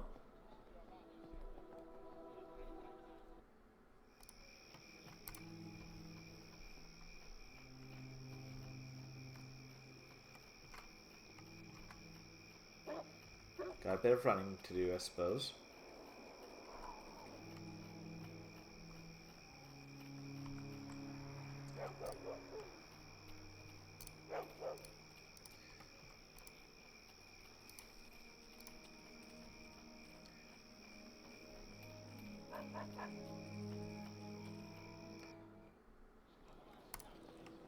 Is it Nurk who had boots that give haste?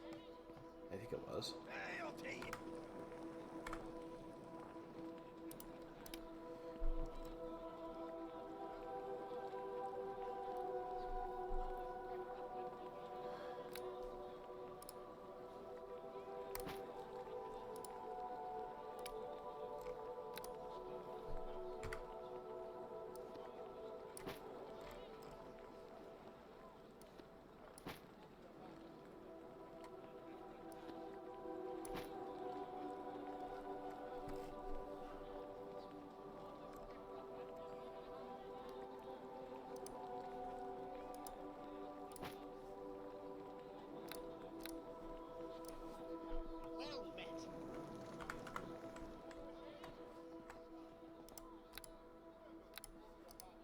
It would be nice to see what haste does for me, but you know, whatever.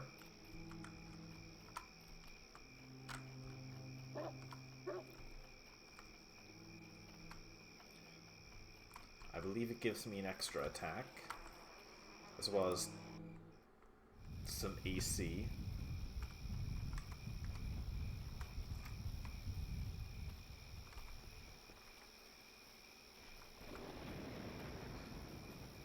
Movement speed, it would seem.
just never come this way?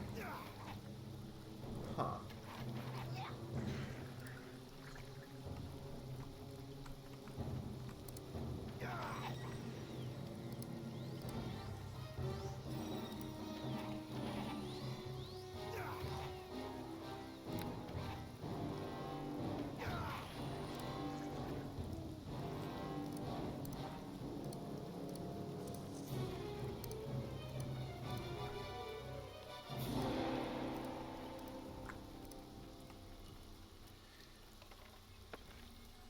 Volcanic oak seed. Hey there, dear. There you go.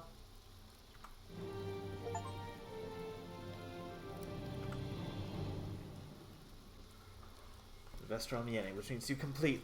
Do you know what I mean by that? Come to Everest after we are done. Aw. Well, we shall have to, Linu. We have many centuries. No, she calls us dear one. Tent of the elf +4.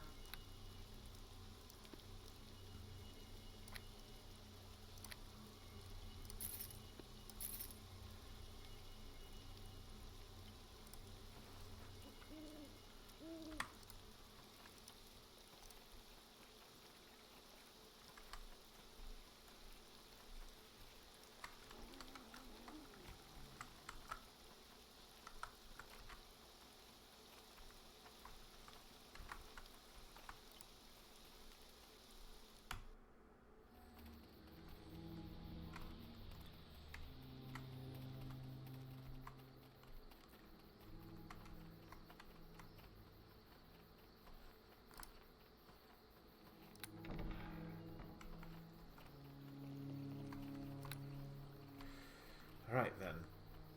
Well, looks to me like we're in basically the end game of Chapter 3.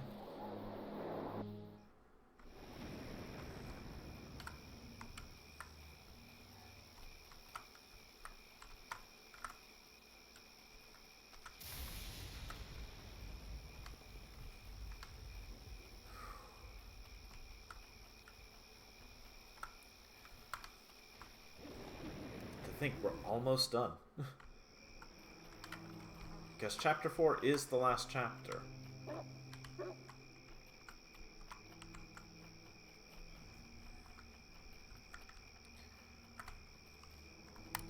Okay, perma haste is pretty rad, and that is some good AC.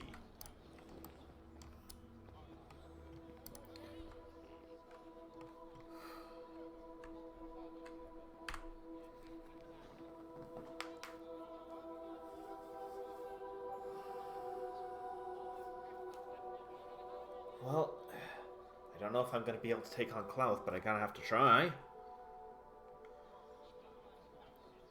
He's a red dragon, so we'll want protection from fire. Once we get there.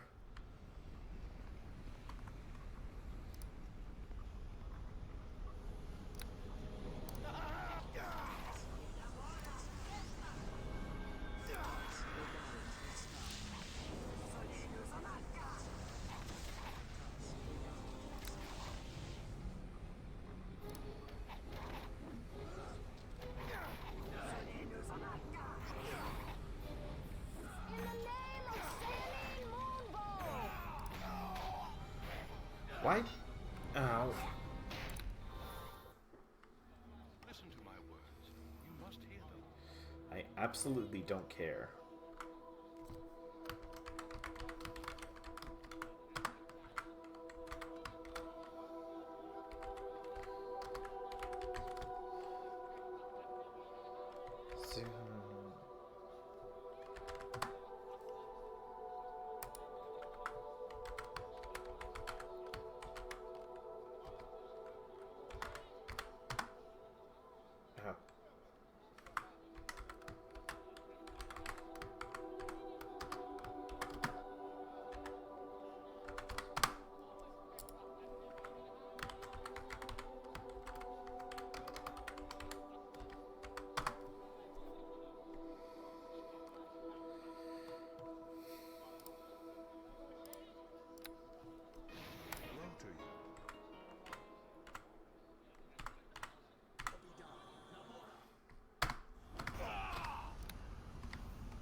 looking around to do.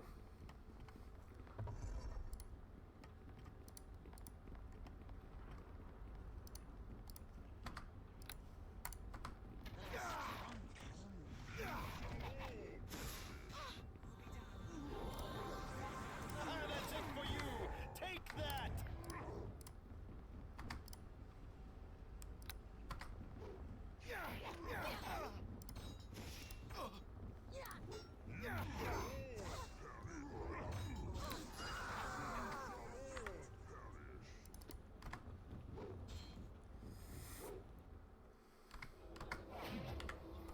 Right.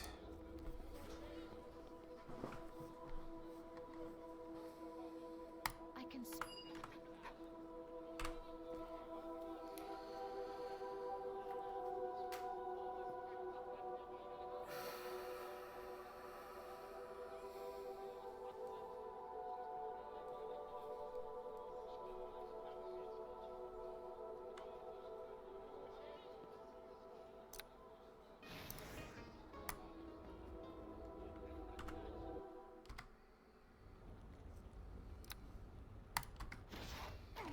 Goddess, take you now!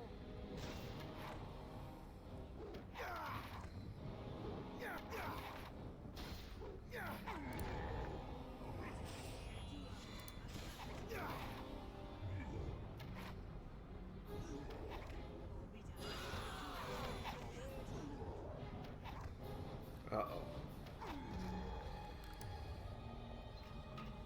Okay, you know. Some rough luck, I getcha. I.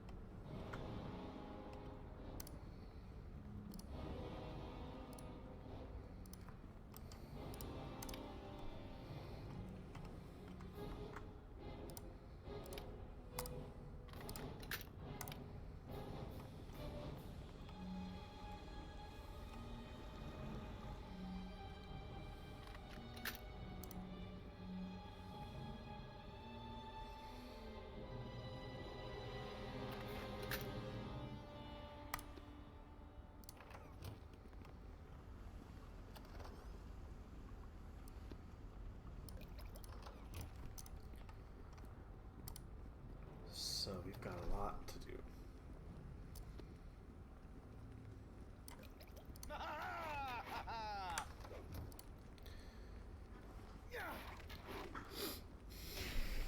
There we go.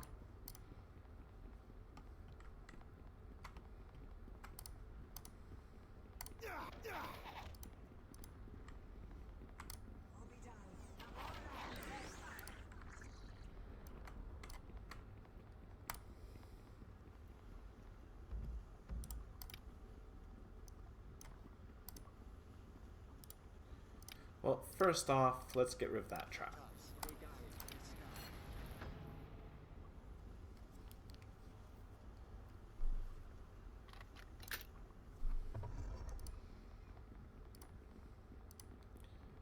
I greet you.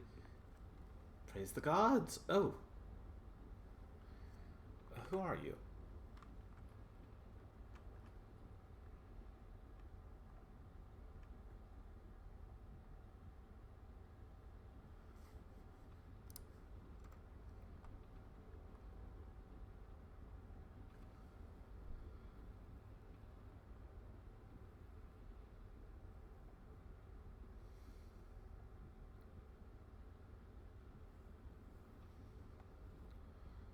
I don't know. I don't know.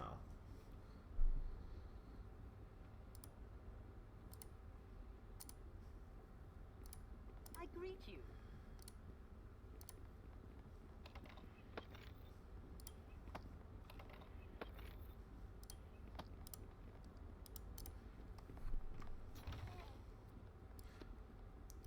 Ah, good.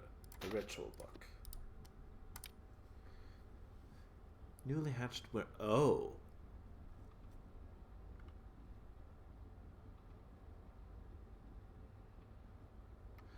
prolong the life of the mighty Clouth.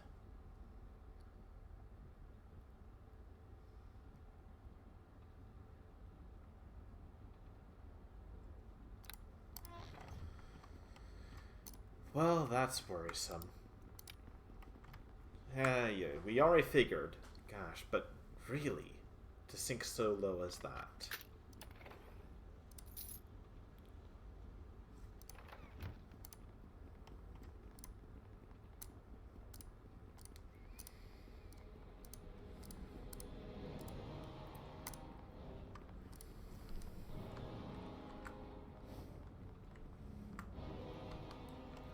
I believe the word to use would be unconscionable.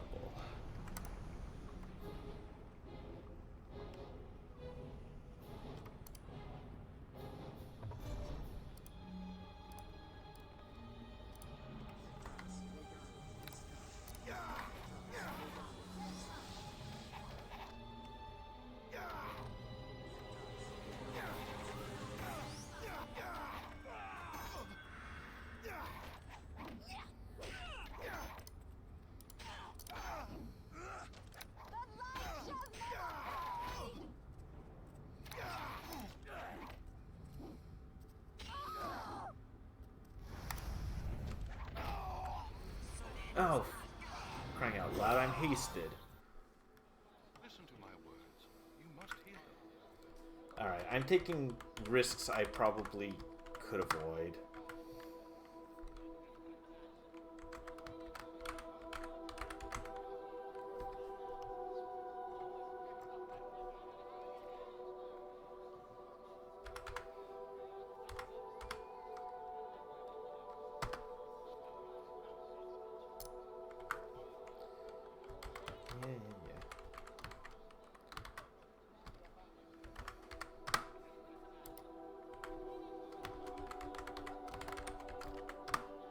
Oop, nope.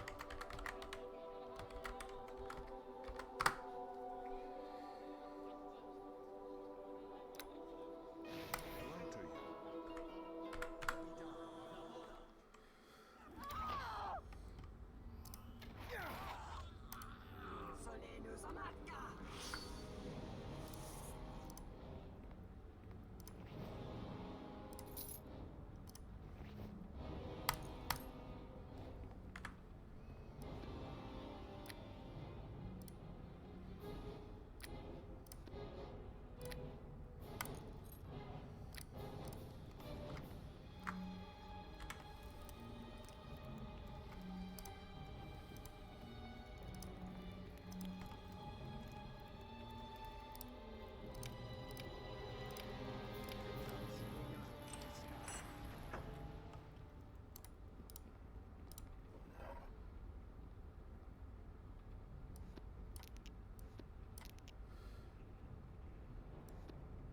Tensor's transformation.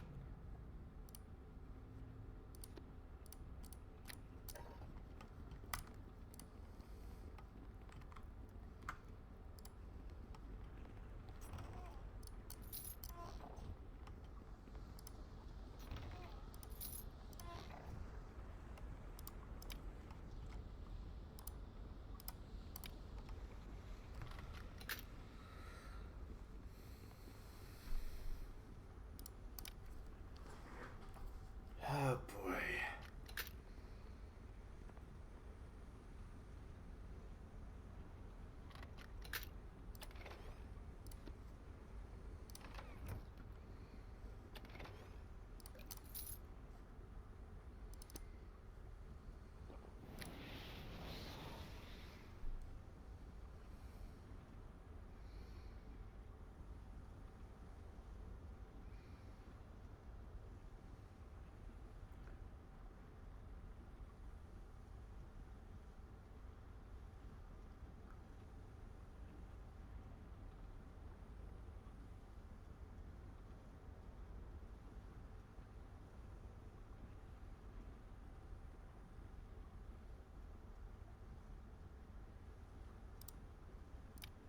So, one attack bonus for every 2 caster levels, 4 natural AC bonus.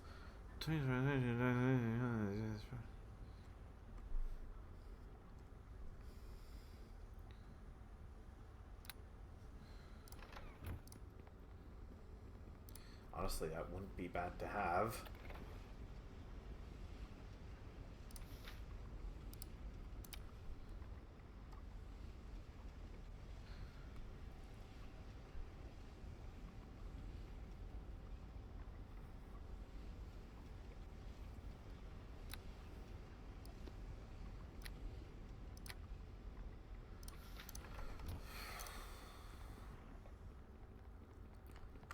Somehow I get the feeling if I'm gonna be having to deal with Clouth, I'm gonna be wanting to go through some of my scrolls.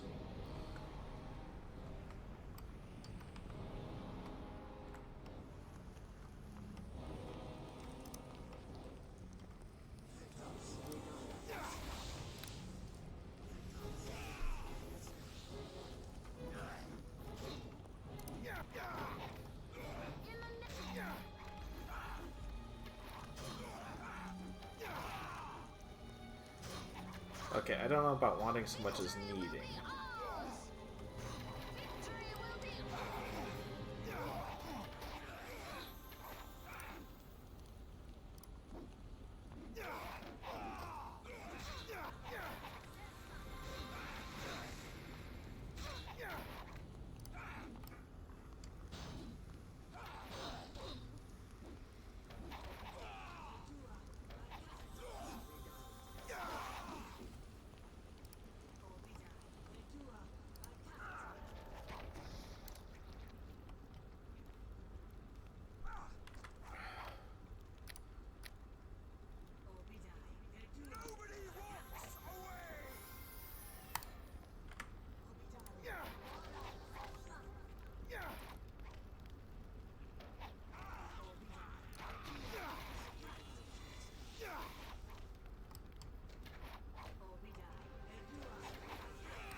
Alright, buddy.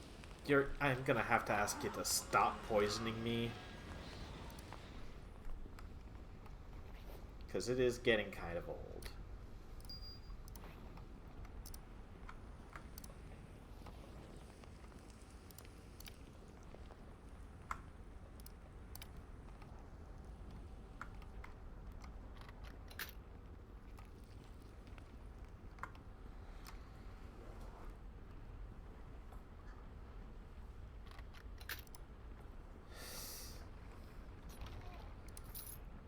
We're getting through this, though. I do believe we'll be able to get through Chapter 3 tonight.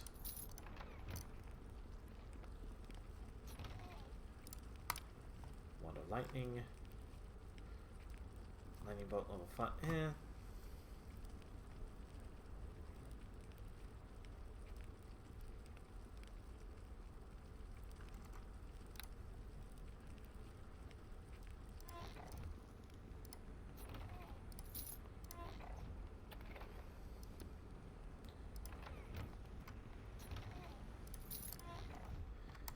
I'm reaching the point where I can do significant damage in a round of attacks.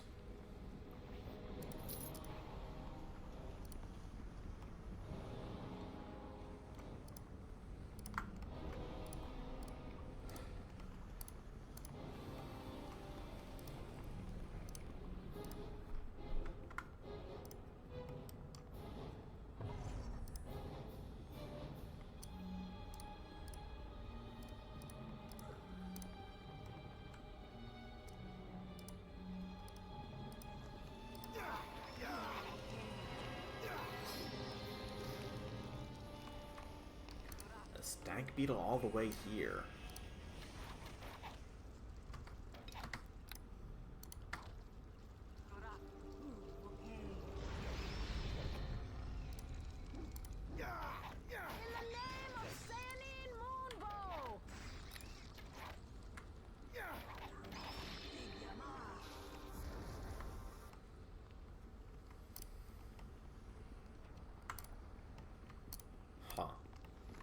Finding a bunch of insects at this point and other arthropods just seems weird.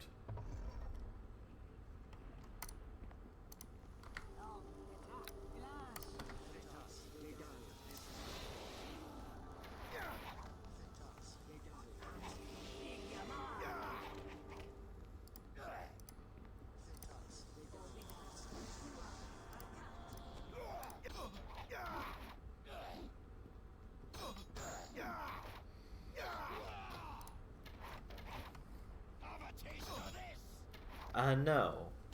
Catch.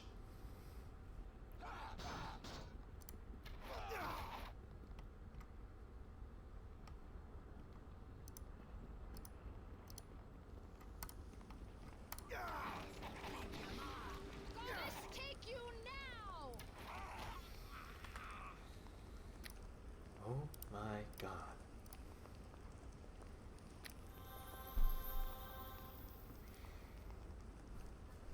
Um...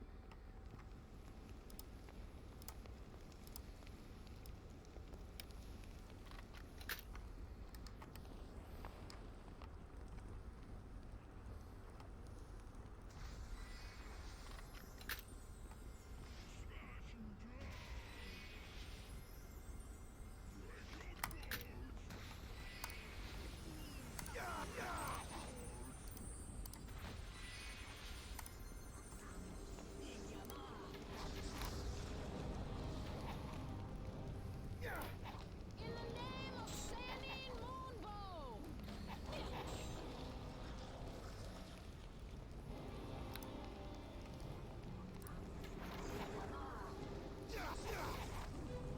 No, we're not doing. Oh my gosh. Sanin Moonbow! In the name of...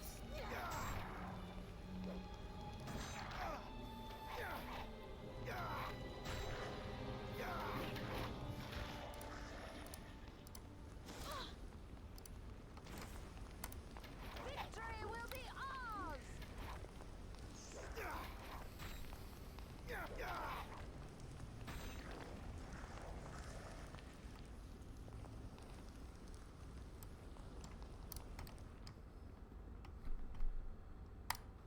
Okay. We're fine. It's fine. We're fine.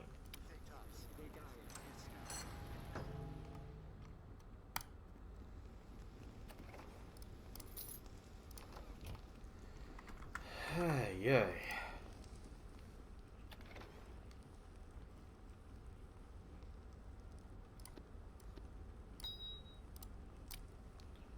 Arcane Disjunction.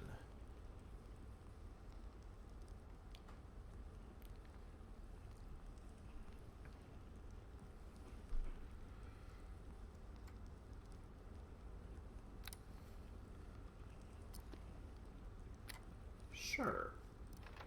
Dispel magic. Why not?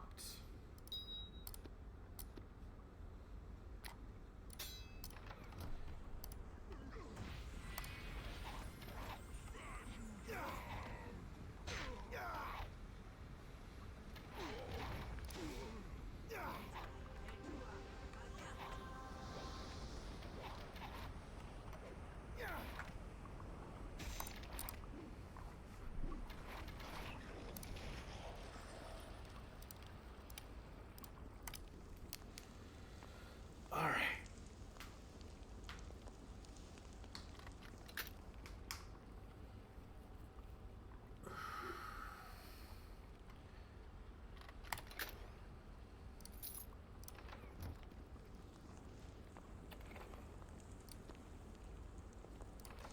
Well, that's all for here, but I can go a little long today, if it means finishing up this area and Clouth. Whew.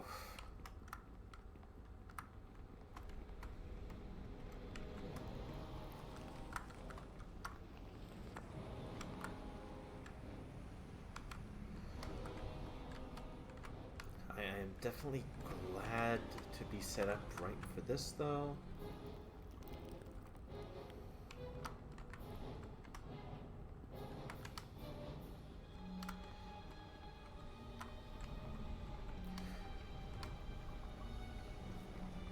definitely don't like the idea of not being level 20 for Klauth. Like, my limited knowledge of the D&D canon leads me to believe I should be at least level 20 to face him. But I can't really do much about that now, can I?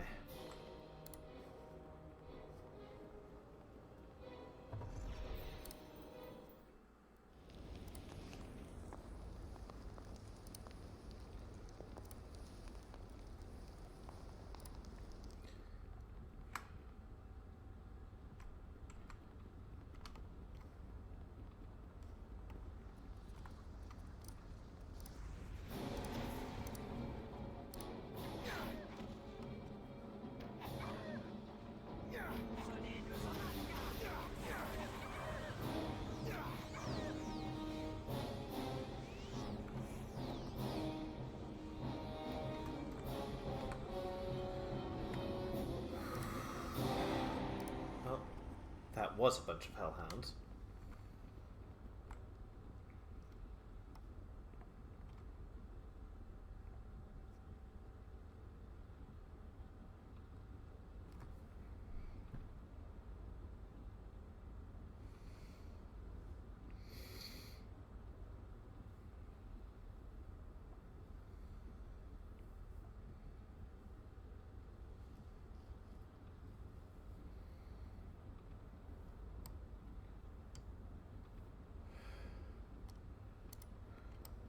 Alright.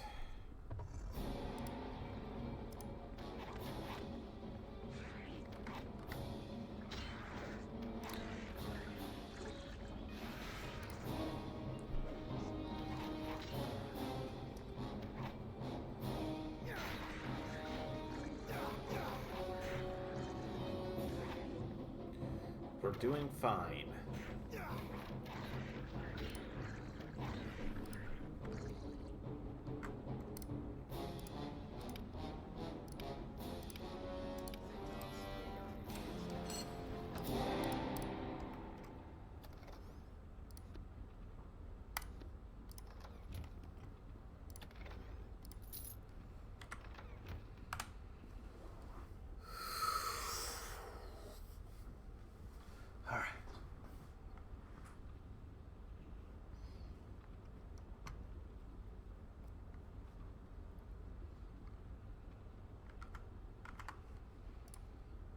Hello, hello there. Stretch, indeed. Welcome. I have been working my way through Neverwinter Nights, the Wailing Death campaign in particular.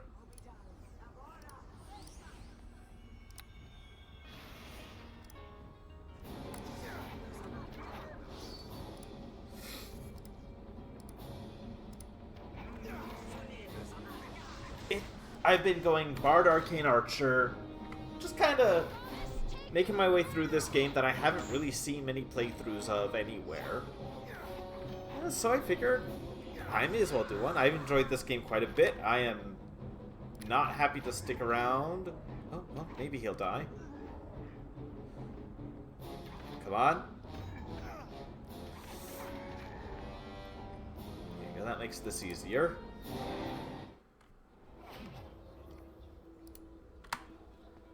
I know it's not the most exciting gameplay in the world. That's just kind of how some of these old D&D-esque games are. Well, D&D-esque. This is literally a D&D game.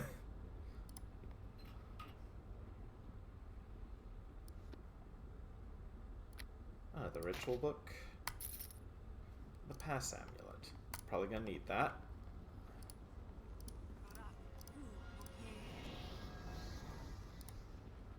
Surprised you didn't jump out and attack me while Scorch was who I was fighting. Well, I'm not complaining.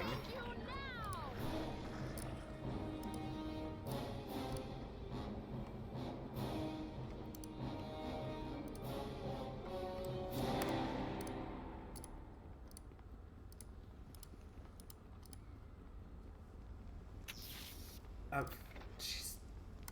Could have done that better. Harp of Haunting, not super useful.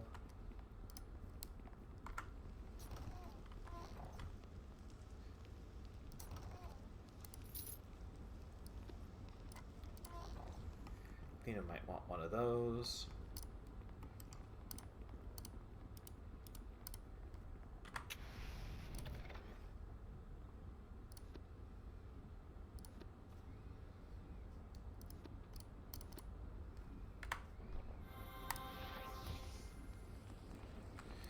All right.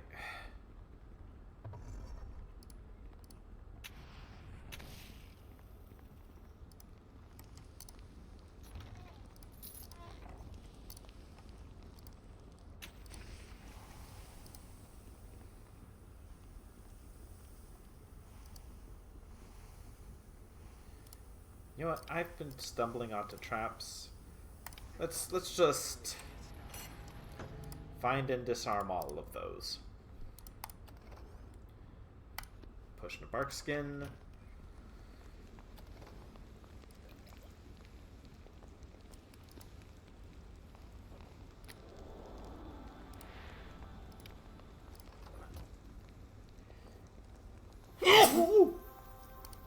Sorry.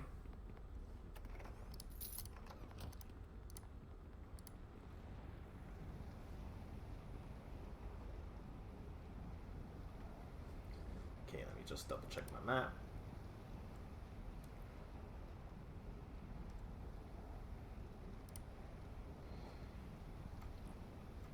Just, yeah. So I could go right to there, but something tells me I want to go up and around. Oh, no, I can't go right to there. There's rocks. Well, fair enough.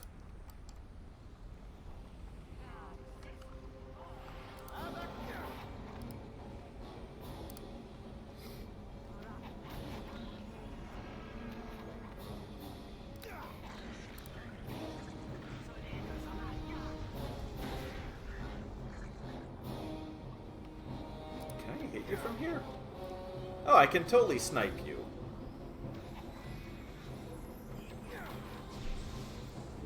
Ha!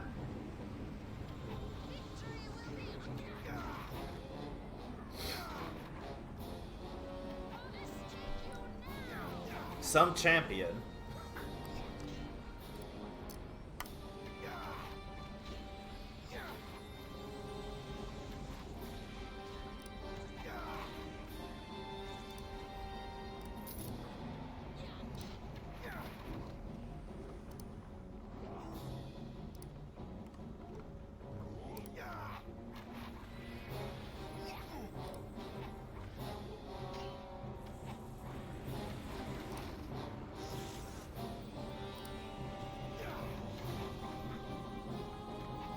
No, I don't want to deal.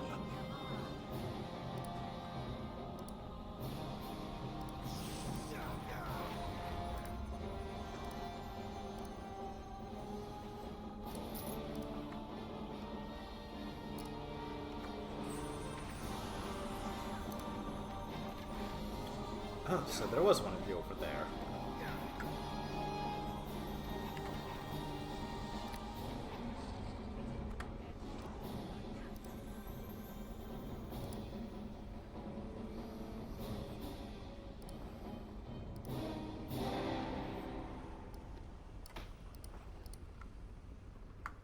Slad's tongue. Alright, let's take a quick rest. We're doing good. We're making our way through.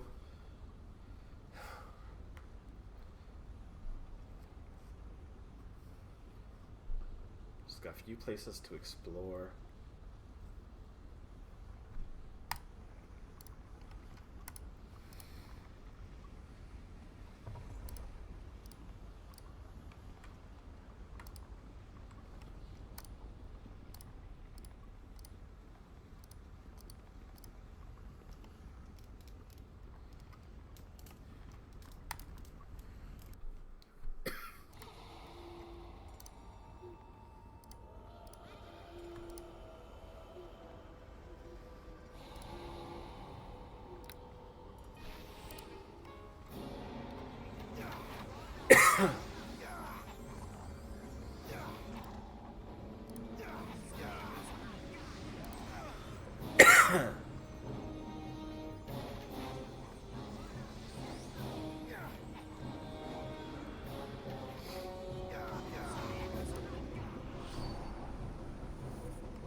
Slad tongues.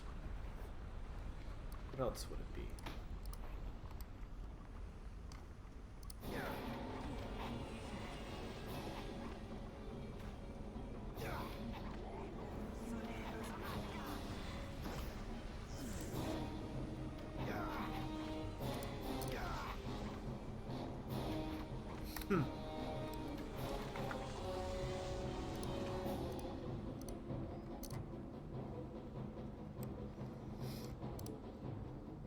Easy enough.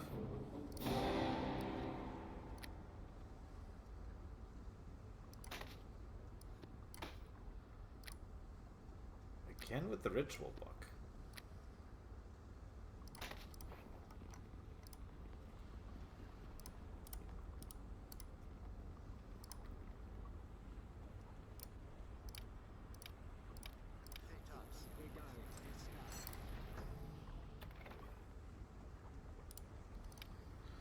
Planar mace.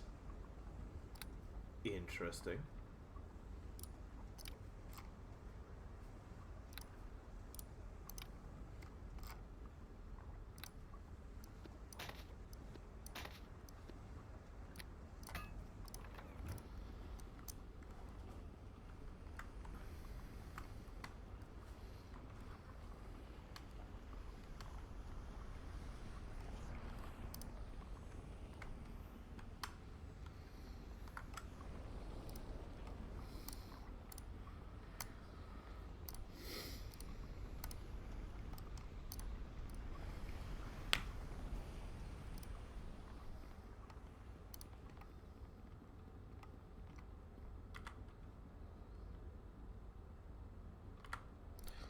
Oh, right, I wanted to drop off some of these slad tongues. Because I really don't need this many, even if I even need them.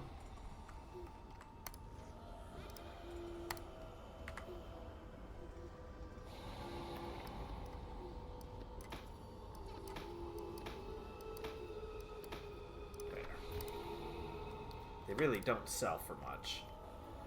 But if I need them for something in this dungeon, I'd rather have them than not. But we are making good headway.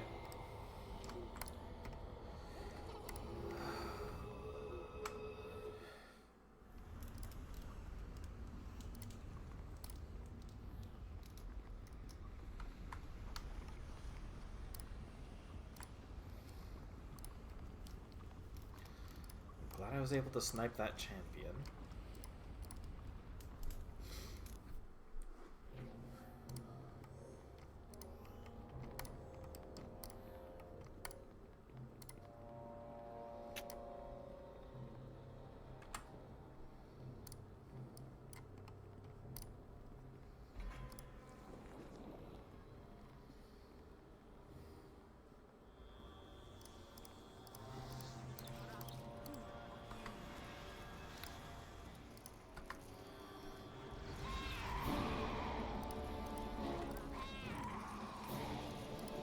Yuntia.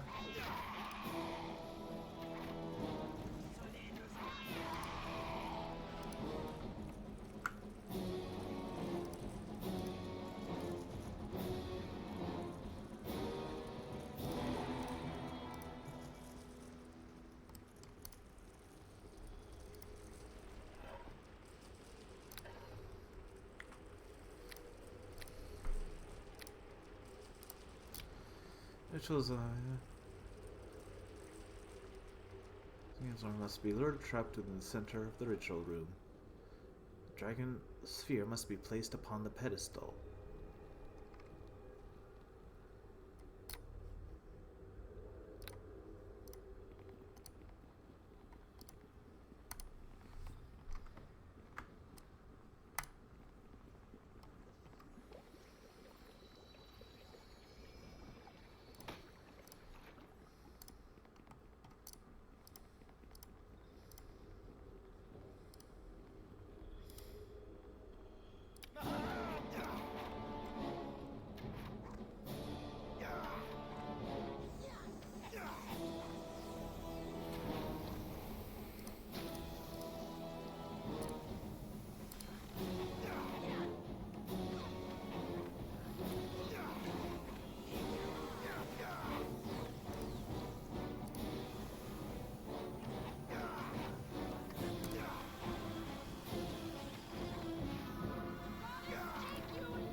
go.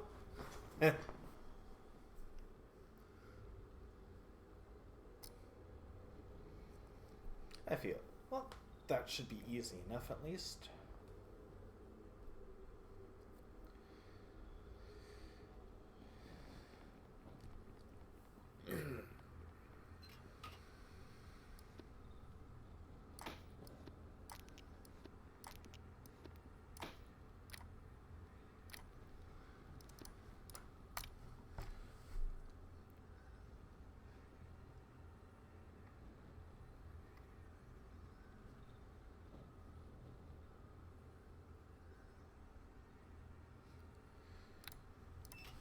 Good. Okay,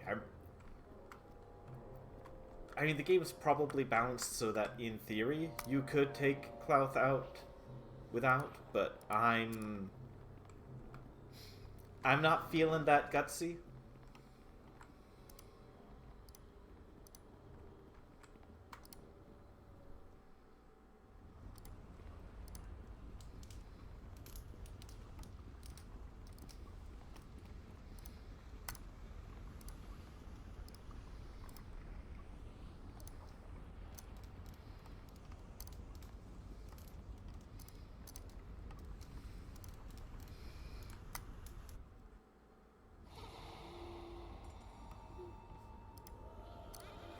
Oh, I got turned around.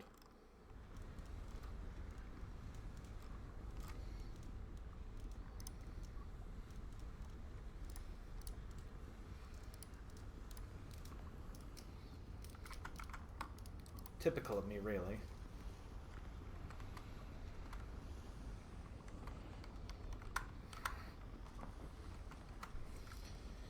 All right.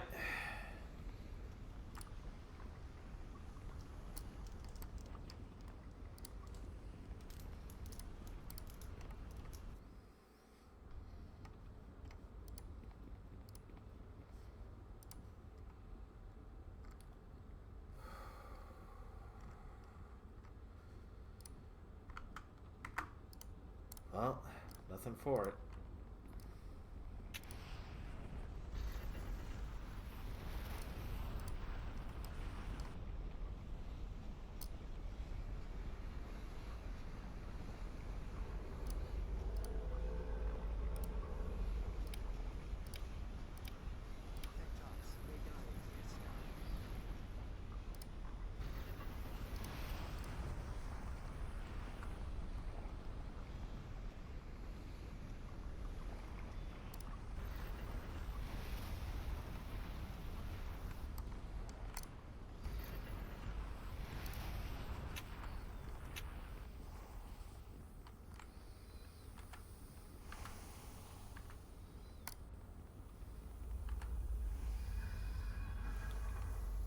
Sheesh.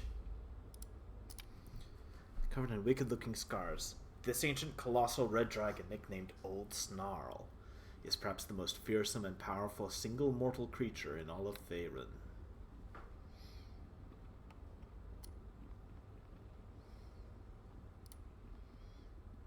So, at last you have come. I assume my fire giant servants are dead. No matter. They are of little consequence to me. I can find other servants. Perhaps even you will serve. Come closer. I will not harm you.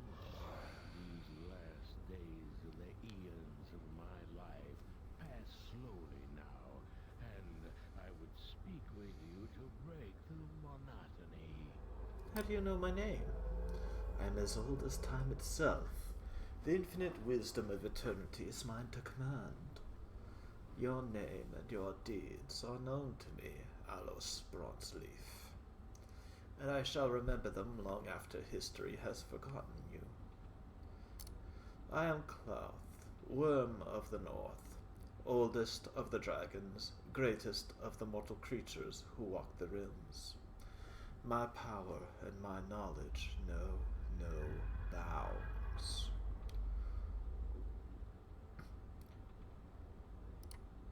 I am Clouth. I know much that is hidden. Oh, so you know I'm seeking them. Do you know anything about Mulgrim? Yeah, nothing. A single drop of water in the ocean of history. The dreams of greatness, the legacy of the creator race. They are the dreams of a fool. Not deal with a madman, I have too much to lose. Is my only concern. Mulgrim's followers would not recognize my grandeur. All the same, they possess just enough power to be a threat to me. Why I sent them away. What about the creator? So it was a stunning jungle by ruthless lizardmen, yeah. I have an essence sphere here.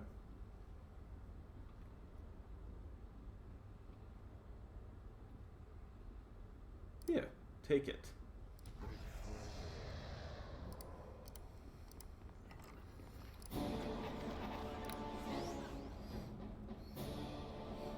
I'm sorry, Clouth, but no. You didn't think it would be so easy if you asked that.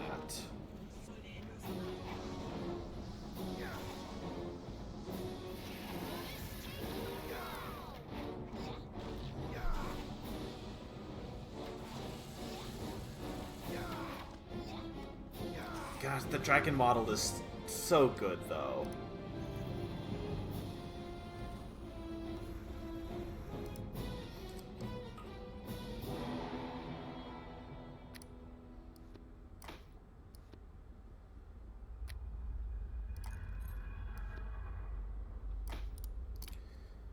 The head of the ancient dragon Clouth. Donald some of his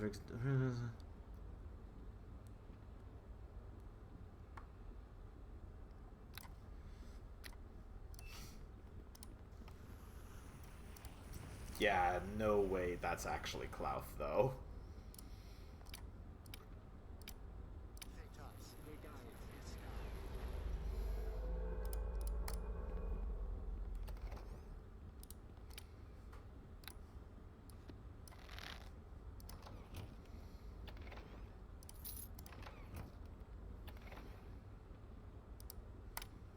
Red dragon armor.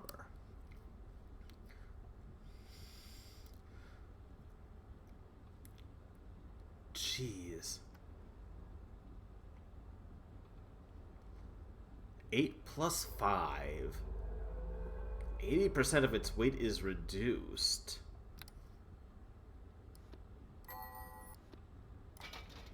That is a decidedly astounding amount of... That is a decidedly good amount of spell resistance as well.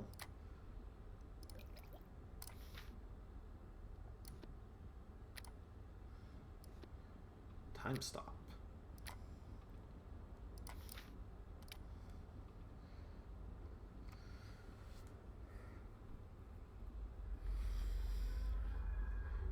That seems really good.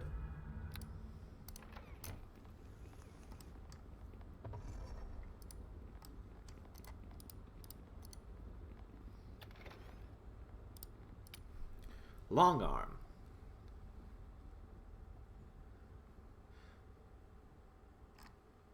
Pirate Isles of Nelhath.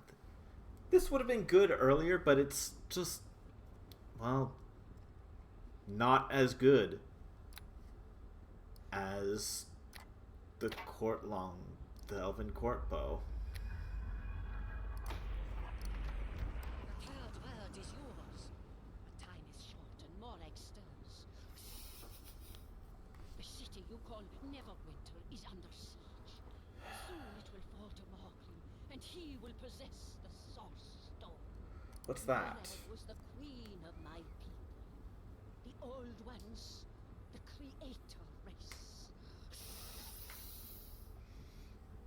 It was she who created the Source Stone. The world became cold, and the snow covered the land. Morag used the words to put her people into a hibernation when the cold winter came, imprisoning the heat of the steam fishes in the magical Source Stone, and her and all her people with it. The Why? old ones could not survive the coming of the winter. Oh.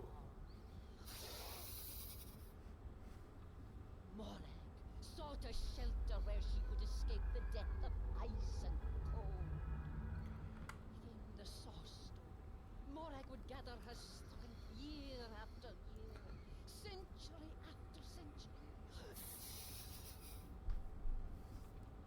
When her power waxed, we word slaves would awaken the queen to banish the never-ending winter. So, The source stone is buried beneath the streets of Neverwinter. And even in its dormant state, the magical heat radiating from within keeps the city habitable during the coldest blizzards. Imagine what will happen when the power is awakened fully and released. Those who survive the global warming will become slaves to the creators. And I will be bound to the words of power once more.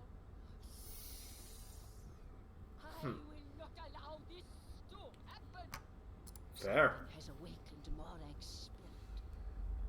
Though her body and true power remain trapped in the Source Stone for now. She speaks to Morgan through projections, as I am speaking to you. Morgrim serves her, a pawn blinded by her promises of rewards and power. The plague was the first step in Morag's return.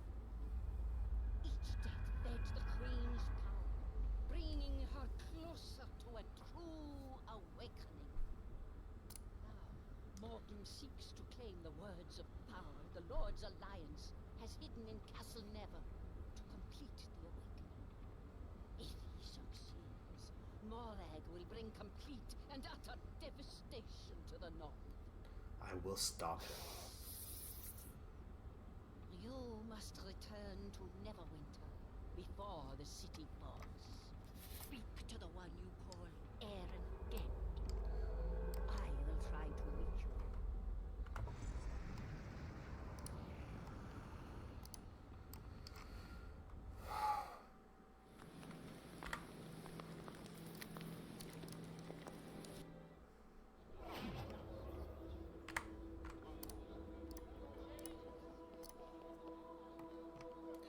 Well, that has been an eventful time. Let's see, is there anyone to raid out to?